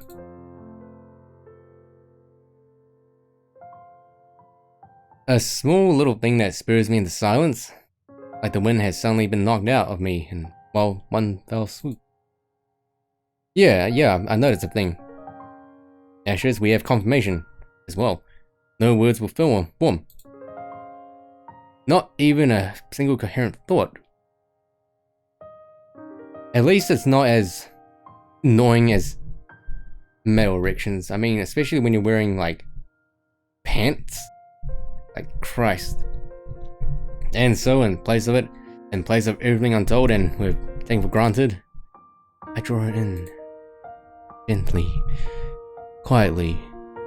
Bring her against me until my arms settle around her shoulders. Ash? For a fleeting second she freezes, startled, and looks up to me with hesitation and silent question in her eyes. Whatever answer she finds in mine, eventually she allows this. She folds herself into me, buries her face into my shoulder, and settles her arms at my sides, unsure, uncertain. It'll be over soon. Wow, that can mean two things. I'll figure it out. I'll find a way to get us out of this. But no matter what happens, I want you to promise that you will stay alive until then. Because if I lose you to her as well, I have no idea what else would keep me grounded. Wow, what if Isabella actually died in chapter 1? Oh no. When all has been said and done, I rest my forehead against hers, eyes closed and taking her warmth. Desperation still clings, woven into every breath, every sigh, but at the heart of it is this. Her. No words are said, even as we part. But I let this be the last thing I commit to memory before slipping inside my car and driving off. In 10 minutes, I'm driving out of Luxport and heading straight for Ansem Village. Well, I guess that's one thing we'll see after the game's done. In the distance, flashes of lightning light up the horizon, white and sharp against the black curtain of the night. Thunder threatens with a rumble, seconds later, echoing long across the sky. And with one last roar, the skies open in earnest. No, we won't, sir, because it only happens in... So, okay, the thing is, sir, right, each chapter, you play as... Okay, so each character has their own chapters, right? And Isabella's one happened right at the beginning of the game. So we finished hers ages ago, so there's no way she can die now, at least I don't think. Yeah. The rain falling fast. Steady sheets, creating colored puddles on the dirt path, drenching everything the eyes can reach. Despite having grown up in the city, I still despise the rain. Living here doesn't mean I have to like it.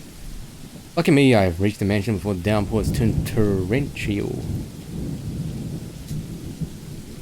The long slog from Ansem Village by foot has already been made difficult by the light drizzle and biting winds buffeting against my body every few seconds.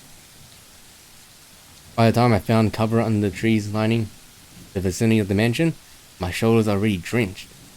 My hair is also sticking against my skin and out in every possible direction. Thankfully, the letter, taser, oh you have a taser, nice, and gun I brought with me has remained relatively dry. That's the most important thing. However, those are the least of my problems at the moment. Sometime after the housewarming party, scumbag Wright has suddenly grown a brain and tightened the security around the mansion. A guard is now stationed in every possible point of entry. The main entry point, the back door leading to the kitchens. Hell, it's almost a miracle no one has spotted me once I entered the property. Although that's probably not because I kept close to the forest. While I can always create a clever way in for myself under this deluge, it will be difficult to do so without making much noise or leaving I don't tracks. really have the luxury either, do I? Considering how off this place feels since I've stepped in the property and the mansion came into view.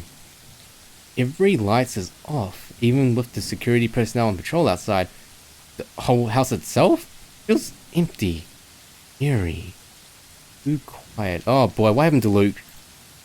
Normally, I'll pass it off as some kind of power outage because of the storm. That's not a far off conclusion when this place is almost in the middle of nowhere. Holy hell, it's already been 4 hours? Oh, hydration. However, something just feels wrong. Something happened here. Or about to. It's the sole reason why I haven't done anything yet. Simply observing, watching, listening, or anything. I might be pressed for time, but I'm not a careless idiot. You'd love to live in that mansion. Oh boy, Ashes, you are in for a rude awakening. Although I need a way in, desperately so, moving without thinking will not only endanger me. If this place was real and not haunted, I would still not want to live here. It's way too big. With so many unknown variables and what we're dealing with, I also have to act on the assumption that someone is always in danger, especially in this place. But you know what? I live here by myself, and if ghosts want to join, then, feel free to join. As long as you're cool and chill and don't kill anyone, unless I tell you to, then you know what? Yeah, you can hang out. I can't act impetuously.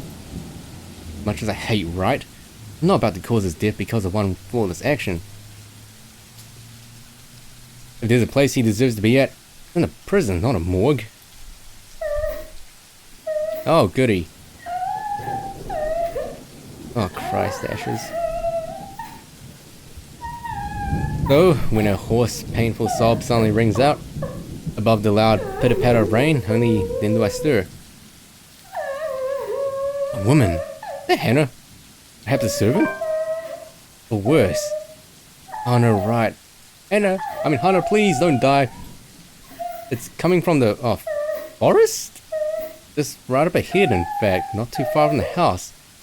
Regardless, I give the place a quick, wary glance before following the noise. Carefully, keeping to the shadows, one cautious step after another. The spooky game, Kyle.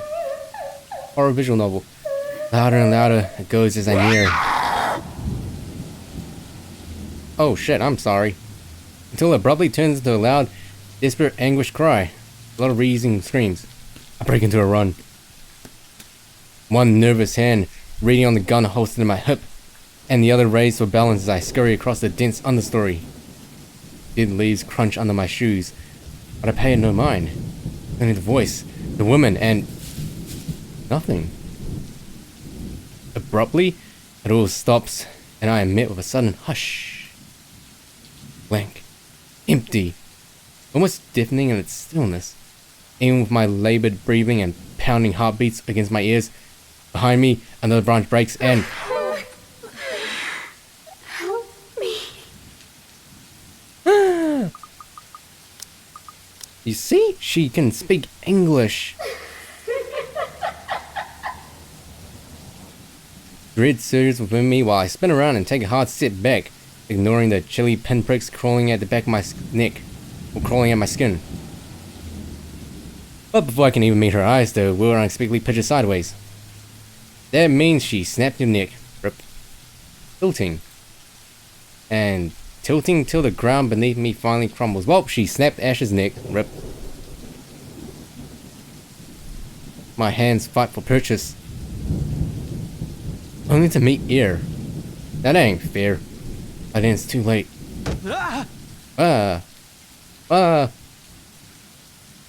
My foot slips further and the rest of my body follows.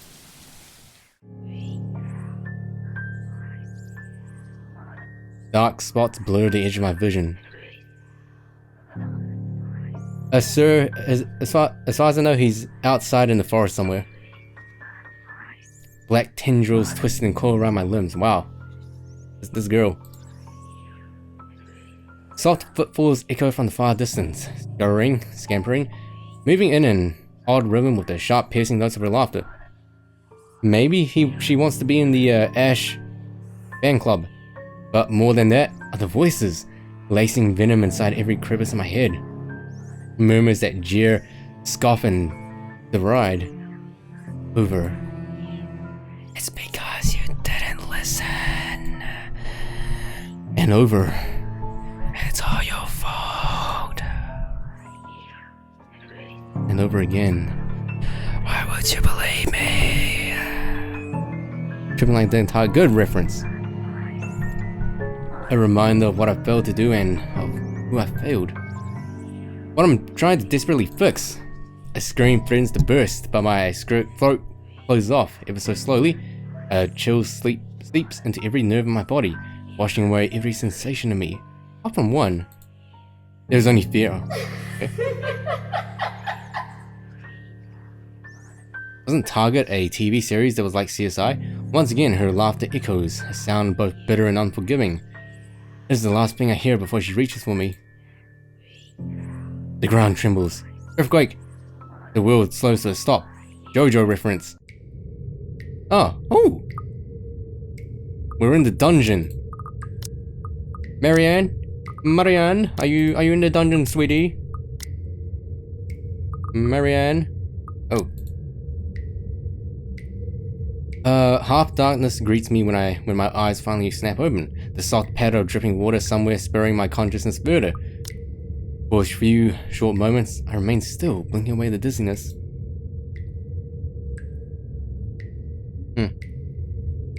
I mean, yeah, I'm pretty sure it's Rebecca, like haunting Ash, allowing my vision to adjust to the lack of light and my breathing to even out burst, before pushing myself up on one arm and attempting to stand. Okay, chat.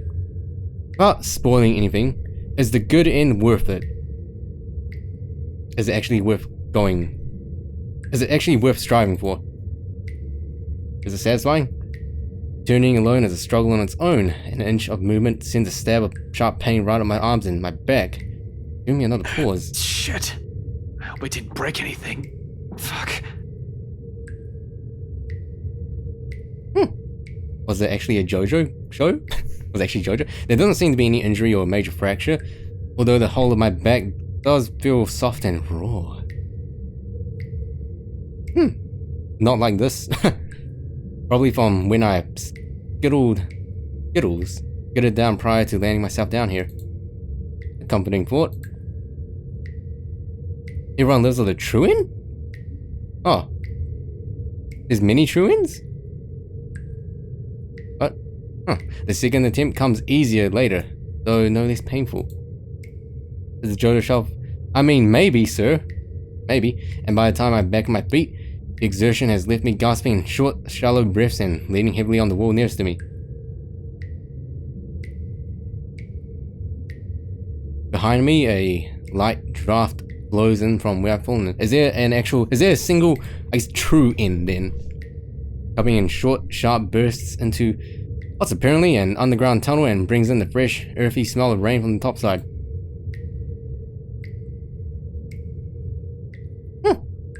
Regardless, it fails to master the old, musty scent of the place, a mixture of mold, mildew, dust, grease, and something distinctly foul.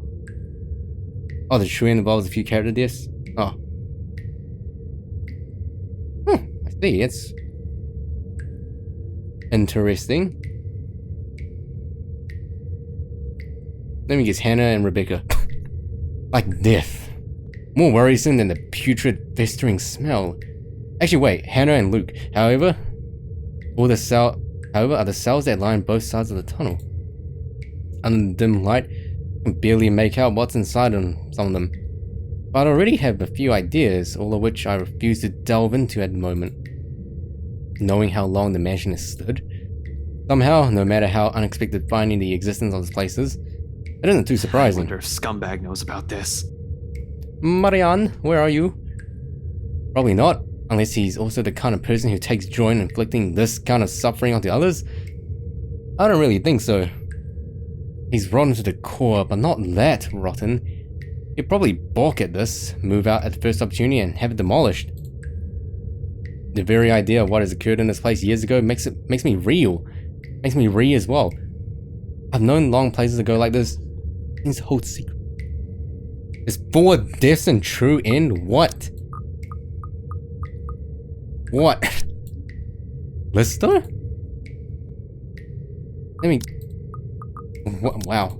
This is the tip of the iceberg? I fear what I may discover in the mansion itself and tell behind that fucking letter. But fear's inconsequential and unpleasant as side of this is, this place might also be the only way for me to get inside unnoticed.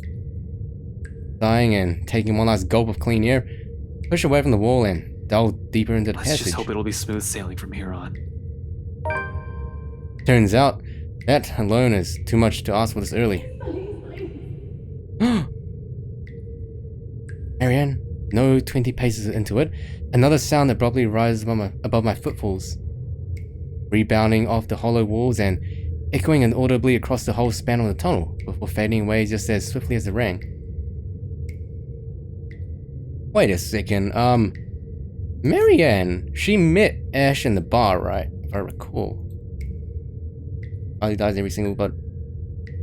Well, Kylie, I would say she's kind of like a side character in my opinion. I pause, nevertheless, straining my ears for more of it, while I gradually move my hand to my side, following the city until the tips of my fingers brush off the gun's handle. Although cold against my skin, is the closest thing I have to comfort at the moment. For a long minute, I wait, holding my breath, watching every form, edge, and shadow at the corners of my vision for any movement. After a heartbeat and nothing, I allowed the tension to ease out of me in the form of a long, slow exhale that reverberates around the whole passage. Who's there? Oh, it is her. Perhaps it's because of what has happened earlier and how I've ended up here, or maybe it's because of my training. But in spite of the panic and fear in that voice, I don't immediately answer. Instead, I pull my gun free from its holster and wordlessly draw closer to where the voice rings out once again. Afraid. Frantic. Wait, so let me get it straight. Ash is not in a dungeon, right? He's not actually in the cell?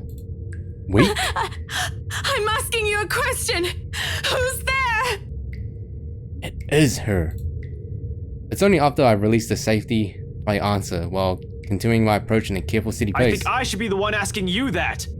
Who are you? Show yourself. I can't.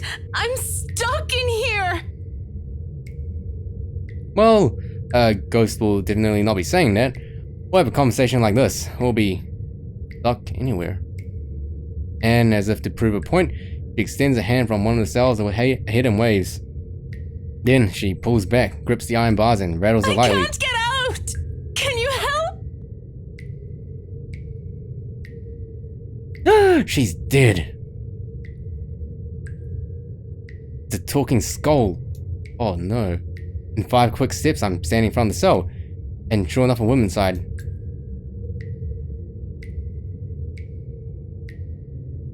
Slumped on the floor, holding the bars with shaking hands, clinging to it as if it's the only thing keeping her upright. Not just any woman. You? Nunny? McLaughlin? The same one I met at G's 5 days ago, smashed drunk and babbling her frustrations about her employers. Holmes? No, not McLaughlin. McCullough. Marianne McCullough, famous interior designer extraordinaire. Not so extraordinary now with how exhausted and feeble she looks, trapped in a jail cell of all things. Her breathing shallow and there's a paleness to her complexion. Sunken eyes, cracked lips, dry skin. Oh my god, that's why you moisturize, okay? And hydrate. All signs pointing to starvation and dehydration. What? How long have you been stuck in here? 3 days? 4? I don't know. I have no idea anymore. You still look pretty good for a person who's been starving for 4 days. I just fell in and that woman... Whatever. Can you get me out of here? Please. There's some really big, like, gaps. In a moment. But here, go feed yourself first before you fall over. I fish out an energy bar from my pocket and hand it to her. He's lucky I always have one on my person. For sudden emergency or extended stakeouts, a little sugar to keep me going. Yeah, moisturize even if you're in a dungeon. Like any starving person, she wastes no time making a grab for it, unwrapping it straight away and taking whole mouthfuls of it. Relief washes over her face on the first bite alone, although she's going to need more than that if what she has did is true. But for a moment, it's enough to keep her alive. Good thing she seems to have the sense of priority. She seems to have the sense to prioritize survival over comfort. If the puddle on the corner of the cell indicates anything.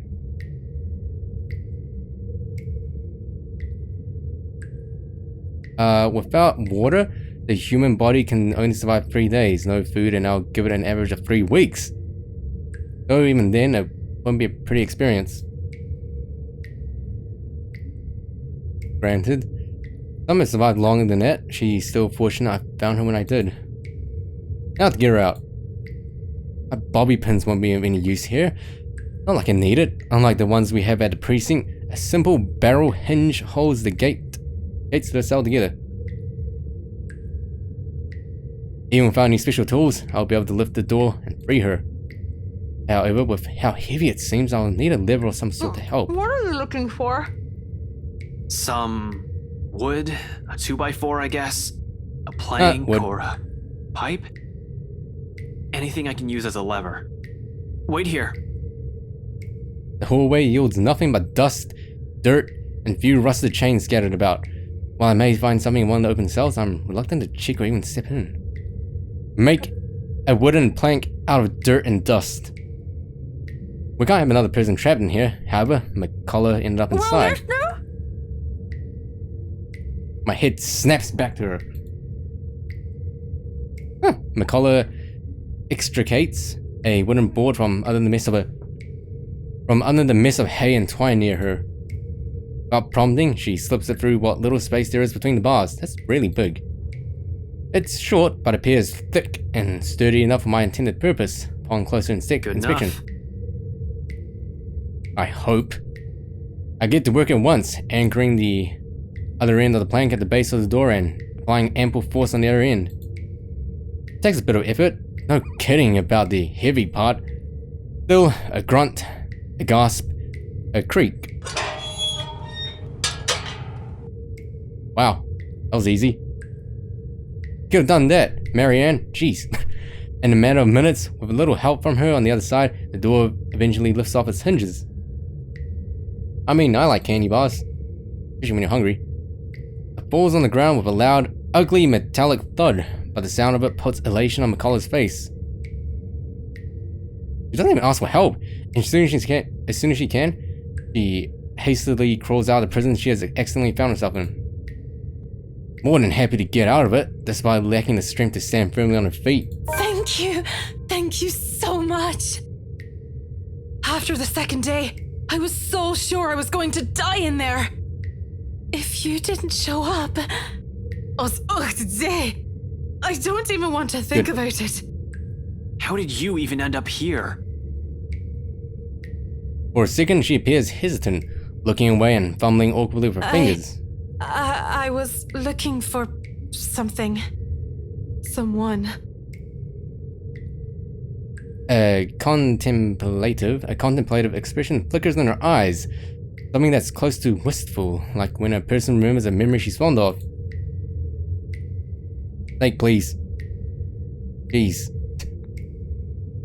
You gotta start off with touching the thigh, and then the other thigh, and then her arm. God. It doesn't last too long, but it still leaves me an impression that I've suddenly walked in something private. Something deeply personal for her. I'd rather not ask. So this whole tunnel, at the end of it, it leads right inside the mansion? The wine cellar.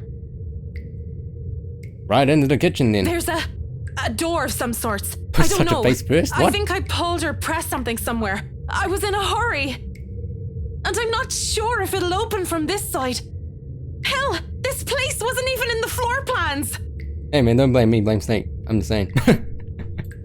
What do you mean? I'm just kidding, no bully. Does that really matter now? We have to get out of here. People died in this place. Kids! Oh God! Kids! I know, right? I could have shown you, but that thing won't turn back on anymore.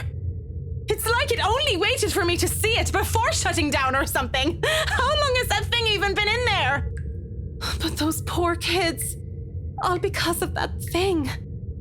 Lick the eye? So you're saying if you're dehydrated and you're able to, you should lick your own eye for liquids. Wait, hold on. What are you talking about right now?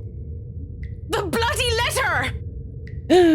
Ever since I've read that thing, since that day at the open house, she won't leave me. But it should be fine now, right? I broke it. I broke all of it. She shouldn't be able to do anything now. What do you mean broken? Mikala, one at a time. It's all that fucking paper's fault! Oh god. Oh god. Ew, you're Dear on Lord damn. in St. Adelaide, bless those poor souls. We're not safe here. We need to leave. If we stay here any longer. Mikalo! Damn, rage. Abruptly, she stops, looks back at me with wild, panic-stricken eyes. Seen enough of it so many times these past few days. My own friends, even. No, she has seen things that kinda easily make any person go mad. And perhaps we slowly are. I'm pretty sure if you drink your own piss, it'll only make you more thirsty. The longer this takes, the faster our descent into it becomes. Can't even tell which one's worse. Death or this. Seems like no matter what we end up with, there'll be something horrible waiting for us. Listen, I need to get inside this place, and you're more familiar with its layout. If you can help me. Oh boy. Wow, we're really going through this quick. Look at the amount of stuff that we skipped. Whee! Holy hell. Whee! 75% we're done. What? No! Why would I go back? Are you sure you haven't gotten raving mad yet? An exit's right here. And this business with the letter has to end at some point. Look, I know you're not very fond of Luke Wright. Damn right I'm not. He can just go. But are you really sure you want to leave him about? like this? And what about his wife? Oh my goodness, all this lore. Oh, thank you very much, Ashes. That's very nice of you to say. It strikes a chord. Oh yeah, Hannah. Marianne, you love Hannah, okay? She falters, grows quiet as the tension lifts from her and her shoulders slump. I do understand her issues with this. Oh yeah, remember? Marianne's friend looks like Hannah? Good times, good lore. In fact, she doesn't have to go with me, only tell me enough info so I can figure it out on my own. She can always leave afterwards, be done with this whole damn mansion and later. The other end of this tunnel leads right into the forest. We'll provide ample cover for her to be able to slip out of the property unnoticed. All the same, she steels herself and squares her shoulders. Just until the kitchens. That's more than enough. She nods, albeit weakly. Hold hands for safety. Then, without another word, oh, it's November 1st. I believe this game ends in November 1st. It does. Damn. Oh my god. Wow. This hug. Then, without another word, she gestures for me to follow, leading me further into the passage. As we enter the same hallway, occasionally she'll stop, find purchase on the wall to catch her breath, but throughout the short walk she asks for neither a break nor assistance. When did that hug happen? Oh, that was when, that was earlier on, before Ashton went to this place, remember? When they were out on the streets, or on the road, and they hugged each other? This is just that illustrated. I'm pretty sure. Aw, Zach and Ash. Such bros. I'm pretty sure it's either the bar scene or after the bar scene. I suppose that's something we have in common. Eventually, we get to a dead end. Although before I can question her on it, she begins palming for something on the wall. Tracing her fingers along wetted edges of the bricks with a frown on her face. It should be somewhere here, I think. What the hell are you doing? She merely holds up a hand, begging for my silence and continues searching. Then, without warning, a few minutes later, something clicks. A portion of the wall shifts ajar to reveal a glimpse of another room. Bottles lining the walls, liquor barrels for aging, and the wine cellar. The wine cellar indeed. The ladder to the kitchen is on the far end of this room. Hey, Woot Woot. Yeah, you missed out on a lot of lore. Surreal. Christ. Snake. This is all nothing but a surreal nightmare. But after everything, should this even surprise me? Ghosts, goblins, curses, hidden passages. Can't even bring myself to question the existence of this door anymore. I simply follow her to the Undercroft without a single question, in spite of a number of them already swimming inside my head. As a kid, I used to crave for this kind of adventure. The stuff of mystery and detective novels, daring chases, interesting cases to solve, suspects to put behind bars, justice to serve. I was blinded, I admit. Now, I simply want this to be over. Wow, this wine cellar has definitely aged a lot since we last came here. Jeez. And the mirror at the end of the hallway is gone as well.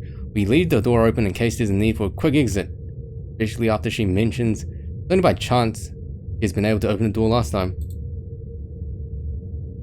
Missed a lot of arcs, Jesus Christ. Were you here at all during the game? During this session? We can't waste time finding the switch again on the occasion something goes horribly wrong. It's bound to be, with me feeling this high-strung and tense. I'm not even sure why I thought it'd be a good idea to enlist Mikaela's help. Oh, right. Although she has been quite helpful so far, I can't shake off the horrible feeling something's going to happen to her if she stays with me. Even if I'm her safest bet, if she wants to get out of this place alive. You really believe that, don't you? Oh, it's a friend. Did you say something? Nani? Mikaela pauses mid-step, turning to me confused. I didn't. Say it for hire. Yes. You sure? I just heard.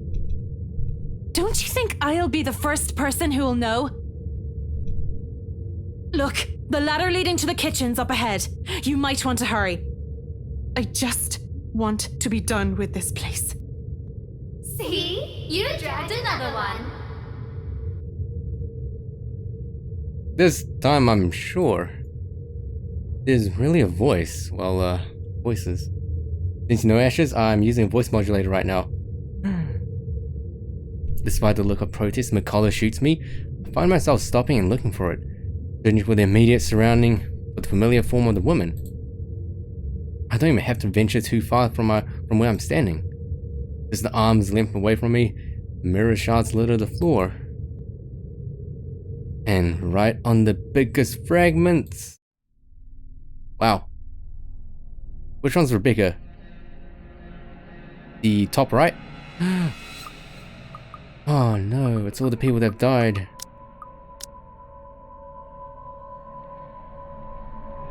Well, basically, Ashton has taken it upon himself to check out the mansion and ending this curse once and for all. And Isabella and Zachary, they're like staying at the bar for safety. And as you see now, Marianne, well actually Ashton, the ghost trapped Ashton into the dungeon. And Ashton found Marianne and here they are now. They speak. All singing the same mocking tune against my ears, letting it echo throughout the small undercroft. Zach and Isabella dead? No. Murmurs and laughters, jeering, scoffing, deriding, lacing venom into every crevice of my head. Taunting me. Drag another person into this, Ashton. Into another one of your silly little problems. All because you can't fix them on your own. You really haven't changed, have you? Some hero you are. Useless. Pathetic. You're wrong. Damn, Ash is getting bullied. My mistake lies in this first instant I've answered. The very second denial has slipped from my stomach, or from my words, my mouth. Their words have also seeped into my heart, allowing it to prod at and rouse my temper. Despite knowing they're merely doing this to goad me, each word, each syllable trickle into me, spurring the guilt I hope I've long buried. Or is that simply what to make yourself feel better, perhaps? What about Becca? Oh shit. Oh, the way she fell to her death. But all you did was watch. Oh, she's dead. Someone's dead because of you. You're the one who took that letter off Isabella's hand that day. You're the one who opened it. How does it feel, I wonder? To know you're responsible for all of this? What do you think I'm doing? Why do you think I'm still trying to fix this? Oh, but you can't. It's already too late. And you know that. You know all of this is futile. Just face it, Ashton Frey. You're a failure. And they are the ones who have to pay for it. A badge and a gun, and you still can't protect your own friends. Hey, to be fair, a gun can't do anything against a ghost, okay? Can't even solve a case for an old man. Can't even bring Luke right to justice. Can't even keep his own family together. Oh, come on now. No wonder they left you. Before you do the same thing to them. Mom and Dad are better off without little old you, aren't they? It's a good thing they have the sense. Everyone dash my ass? Jesus Christ. Hey, if I somehow killed everyone, this part would be extremely sad. Jesus Christ.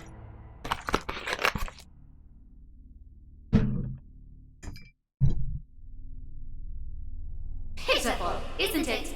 Some detective you are. Some friend you are. Some son you are. Damn. You might as well just throw that rank away. You're no use to people either way. How can you kill what's already... How can you kill what's already dead? Can't you just sprinkle some salt? Isn't that what the ghosts are afraid of? And spirits? Just sprinkle salt. I hate this. I hate this, how this monster can easily get through to me. Every weakness, every insecurity it knows. I hear it sit in my friend's voice. Even more so. But what I hate above all of it is... You know it's true though. Kill yourself and become a ghost. Ash is Danny Phantom. It all makes sense. Except Danny Phantom's not dead yet. All of it. It's why all you can do is tell us to shut up. You don't want to hear a single word, because you're already aware of it. You can't even admit it to yourself. Who's the coward now? But no matter how hard you try, you're not gonna be able to save anyone. You wanna bet that, Ghost? Then you restart the game with a game guide and save everyone. Shut it! Not a single word anymore. It laughs, sharp and piercing. At its sound, something in me snaps. A rage, hastily unfurling, red filling my vision. And next thing I know, I'm raising my hand and... Yeah, meanwhile, Marianne's just like... What? Something grabs at my wrist, followed by a buzz as another voice breaks through the haze. Listen to it! The fog from my mind lifts. Every sound, every noise returns to me, flooding my every senses. All at once, there's this deafening silence. Wow. Slowly, I become aware of my surroundings. Bottles of wine, barrels of liqueur, the faint old scent of death and decay somewhere, and a hand holding onto my wrist as if to keep me from hurting myself. In my hands, a shard. Blood drips somewhere as cut my palm, trailing down my wrist until it disappears behind my sleeve. Ooh. Not too deep, negligible even. There is a pain, however, a different kind. An ache somewhere else that stems not from the wound, but where every single word has hit. Hug him, Marianne. Ashton needs a hug. When I glance up at McCullough, she merely stares at me with wide, horrified eyes. Listen to it. No matter what happens, don't do what it says. It's how it gets us. My grip on the shard falters, but only after I nod and drop it entirely does she release the grip. Afterwards, she simply sits back and looks away, hugging her arms close to herself. She breathes a sigh. Heavy. Perhaps weighted with her own guilt. what this monster would have used against Come her. on, we're getting close. She walks off without another comment, but is worrying her as she gives the fragments one last glimpse.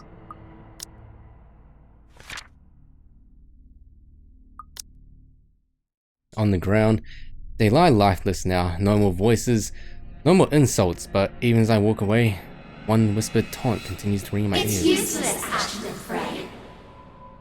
You are going to die. And you are going to die alone.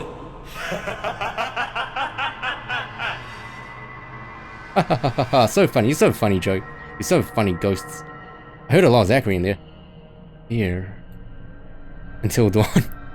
Until Dawn was a pretty good game. One that has been long kept in the darkest place in my heart. One that a small part of me wishes for. The trapdoor swings open without much fuss. It isn't even blocked, probably left open for when Wright asks for some midnight snack. I make sure the coast is clear, of course, before I pull myself up and help McCullough up. The butler of theirs is nowhere to be seen, as Johan's dead. He's probably sleeping, attending to his master or doing some extra late night work before tuning in for the night. Meanwhile, Wright won't touch anything to do with the menial chores, not even with a 10-foot pole. Next to impossible for him to linger here. No servants, no anyone. And just as easy as that, we're in. I remember in Until Dawn, right? Everyone can die, right? Like literally every single character. Gently, I close the hatch. Things go well, the same path will be our way out. If our luck doesn't hold, that's not an option now, is it? I have people waiting for me. I really don't want to think what might happen. Sometimes it's best that we simply revel in little victories. The great blessings when everything else is going against you. And in a place like this fraught with unknown dangers, it's a feeling that lasts only but a second. Suddenly, a sob. Oh goody. Ringing out from some distant part of the house, echoing through its empty halls. Beside me, slumped on the ground, pale and breathing heavily, McCullough immediately tenses. Wait. Oh. Her eyes goes wide and she grips the side of the counter with a force that might be enough to crack it. If only she has the strength. As it is, I can barely stand. Isn't fully recovered, makes sense of the 3 or more days without proper food or water. And it's this weakness that puts the fear in her eyes. She's aware. Something happens, it doesn't need to run, she won't be able to. She's a liability at this point, oh dear. Holmes, I really don't think going any further is a good idea. Quickly, you're in the kitchen, eat something. Look at this place. Everything seems fine. Nothing's off. Maybe we should just go? I really don't like the sound of that. I mean, you have a point there. You have a point there, Marianne. You really don't have to come with me. Just until the kitchen, yeah? We're already here. You've done your part. From here on, I'm going on my own. Please don't die. I said that, but... Can you even stand? You didn't answer. You'll only be putting yourself in more danger if you follow after me. You have an easy way out of here. Stay here. What? Once you're okay, I need you to get yourself out of this place. Wait, what? You're telling her to stay here? What? What? I'm not going to leave you! Well, I'm not taking you with me either, lady. So it's here or out there. You really are mad, aren't you? Probably all will be, if no one fixes this little curse problem we have. Good logic. You think you'll find something in here? This is just a mansion, for God's sake! Maybe. It's worth a shot. Besides, if what we're hearing right now says anything, I'd say scumbags. Who? Right. He might be knee-deep in trouble and he has no idea about it. Ashton's so... Well, Ashes, welcome to the Ashton Club. McCullough still appears as if she's about to argue. Don't consider more words, I unholstered my taser and handed it to her. Damn, you have a taser now? Woo! A standard issue for every member of Luxborn police force. But it shouldn't take a genius to know how to aim and fire one. I mean, Ashes, your name has Ash in it, so even Isabella might just be able to use it without training. Yet, Miss Interior Designer Extraordinaire stares at it as if I just handed her something particularly nasty. Listen, you want to wait? Fine. I'm leaving this with you. But if I don't come back here within 15 minutes, I want you to backtrack and get the hell out of here. Are you daft, Holmes? I already told you! In case something goes wrong, I need someone who can tell people what's going on. Who can tell my friends what might have happened here. They're at the crawl. You know the place, right? I trail off, letting the meaning of my words hang in the air. Woo! I want to be optimistic about this, really. However, I'm going against something almost everyone can't quite understand. I'm just being realistic with my chances. McCullough seems to understand this as well after what I've said. Any sign of protest has already died from her tongue, and she simply looks at the taser quietly. After a moment, she just nods. Oh. Do or die now. Beyond the walls of this room, the cries continue to grow louder, and I take it as a sign to leave. Without another word, I slip out of the door.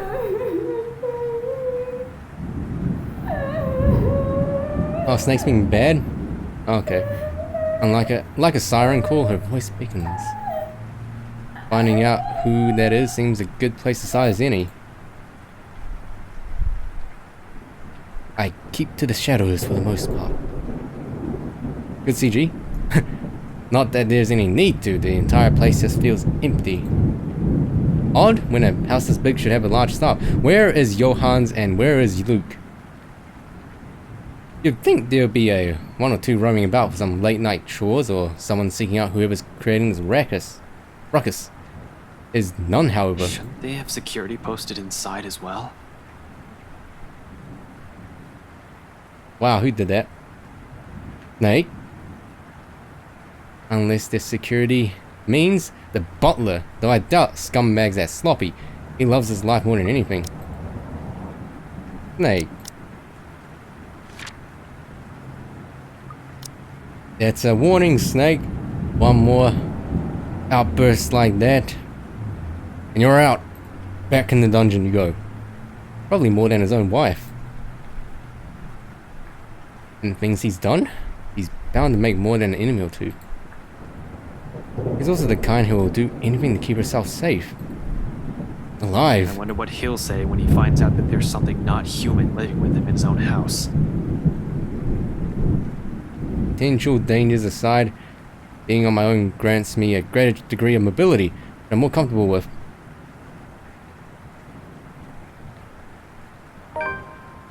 Sure, I could have enlisted McCullough's help. Next to the people who owns this, he's probably the one who's most familiar with the mansion. But the cons are bringing her outweigh the pros. He's better off somewhere a quick exit in sight. With no tag along, I only have to worry about myself. Watch my back. Selfish, I know. Unnecessary. Wow, you really did that, didn't you, Ashton? You thought of something and then you continued on speaking it out loud. In the same manner this whole plan is. No matter how idiotic going into this is. Besides, I don't really need a guide when the house's layout is fairly simple. Almost mirrored with only a few modifications in the rooms. Although I've only been here once, I think I already have a good grasp of this place's in and outs. But as long as you can tell which is east and west, it shouldn't be hard to find my way around. After the dining room, the main foyer should be the next thing that greets me, where the women's cries are leading me.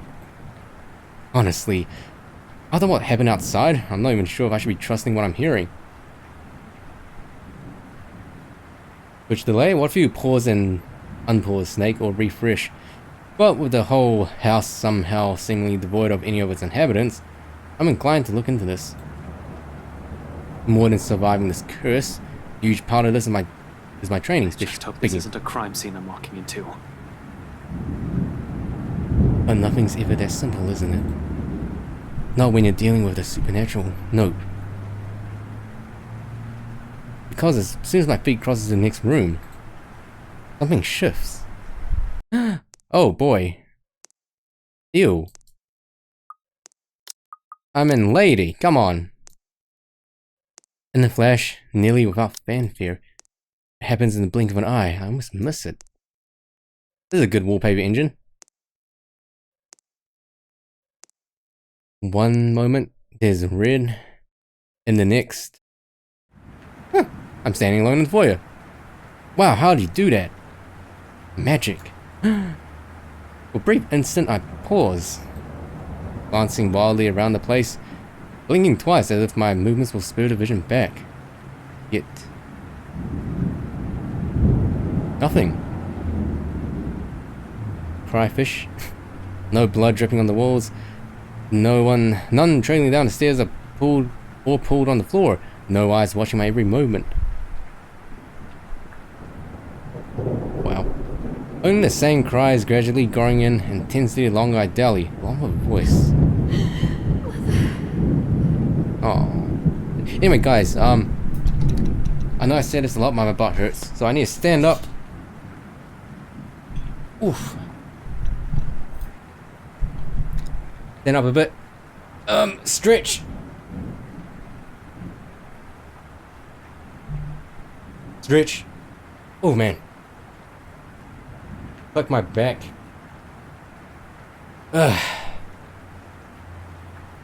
Massage the gluteus maximus.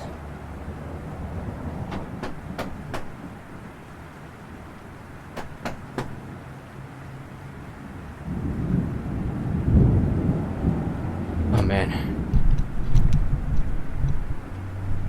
How's that a pun? Desperate.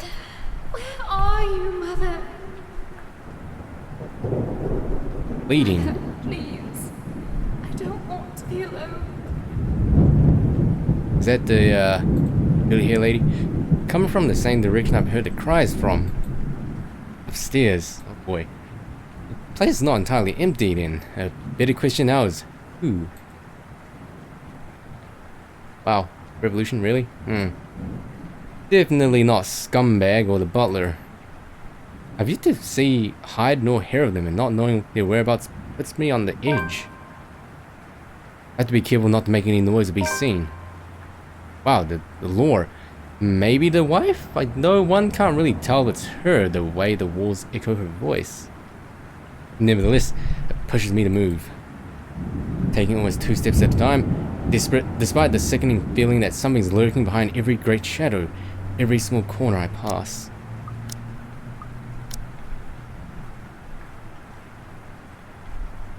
Ah. Okay. My lore book's filling up. Yeah, it's kind of... I need a bigger lore book. It's kind of... The pages are falling out and everything. As if the house has several eyes watching my every movement. As if something alive dwells behind the walls itself. Ah. Back to corpse party.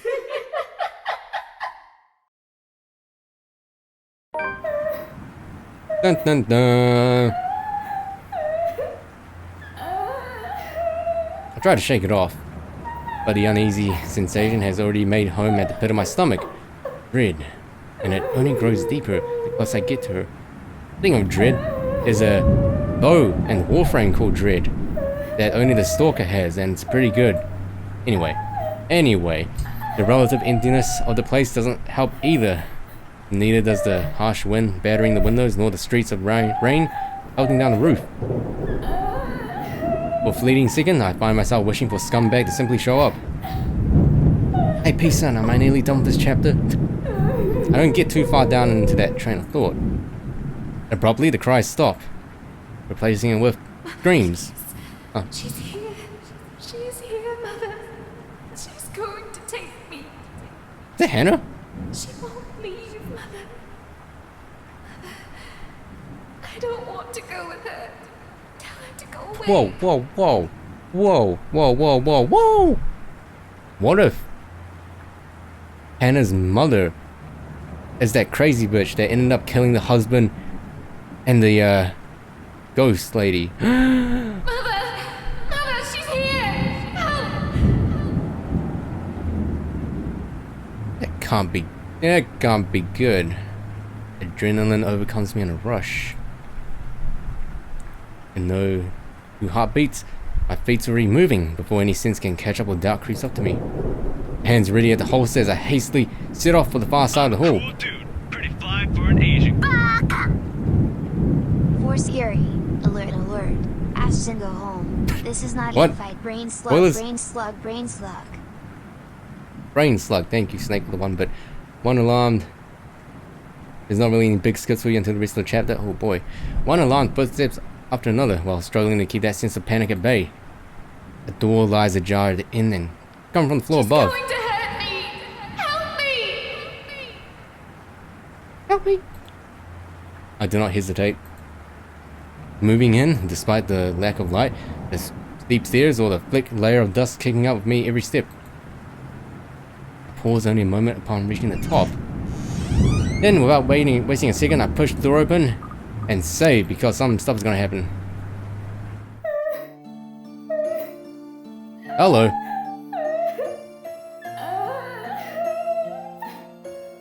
I mean, you're pretty cute, but your face is a little bit bloodied.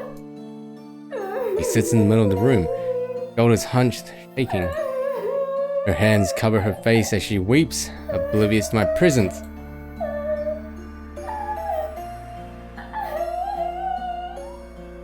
Legs border everything. It's as if she has heard neither my footsteps nor the soft creaking of the door, continuing undisturbed, like I'm standing in a time far removed from her. It's an emote. There's a few short skips that add up to a nice stomach, I see.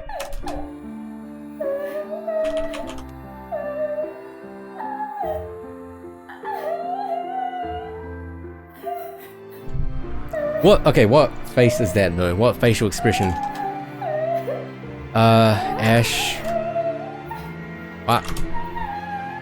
Oh, well, mouse, please. Mouse, please. Window capture?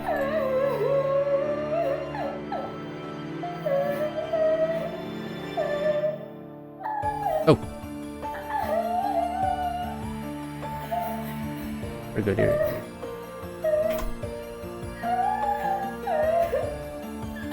Yeah.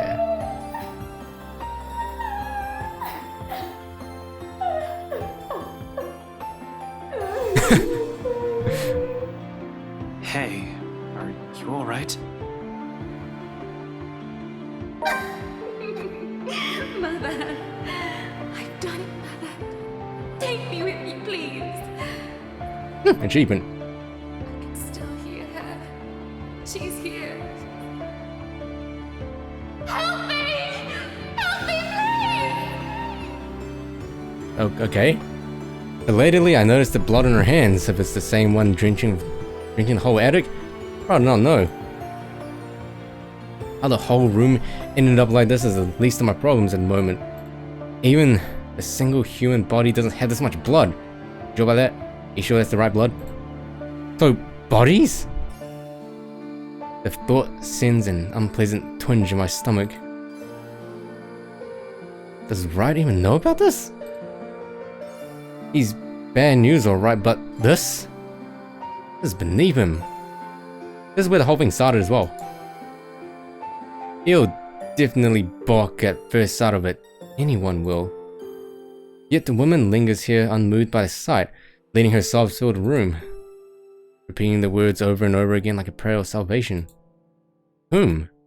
The miss a parchment she has left on the floor? What the hell is happening? What the hell is happening? Hey, lady, are you?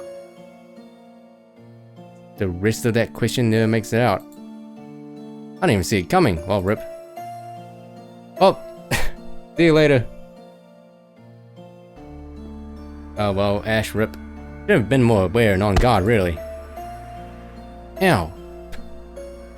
But there's little I can do when a well-placed blow to the back of my knees makes me stumble.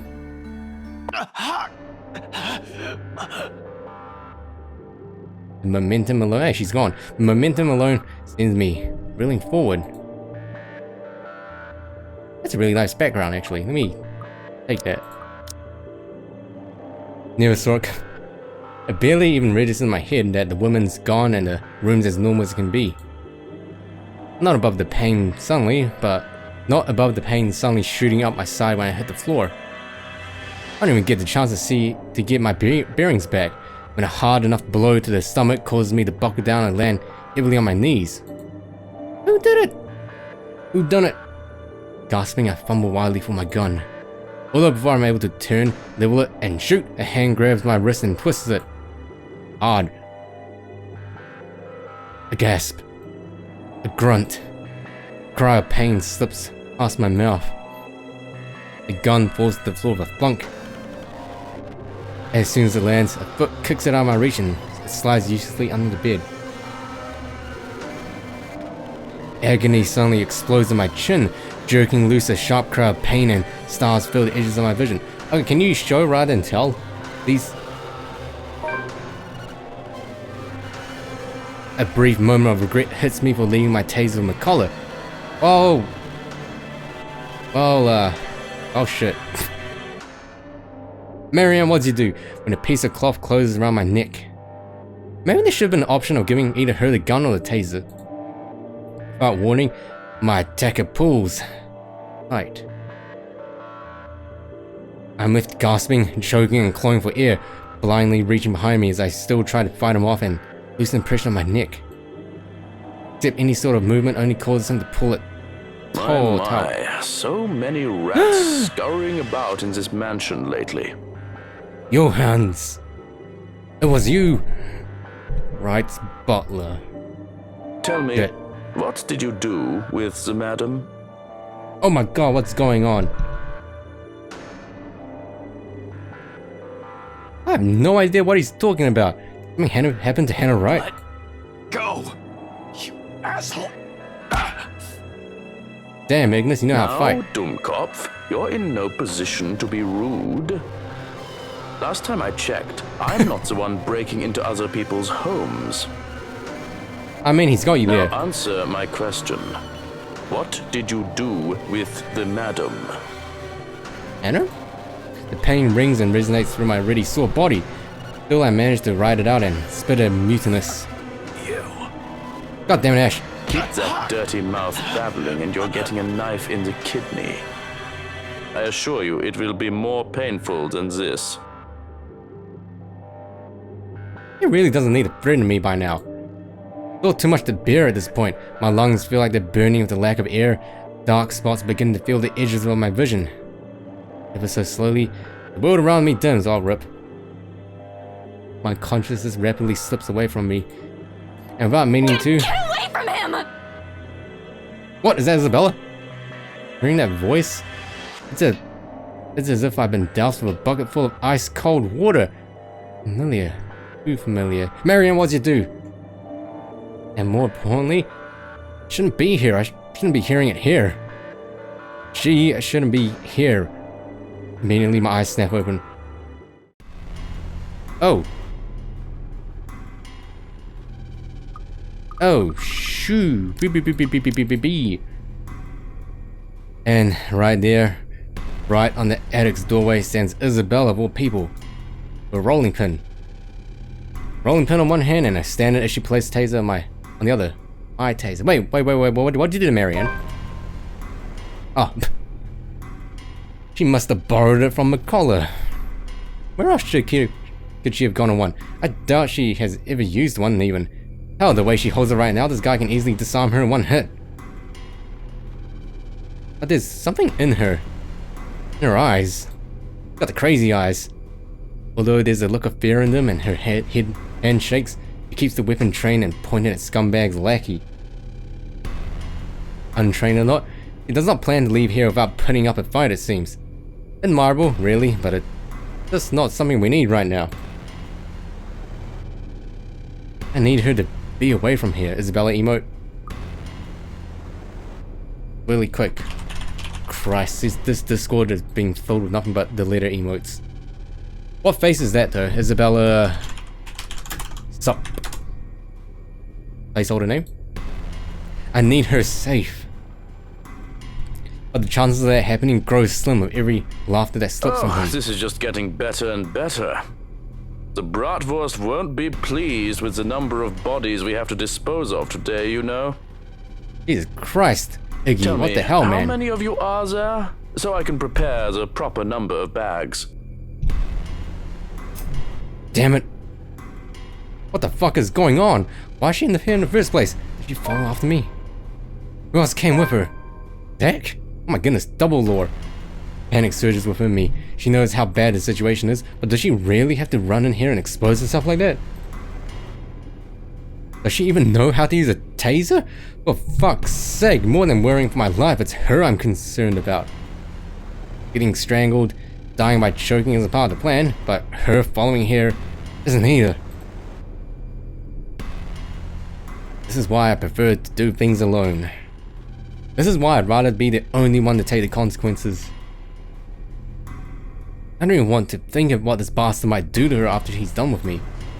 Though my voice comes off nearly a croak, I try to tell as much. Just to leave. Stay far away from here and these people. Don't! Damn it, Isabella! Get out of here! And now the bout of pain erupts on my side, cutting off my words. A cry of agony bursts from my mouth.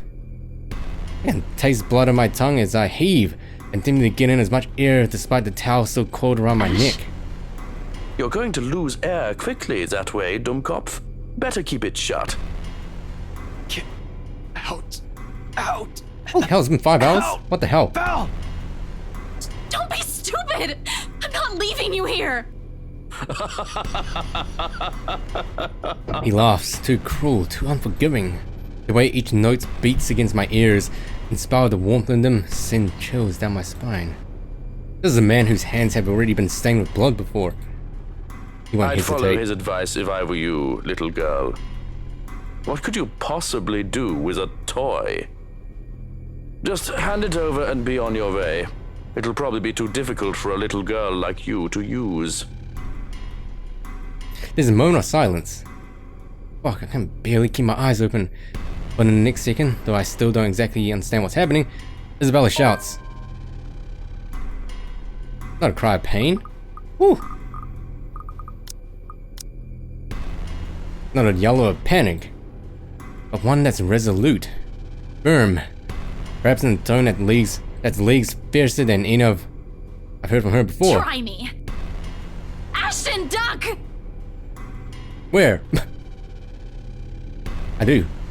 More out of instinct and desire to survive, closing my eyes before my mind can fully process what's going on.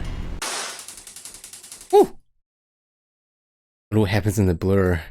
The telltale sound of a taser being discharged resonates through the room. Air crackles. Something whizzes by, almost too close to my ear, followed by the thud of something blunt connecting solidly with another object. The next thing I know, the towel strangling me is starting to loosen. Damn. I collapse on the floor, dazed and gasping for air. Let me guess, if everyone was dead, then what? Ash would have died there or something?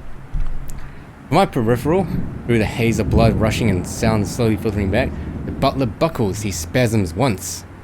Then, without much fuss, falls face first beside me, knocked unconscious by 50,000 volts of electricity and a fucking rolling pin. He'll be out for a while. I have no idea whether I should laugh or cry at that. Somewhere in front of my eye, somewhere in front of me, my oxygen-deprived brain vaguely registers Isabella's form. She slumps on the floor, also breathing heavily. Spicy CG, ooh, spicy. Right next to her trembling hands, both the taser and the rolling pin lie useless and forgotten while the mood in the room eases. Okay, so the thing is though, how do you recharge a taser? Like, you shoot it once, right? Then how do you recharge it? Does Ashton even have abs? A long, gradual process of tension lifting. For countless seconds, we remain quiet, with only our short gasps and sighs to fill the silence, allowing the adrenaline ebb away and both our breathing too slow. Not a true repose by any means, but simply a brief respite. His name was Johannes with a J. There's still the curse. We're still inside the mansion and imminent danger. We still have no idea how to fix this. Outside, the rain seems to only intensify. Lightning flashes fleetingly somewhere, white and piercing, and the sky rumbles. I'm nearly done. No rest for the wicked.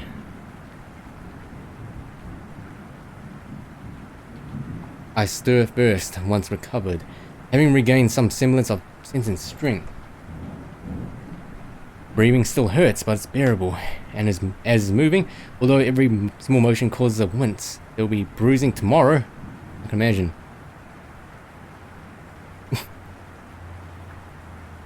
Retrieving my gun from under the bed is easy. That's a slug. Zexel. The worst Yu-Gi-Oh season. But only with some effort, I'm able to drag an unconscious man to the far end of the room, snapping one end of handcuff on his wrist while fastening the other on the bed frame. That should keep him restrained for a few hours in case he wakes up prematurely.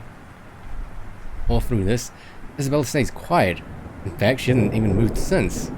Her hands still shaking, taking a long draws of breath while she stares vacantly in front of her, almost as if she's in shock. Get it? Shock? Because she used a taser. Perhaps she isn't even expecting any result, spurred only by some kind of desperation. Now it's sinking in.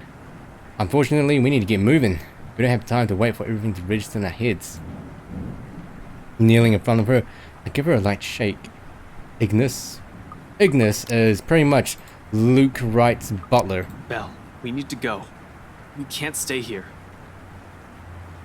Slowly, she turns, staring at me with wide eyes. Worry flickers briefly in them along with something ineffable.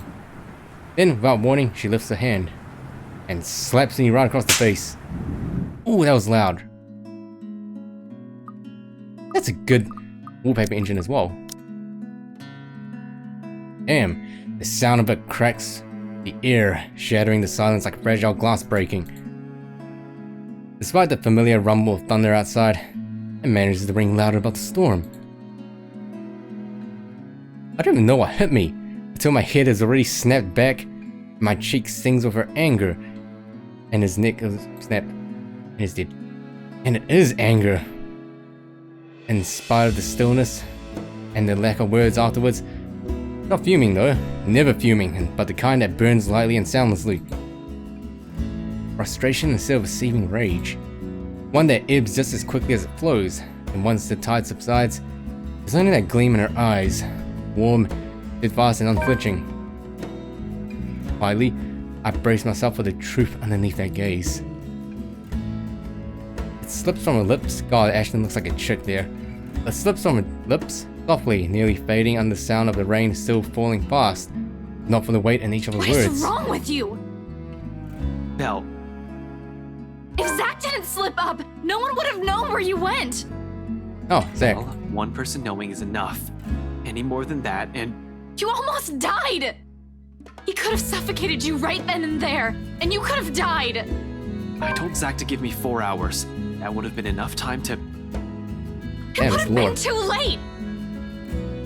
And by the time anyone ever finds out, you're already fertilizer!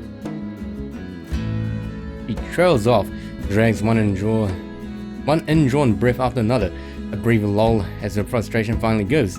Dissolves into something more pensive and somber. Her shoulders droop, and though her words rise hoarse and weary, in the next words there's only certainty. You count too, you know. When I said, that night when I told you I don't want to lose anyone anymore, that includes you, alive. Oh, yeah, We're still here, Ash. You have us. And once their meaningful roar does not do so, it does so not with force of a dam breaking or a raging storm, but with the gentle, steady warmth of a hearth burning. An ember easing slowly, lightly, rising and giving, until all that's left is the truth, understanding. Not alone, they've already kissed once. Never alone.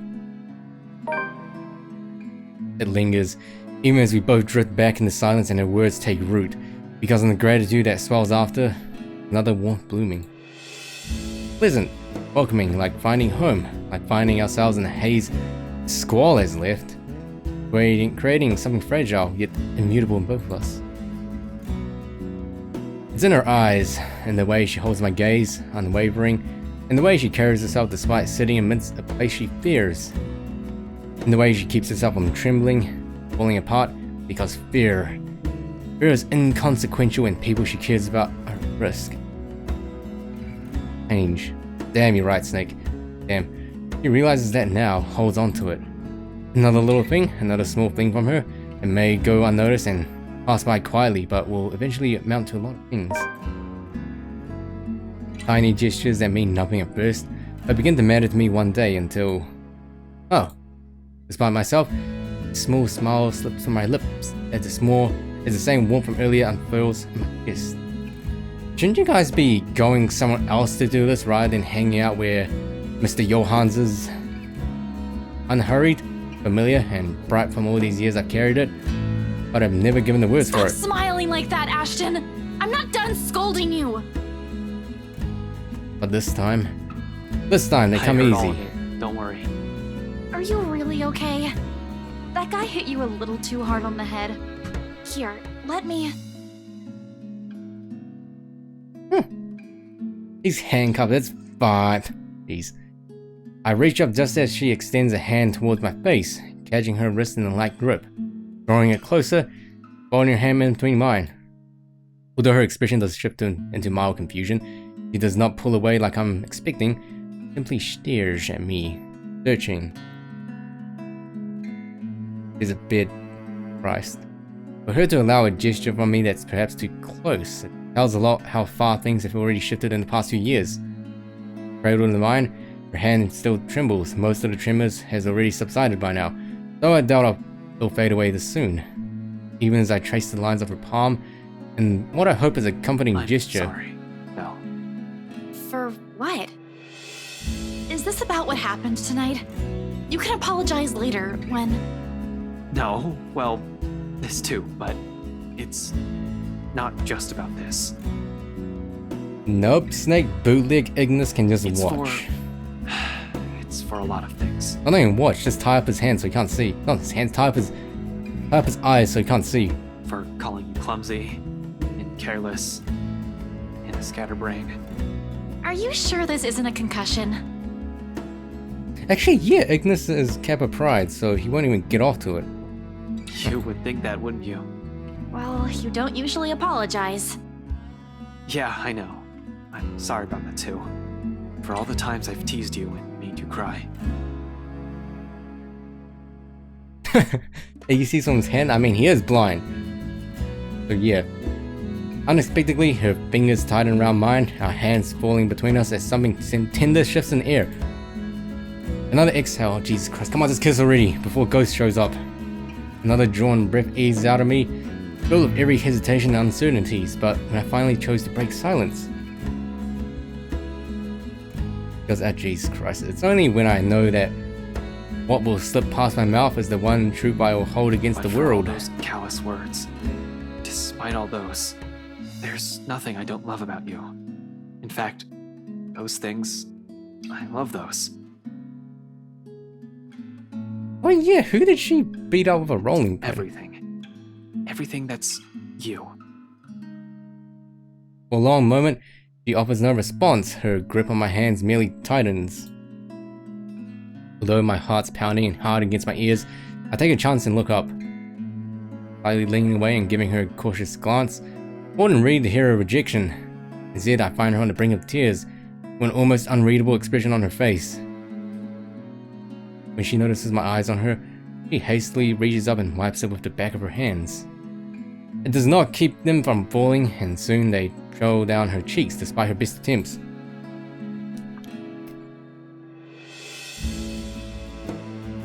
To say this is panic shooting right up at the base of my throat is a complete understatement. This isn't how I expected this to go. Hey, Belle, did I say something wrong? Why would you? I don't know why only mods can use move out commands. I don't no idea why. I don't even have anything. Even though I have set it to everyone, I've set it so everyone should be able to use it.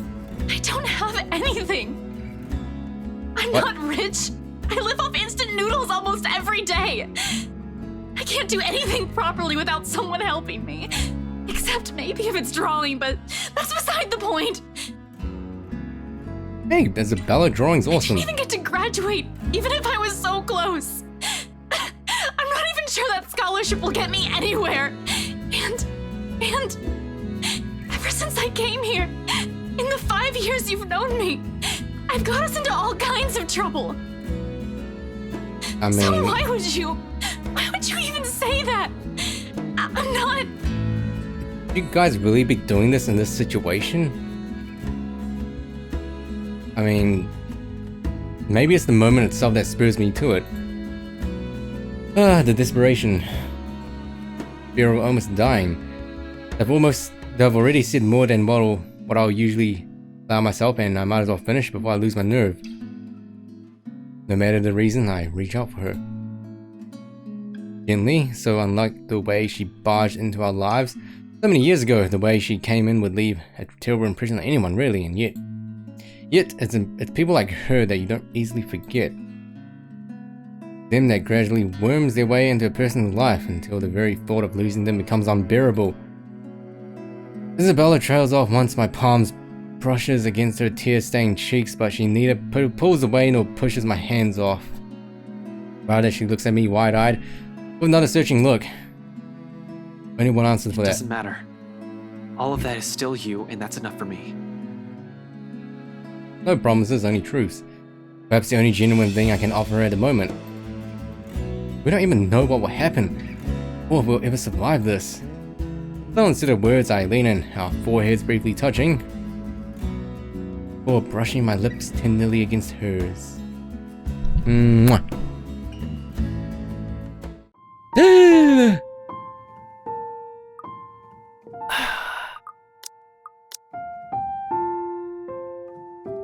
I mean,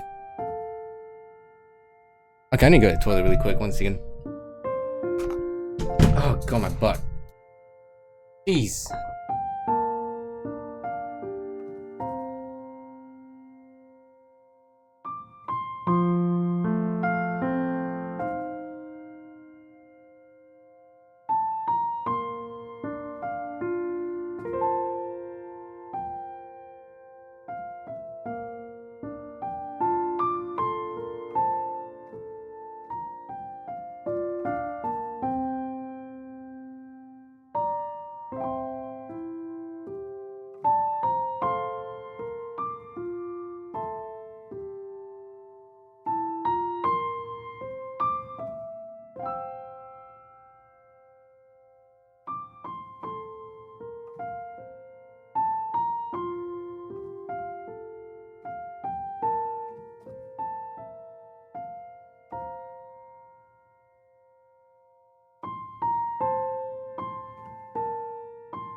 Jesus Christ.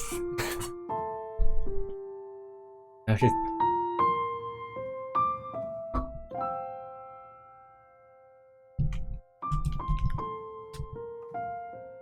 Into kissing. Hey, oh god, when you talk a lot, especially when you're streaming, you need a drink, okay? Jeez.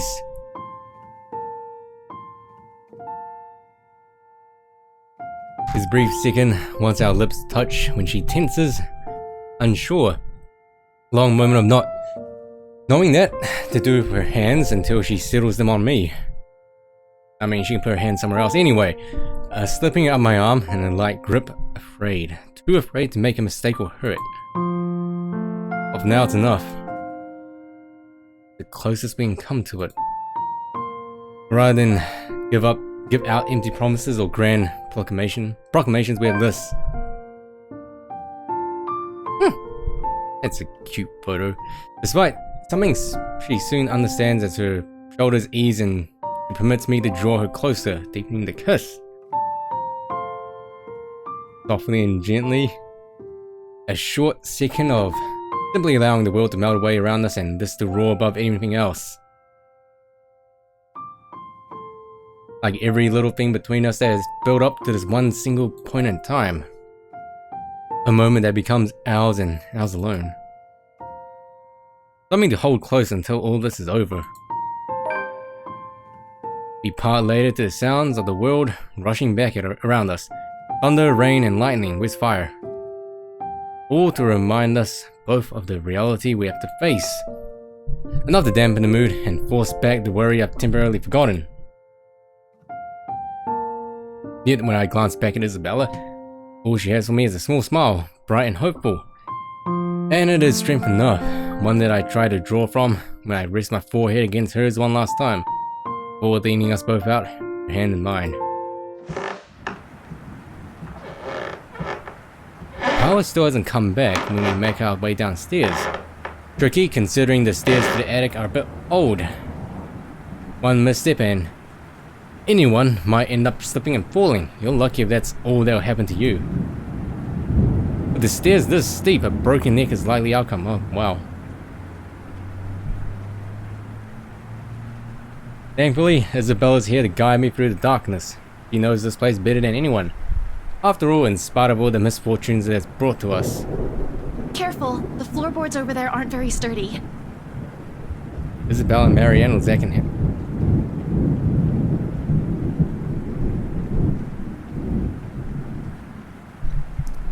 Well, Snake.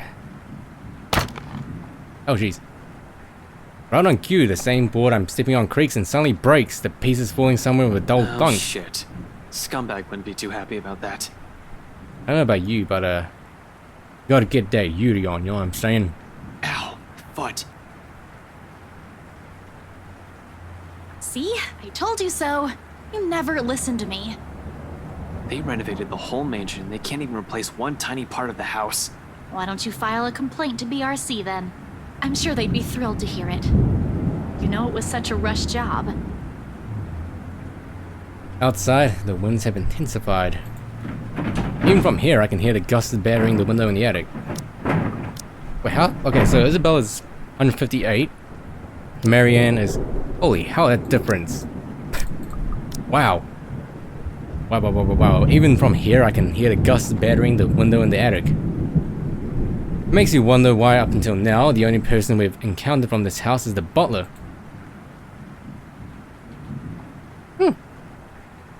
Although, to some degree, that makes sense. He is in charge of running the place. Where are the other servants, though? In this storm, wouldn't anyone want to stay inside? A likely assumption is they're all asleep. The route I've taken doesn't really pass by the rooms they're likely assigned to servants' quarters. However, they have also heightened security. I brushed it off earlier, thinking they'll be posted a lot closer to where the master's rooms are, but the second floor is devoid of anyone as well. As every inhabitant of this place had suddenly disappeared overnight. More importantly, where's that scumbag? I don't like this. I don't like this at all. The fact that we're here right in the fucking middle of it makes me look more queasy. And the feeling only escalates once we reach the landing and Isabella swings the door open. Back in the kitchen. She pauses abruptly right in the doorway that I almost run into her. A look of confusion in her as she looks wildly around the place, wordlessly taking in her surroundings. With each turn and shift of her eyes, her shoulder only grows tenser and a look of apprehension slowly dawns on her. What are you... We aren't supposed to be here. Sure enough, when I look up, we're standing right in the kitchen, pots, pans and all. Oh god. In one corner, Zack watches almost as surprised to see us. Wait, what are you doing here? McCullough's also with him, of Of course she didn't listen to me even if I've already exceeded the 15 minutes we agreed on. Wait, it's already been 4 hours? What?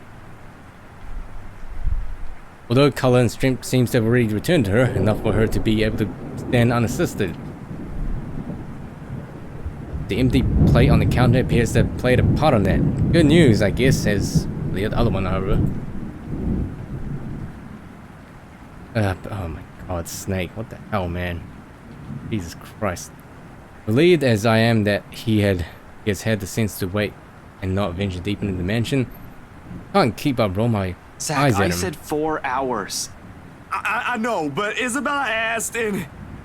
Come on, bro, you know I ain't a very good liar. And it didn't even occur to you to stop her? I tried, all right? Even G, she was out the door before I could say anything. And how did you guys even get in here? Both of them exchange a look, one that I absolutely don't like. In the end, it's Isabella who speaks up, albeit with a bit of hesitation. We heard someone scream, Ash. It led us here. Ah, without warning, the door behind us slams We need shut. to get out of here. Screw right. I need to get these people out of here. Lucky we're in the kitchen and we have 2 ways out, the back door and the cellar office. Except the hatch won't budge when I pull at it, and neither does the back door. As if something has locked it firmly on the outside. Monka. Zach also gives it a few tries, but even with the big guy's strength, it won't open. Let him jump out the window. And there's a long bout of silence in which we all simply look at each other, likely sharing the same thoughts. We're trapped. We're rats. We're rats. Something or someone has intentionally led us here. Fuck. In that same moment, once realization dawns in, something shifts again. Oh. Blood. I don't see any blood. In every nook and cranny, over every surface and in every inch of the floor. This time, unlike the first one I've seen, it remains, and gradually the whole room begins to reek of that familiar metallic scent, sharp, suffocating.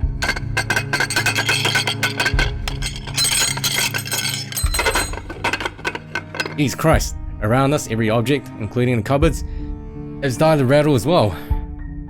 The sounds from outside, foreboding rumble of thunder, even the howling winds have begun to fade away, replaced by whispers, shouts, and cries of pain. Though inaudible, each beat and note bombards every crevice of my head with vague images and sounds. There's no time to make sense of everything, however. I'm already shouting, fueled purely by adrenaline, barking orders and making a break for the door that leads to the next room. Whining. It should take us straight to the foyer where the main door is. Move! Run! Money? Right in front of us, the mansion has started to change and we're in the thick of it. However, instead of the dining room like it's supposed to open to, it's the master bedroom. The bedroom welcomes us instead. An image that lasts only but a second before blood begins to seep into the room. Oh! Filtering into the walls, trickling from every nook and cranny, everywhere furniture shakes and every beam rattles. Before we can even step back from the horror gradually unfolding in front of us, the door slams shut. A loud thud bringing a sense of dread and chill creeping up in each of us. Along with it is another realization. The whole place is reordering itself. And with the door closed tight behind us, showing no signs of budging, even through sheer force.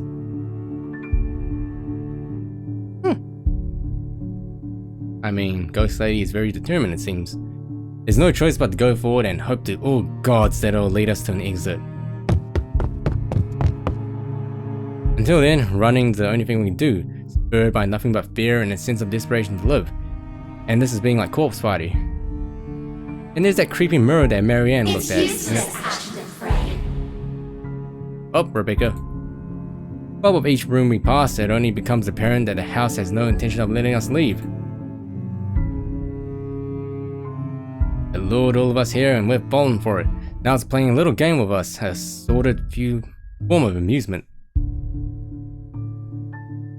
Boom. Their laughters are the only thing we can hear. With every hall we cross and door we slide open, the hope of finding exit merely dwindles. The gun on my hip is useless here. I am useless here. Some fucking genius I am. Some fucking person to trust I am. All of those? They mean nothing in the face of the unknown. Finally figured it out. Huh, Ashton Frey. Just Damn, give Snake. it up. Nay, you will eventually die because of you. You are going to die alone. Shut your fucking mouth. You know it's true though. All of it.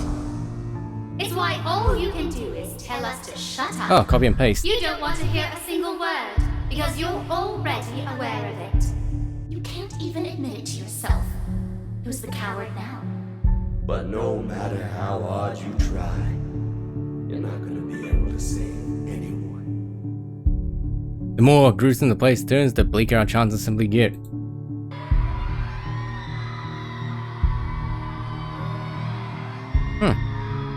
Wails and screams fill our ears as we pass by, words from a time and people long ago, long gone, laced with nothing but pure agony.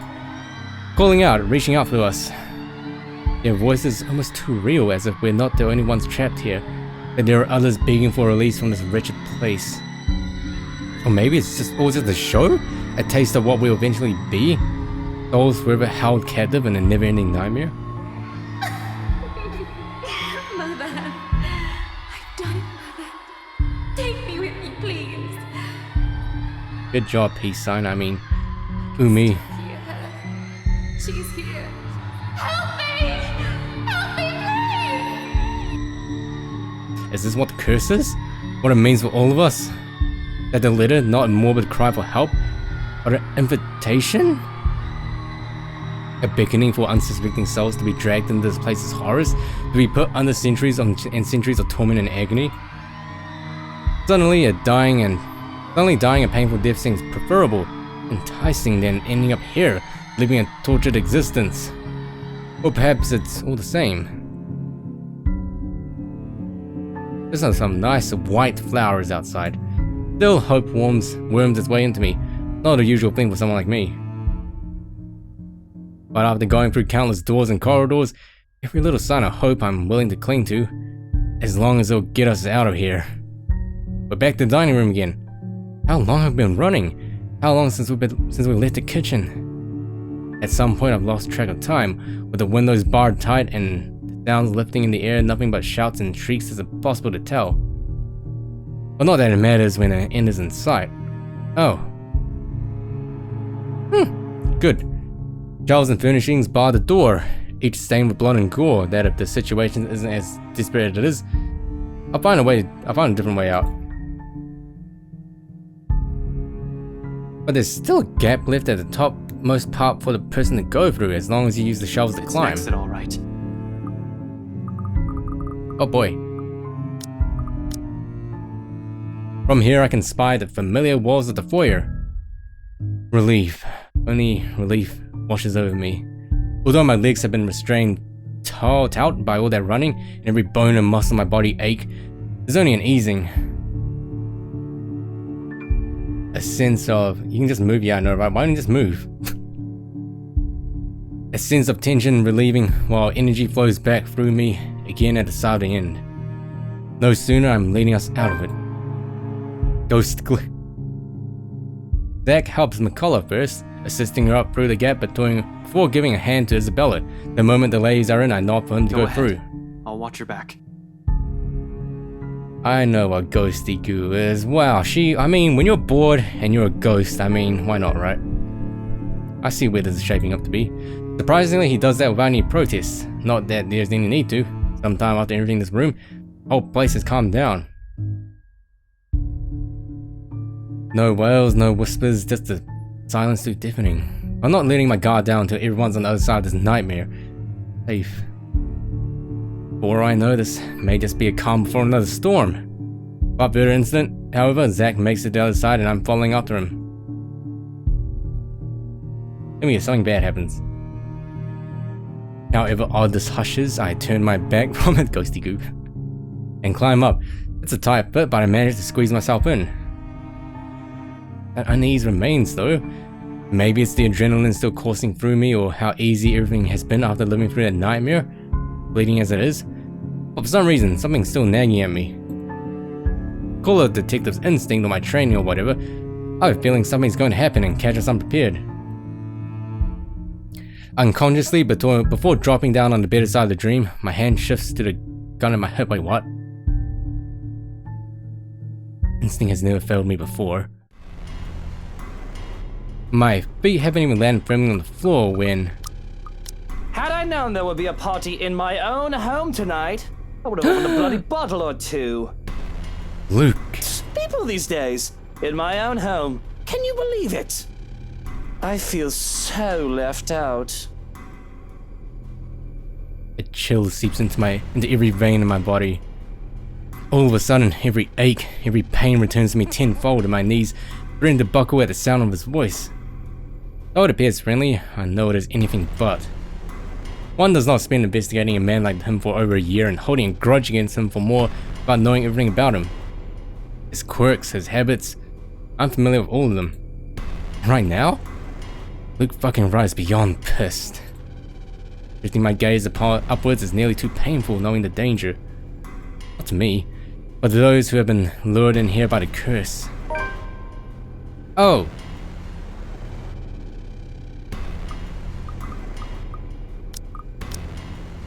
The handgun catches my eyes first, next to that smarmy smile on his face while he holds McCullough, Zach, and Isabella at gunpoint. It's Jesus Christ, Reagan. It's sight enough to lodge a painful thorn up my throat. I've been too complacent, too focused on other things that completely set aside the fact that scumbag will not be too pleased to see us here without knowing our reasons. Luke emote.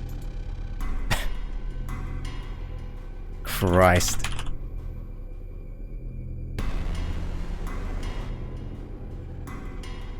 Luke. I fucking said that. But even with those good intentions, curses and ghostly apparitions aside, we're still trespassing in his home.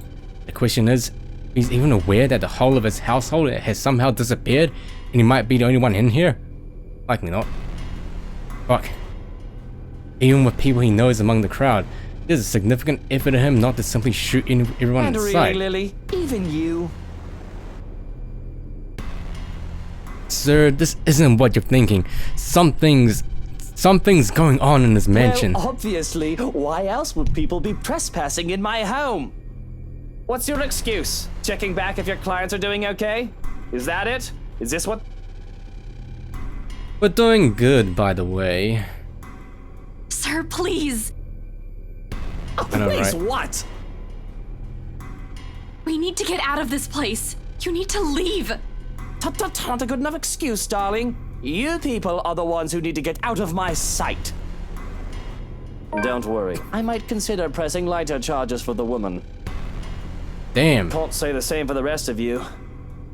Wow, racist. I mean sexist. But really now, I swear the people of this city need to be taught the meaning of privacy. You mean privacy? This is how you want to start the week. Why don't we just go with a bloody massacre if we want to surprise people in their homes, huh? Casually, he waves the handgun at them as if it's just a mere toy and his words are no threat. Privacy. The safety's off on his, nothing stopping him from pushing through with his words. Call me paranoid, but at the slight gesture I draw my own and level at him, finger on the trigger and ready to release the safety catch in case things go south.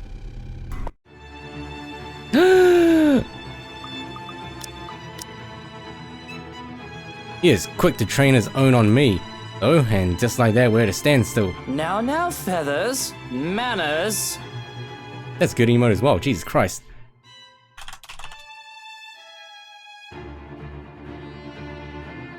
Luke X Ash.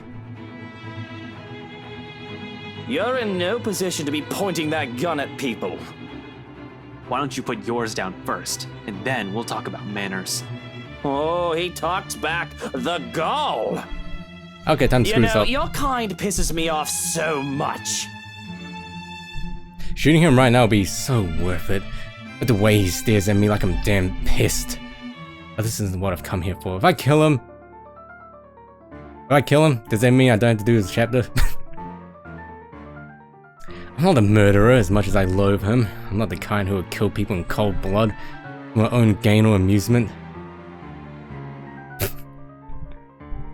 The law will bring him what he deserves one of these days. At the moment, however, we're all in the same boat with this curse and he needs to understand that. The longer we stand here, the more time we're wasting and losing, something we don't have much of. How can I convince him? The scum is so full of himself, prefers to hear the sound of his own voice more than those of the people around him, no matter how much sense they make. Probably the only way I can make him listen is if I beg. Oh, in hell that's happening. Ooh. Maybe I should eliminate the immediate danger first and disarm it. Okay, here's the thing.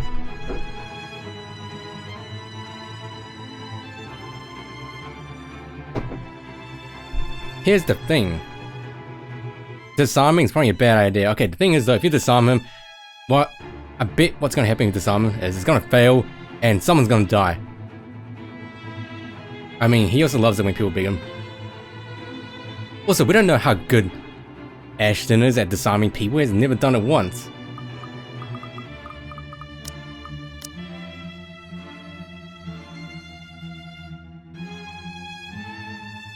Here we go. Okay, so you know what? We're gonna beg him. We're gonna feign it. We're gonna feign it, right? Feign it. Feign. We're gonna pretend to beg him. My life's not the only one at risk here, however. There's Zach. Isabella. McCullough's here as well. We're all unknowingly victims of this fucking curse. I'm in no position to pick who to save and I should simply let it die. I suppose my pride can take a few hits and I can set aside my beef with this asshole. Taking a deep breath, slowly I lower my pistol. Though still on the edge and at ready, in case he does something, I do my best to assume a less aggressive Listen, stance. right. I need you to... You broke into my house, and somehow, you expect me to listen like a good little boy. I mean, was that the big choice? Are you a bit choice? touched in the head, Feathers? I'm not the one breaking laws here. Look here, fucker. If I wanted you dead, I could have done it so many times already. In fact, I can easily shoot you down right here, right now. And you won't be able to do a damn thing, even with that gun. Not only he laughs, I was howling in fact. I just told him the best joke he's heard all his life. The only thing missing is for him to keel over and start rolling around the floor. All while I do my best not to sock him with a sorry into my pistol. You have guts, Feathers. You have guts. Also, this isn't begging. What the Did heck? you hear what you just told me? You've just threatened me inside my own house. My own home. You know what I'm thinking right now? In another lifetime, we would have probably gotten along well. He's right on that. At least I might have ended up like him. If I didn't have Professor Andrew, Rebecca, Zach, and Isabella, one mistake and it would have been too late for me. With laughter rings all these possibilities I could have lied, but I've never been given a choice. All because I have other people with me. People who care. A sobering realization. Well, not so much when suddenly his chuckling stops. In 2 heartbeats, he marches towards me, grabs my collar, and aims his gun right at my head. Hey, now you two, I'm sure we can all talk about this first. Huh. At this distance, a slight flick of that finger on the trigger will be able to do more than kill me. What is it that you people really want with me? This is the second time this week, and I'm really getting weary of this little game. Did the NCA send you to apprehend me, or has somebody paid you off to kill me? Which one is it, Feathers? Mind you, my arm's getting tired. Better answer quick if you don't want to beat the business end of this gun. Keep my eyes trained on him, in spite of the huge threat he poses right now, because if there's anything people like him, like us, prefer, it's honestly. You don't give that impression without keeping a solid eye contact. I'm not with NCA. I'm just here to help. There's something else in this house and we're all in danger. You have to believe me, right? You need to let us go. You need to get out of here before it's too late. If you want to keep your sorry ass alive, you'll listen to people with more brain cells than you. Oh, great. You insolent! His finger moves, but I'm prepared. My hand ready to reach up, disarm him, and knock him out. If I have to drag him out of this place unconscious to keep him from suffering the fates of every other person who has died from the curse, so be it. However, before either of us can fire a shot or tackle the other to the ground, another voice echoes throughout the foyer. A small little thing compared to the storm raging outside. It rings above it, nevertheless causing all of us to stop and turn. Christ. Oh, at the top of the staircase, Hannah Wright stands there, pale as death and expression eerily calm. Can't help but think there's something wrong. You think? My gaze darts around, wary of her, but soon enough I realize what's wrong when she speaks. Oh, Luke, darling, my love. What do you think you're doing out here this late? Outside, another streak of lightning flashes and a clap of thunder ripples across the sky. As if this whole thing can't get any more foobar. And it already is.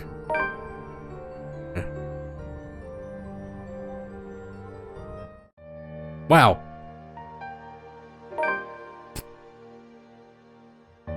Wow.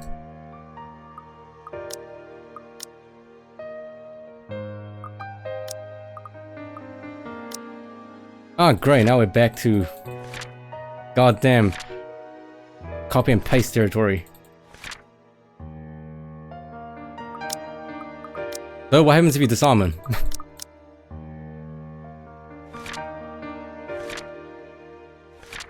So what happens if we disarm Luke? Does like someone die? How long is Luke's one? Briny tree. Oh my god.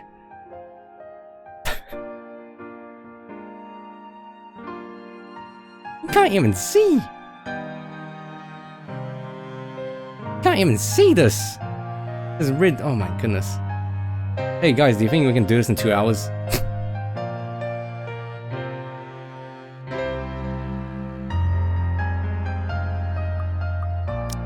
Okay, here's the thing.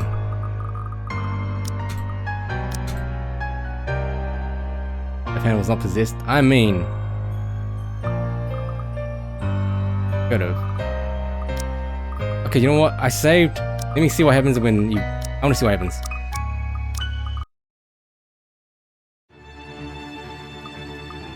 I won't fuck up my save, right? This decision won't somehow mess up my save, right?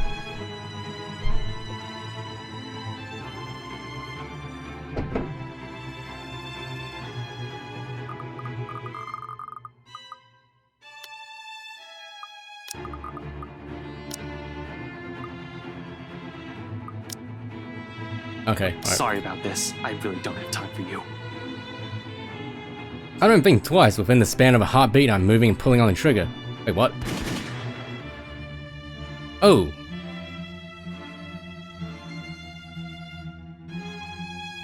The two shots in quick succession echoes across the whole foyer and both hit their mark true. Wright recoils with a sharp cry of pain. His pistol falls useless to the floor with a loud clank, followed by drops of blood from his bleeding wrist. You insolent! He's down in 2 successive steps. I tackle him on the floor, pinning him hard with my arm. Although before I can knock him out with a solid right hook, an agonized wail bursts through the tense air, loud enough to echo through along the dark, empty halls of the mansion. Piercing enough for every occupant in the foyer to cover their ears and close their eyes. Then, all at once, there are images. Oh. Over and over, along with every voice, every whisper, they shout, they cry, and they wail, all asking for respite from the eternal torment. Is that Ghost Lady, or is that not Ghost Lady? However, there is no time to make sense of it all. Amidst the discord and the noise, something whizzes past by, too close, too swift. A brief, keen blur that barely registered my eyes. Like an arrow quickly finding its mark and heading straight forward. Time slows to a stop. In one moment of clarity, body moves on its own, heart pounding hard against my ears, blood rushing through every vein. Spurred only by adrenaline and a desperate bid to reach her crouched, unsuspecting form, and I didn't even get to yell for her a second time. I didn't even get to call her name. Ashton! Oh, rip. An acute pain burst through my chest in the next instant. All of a sudden, everything around me feels too sharp. Every edge, every point. Oh shit. Even the act of drawing a deep breath alone stings and burns my lungs while intense ache slowly spreads throughout my whole body. Numb. Feel numb. I mean, yeah. Hand comes away bleeding, shaking while I can only let out a wet, ragged laugh. Soon, without warning, I'm going down on my knees and the whole world is pitching sideways. An arm, warm and welcoming, is on me the second I stumble back, catching my fall. Oh, damn. Oh, rip. Isabella's always been warm after all. Ash? Her hands are shaking. Her lips are quivering while she looks at me with wide, fearful eyes. Tears have started to form at their corners, threatening to spill at any moment. A pang of regret hits me at the sound of it. Hey, achievement. Even for the last time, I can't even give her a reason to smile. You're crying again. Hey, he's fine. Don't give me that look. Told you. Doesn't suit you. Cautiously, despite the stabbing aches shooting up at every movement, I reach a trembling hand to swipe them away. Crying has never looked good on her after all. My arm never makes it far, however. Midway she meets my hand, catching in a light grip, as if she's all too afraid that I might break. Oh, I already am. Funny cause you're dying, just slowly. The pain is easing. Everything's gone cold. Shut up, Ash! Don't move, alright? Stop talking! We'll get you a doctor! Someone! Just stay put! Just stay put, okay? You'll be fine. You'll be fine. Well, I did grip her on that. Reassure her. Hey, sky crashing. Oh my god, 6 hours. But I've gone through a lot. Survived a lot of shit. Doesn't take a genius to figure out that I'm done for. Whatever hit me, hole to the chest is fatal enough. I mean, yeah. I think I'm going to bounce back from this. I'm dying, Squirtle. Sorry.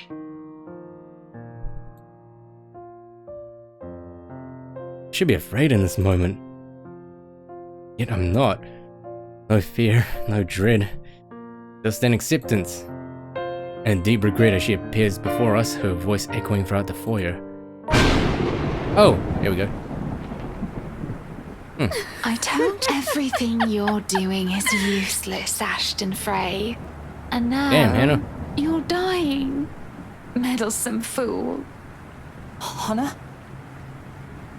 Damn, Luke looked really different. Luke, darling, my love. What do you think you're doing out here this late?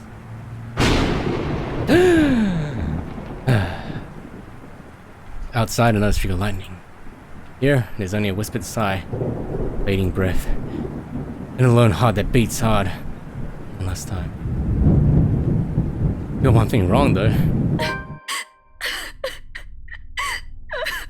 Wow. Did not die alone.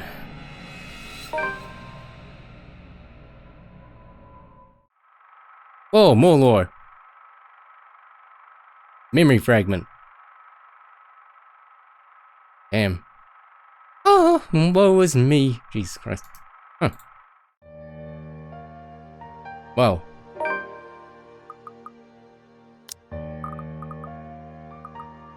Well.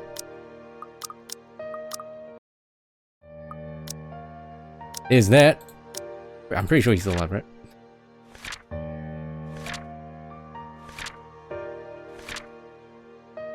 Okay, yeah, good. Oh god. Yeah, we finished finally. Ash has won. Oh, every time someone dies, it's a memory fragment.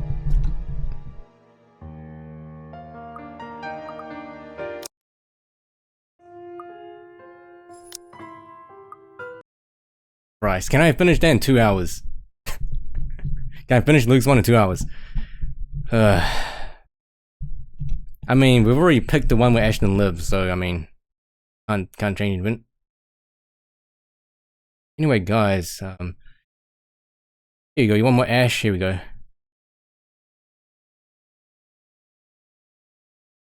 Here we go. You can see his tear go down. Or his sweat go down and then go back up. Anyway, tomorrow, right, will be the last stream before I start. The last stream before I start school again, right? So we need to do something that's maybe not very committed. Something, I guess a meme could work. I'm thinking of Goosebumps, right? But I don't know how Goosebumps will work with the choose your own choice. Like, do I read chat? Like, I wanted to do the whole clicking thing for clicks, but I don't know how it would work for mobile users. You notice the sweat right there? Did you notice his head at least moving? Because this is actually animated. Very slightly. I guess read chat, right? I guess read chat. But which Goosebump book, though?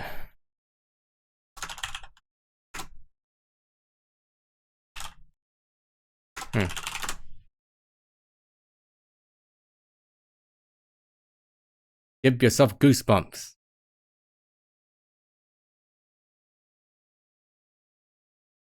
There's a lot. There's not actually that many. Only 42. Huh.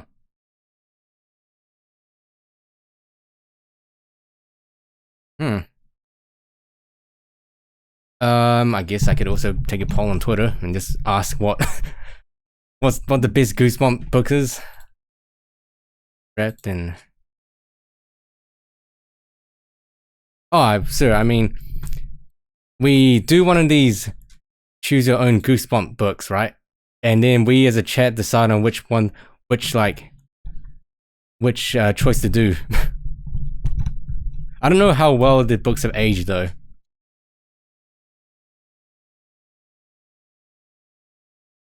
How many people haven't read a Goosebumps book? I mean, how? It was so good. Is Goosebumps public domain?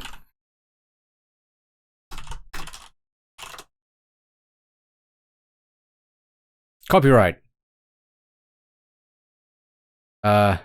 Information below may be outdated or incorrect. The first ever Goosebump book, Welcome to Dead House?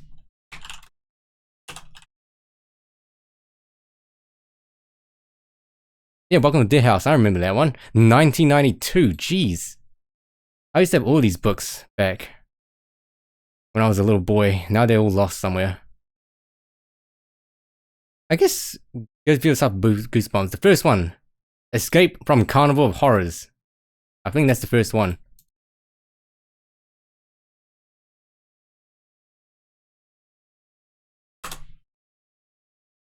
Let's see. I remember this one. I also remember the cool, like, what's it called? Like the hollow cover version.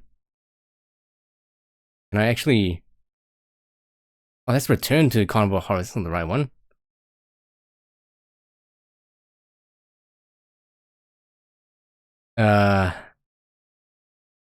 Return to Carnival of Horrors.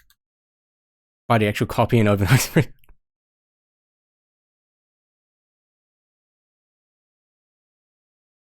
God damn. Well, I was hoping we'll be able to finish the letter before next week, but you know what? It didn't work.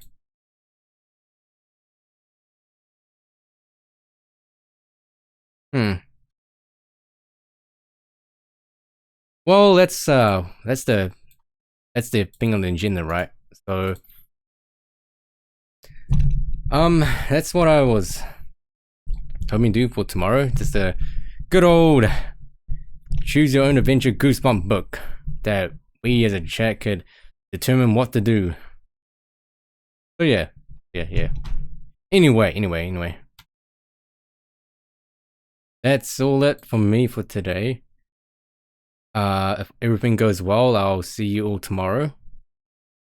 Hopefully none of the hopefully the ghost lady doesn't curse any of you. Sorry, Hannah. I wish I didn't screw up and made you all weird, but you know, those are the breaks. So everyone, thank you for watching. Thank you for all the support and the biddies and all that good stuff. I will see you tomorrow with maybe Goosebumps. Yeah, that's a good thing. You all have a good night while I need to go do stuff, so yeah. You all have a good night. I'll give you one of these to end the night with. Where is it? I'm a cool dude, pretty fly for an Asian. Baka!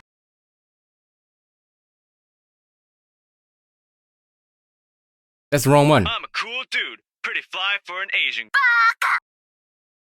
Yeah, okay, good night.